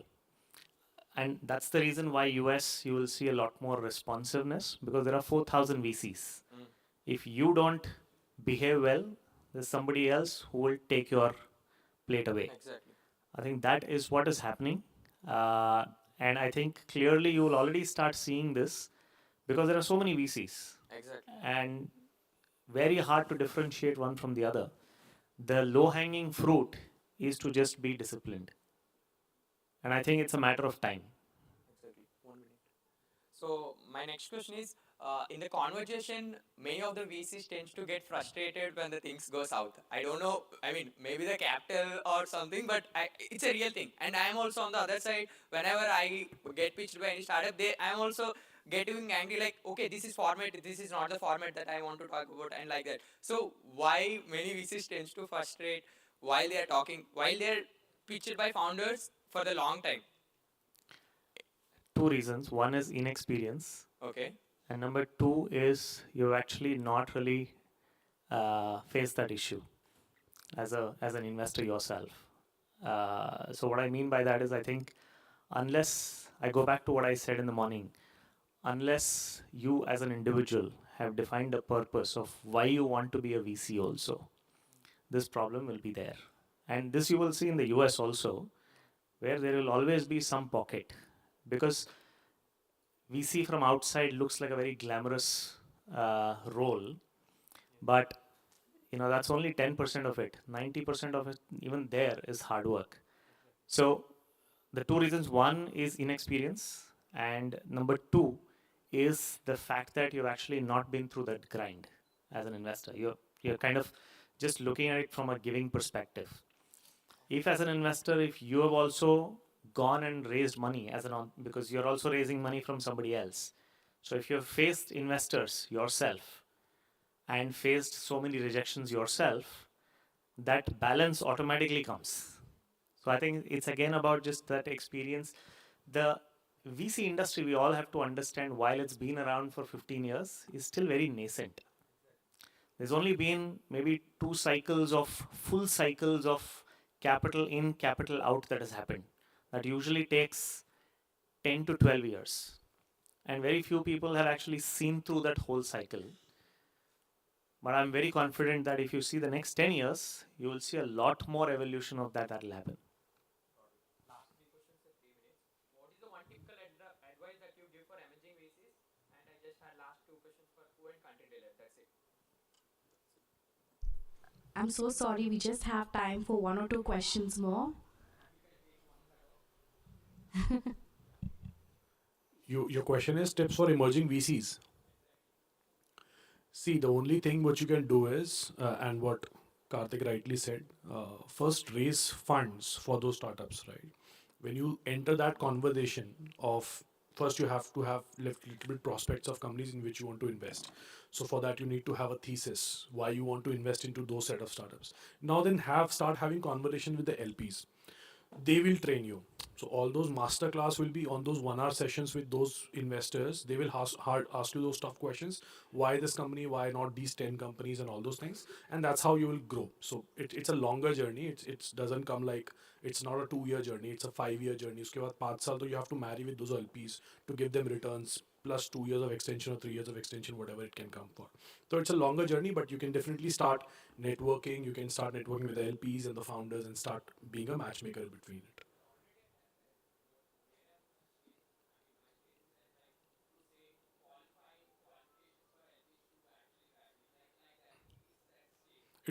It all comes with experience. So it comes in, if I have to give you my money for you to invest, you have to be better than me, or you should have more time than me for that specific activity you're investing, right? So if you have those experiences, you have generated returns in the past for someone, so those are the qualification metrics for someone to raise funds from the LPs, right?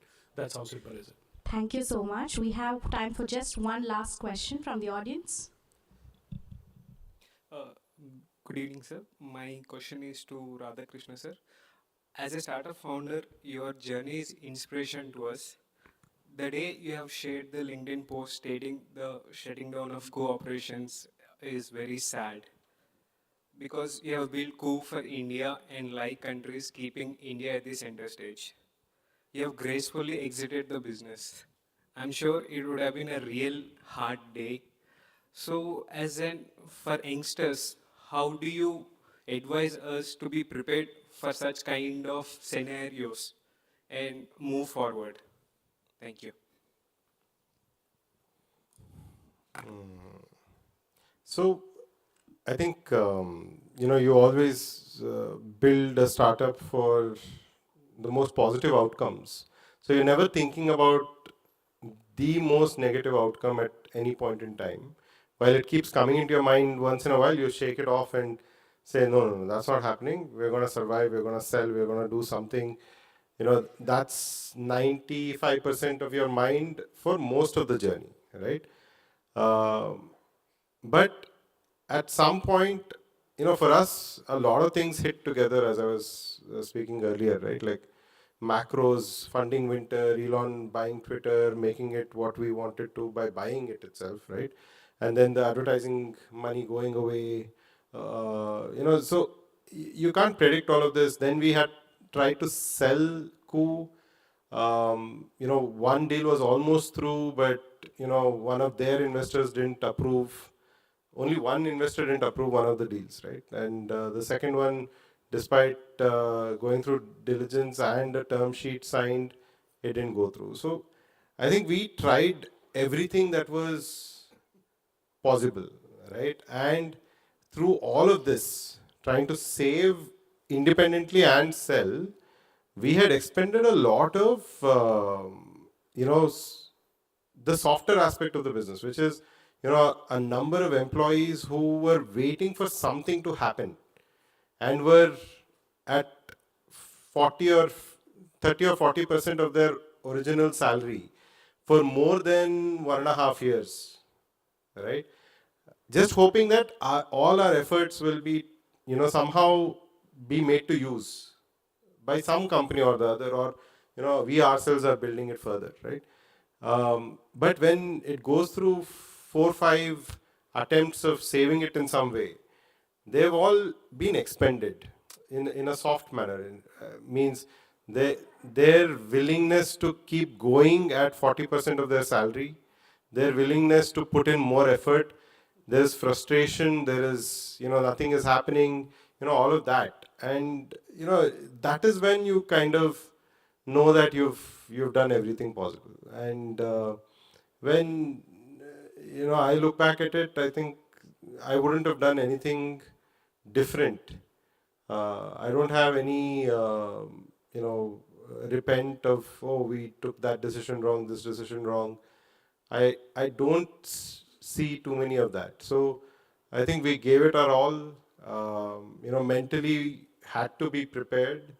But I think you don't prepare for it from day one or when you start.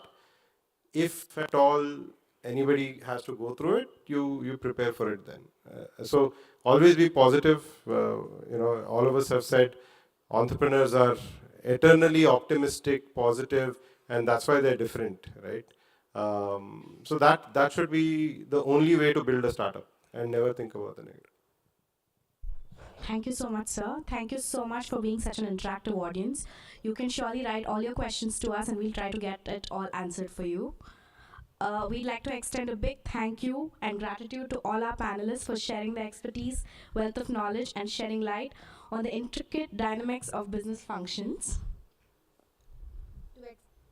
To extend a sincere appreciation for all our speakers, we are pleased to present each of them with a special memento. We request Guhesh sir to please present the memento to the speakers. First, we'd like to present to Siddharth Sirigiri.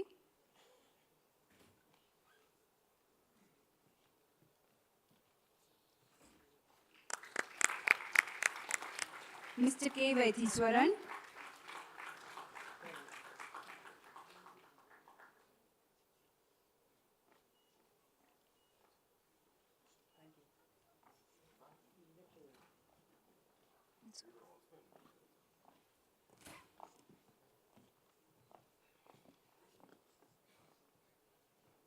Mr. Karthik.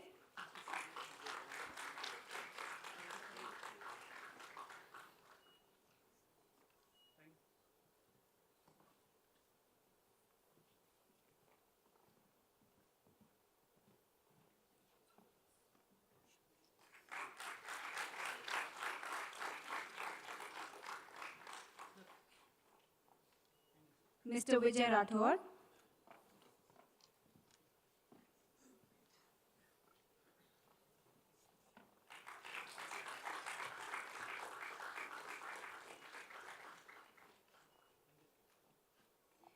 Mr. Chakradhar Gade.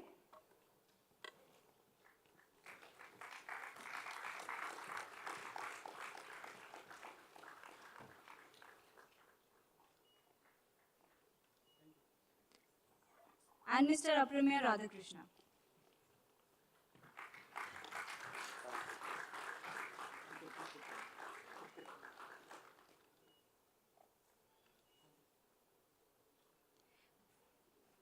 May I now request the guests to rise for a photograph?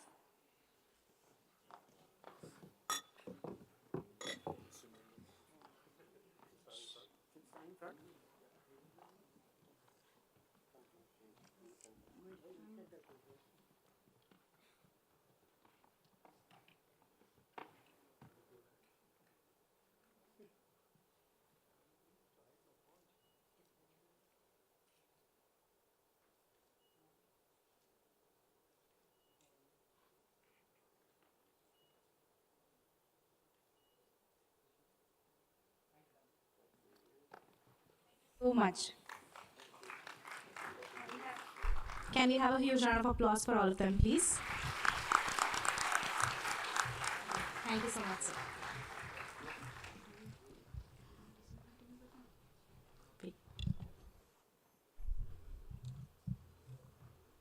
Thank you so much.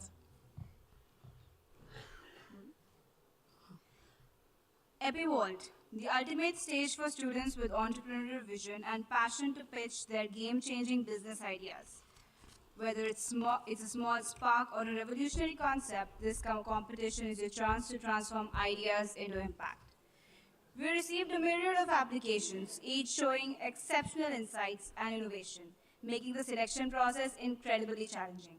After much deliberation, we are proud to present the top 3.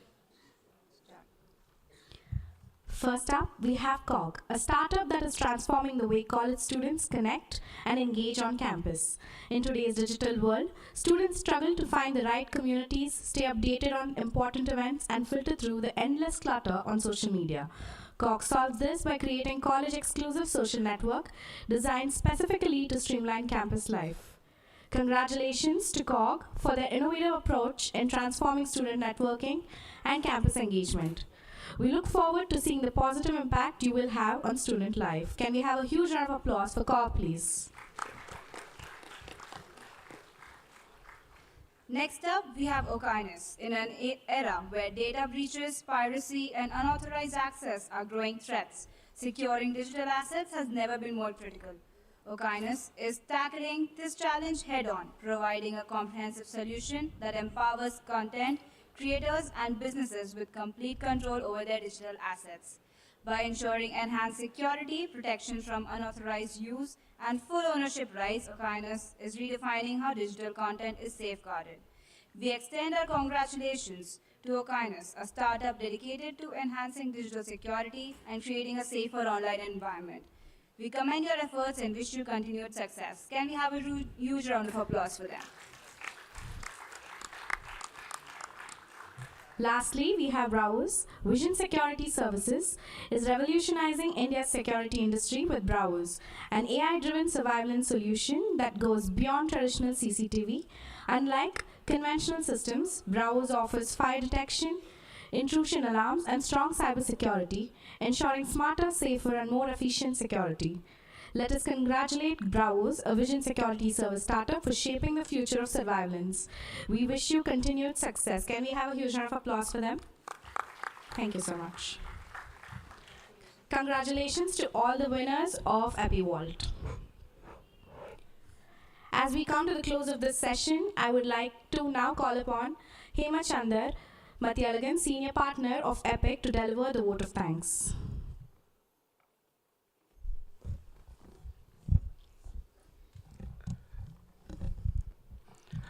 Good evening, everyone.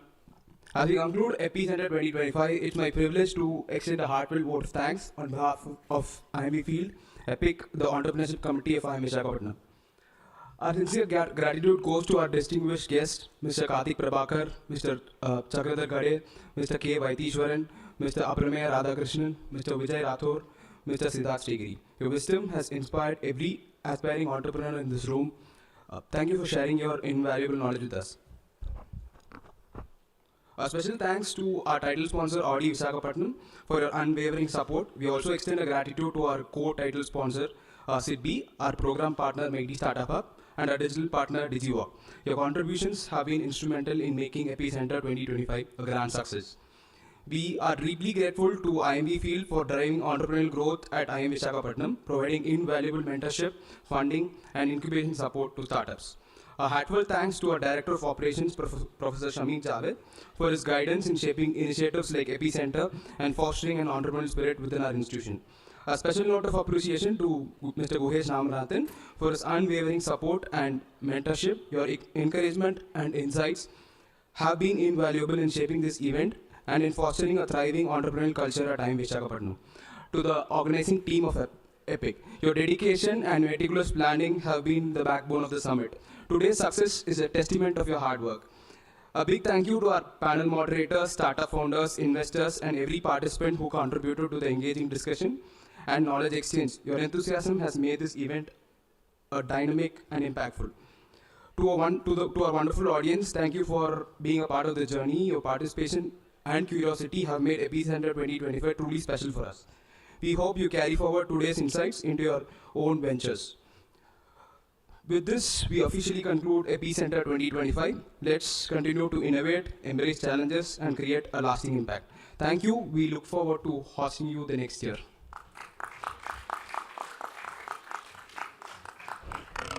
We now invite you to join us for high tea and networking with our guests in the foyer to conclude this wonderful day. Let's connect, collaborate, and continue the conversations. See you all next year. Thank you.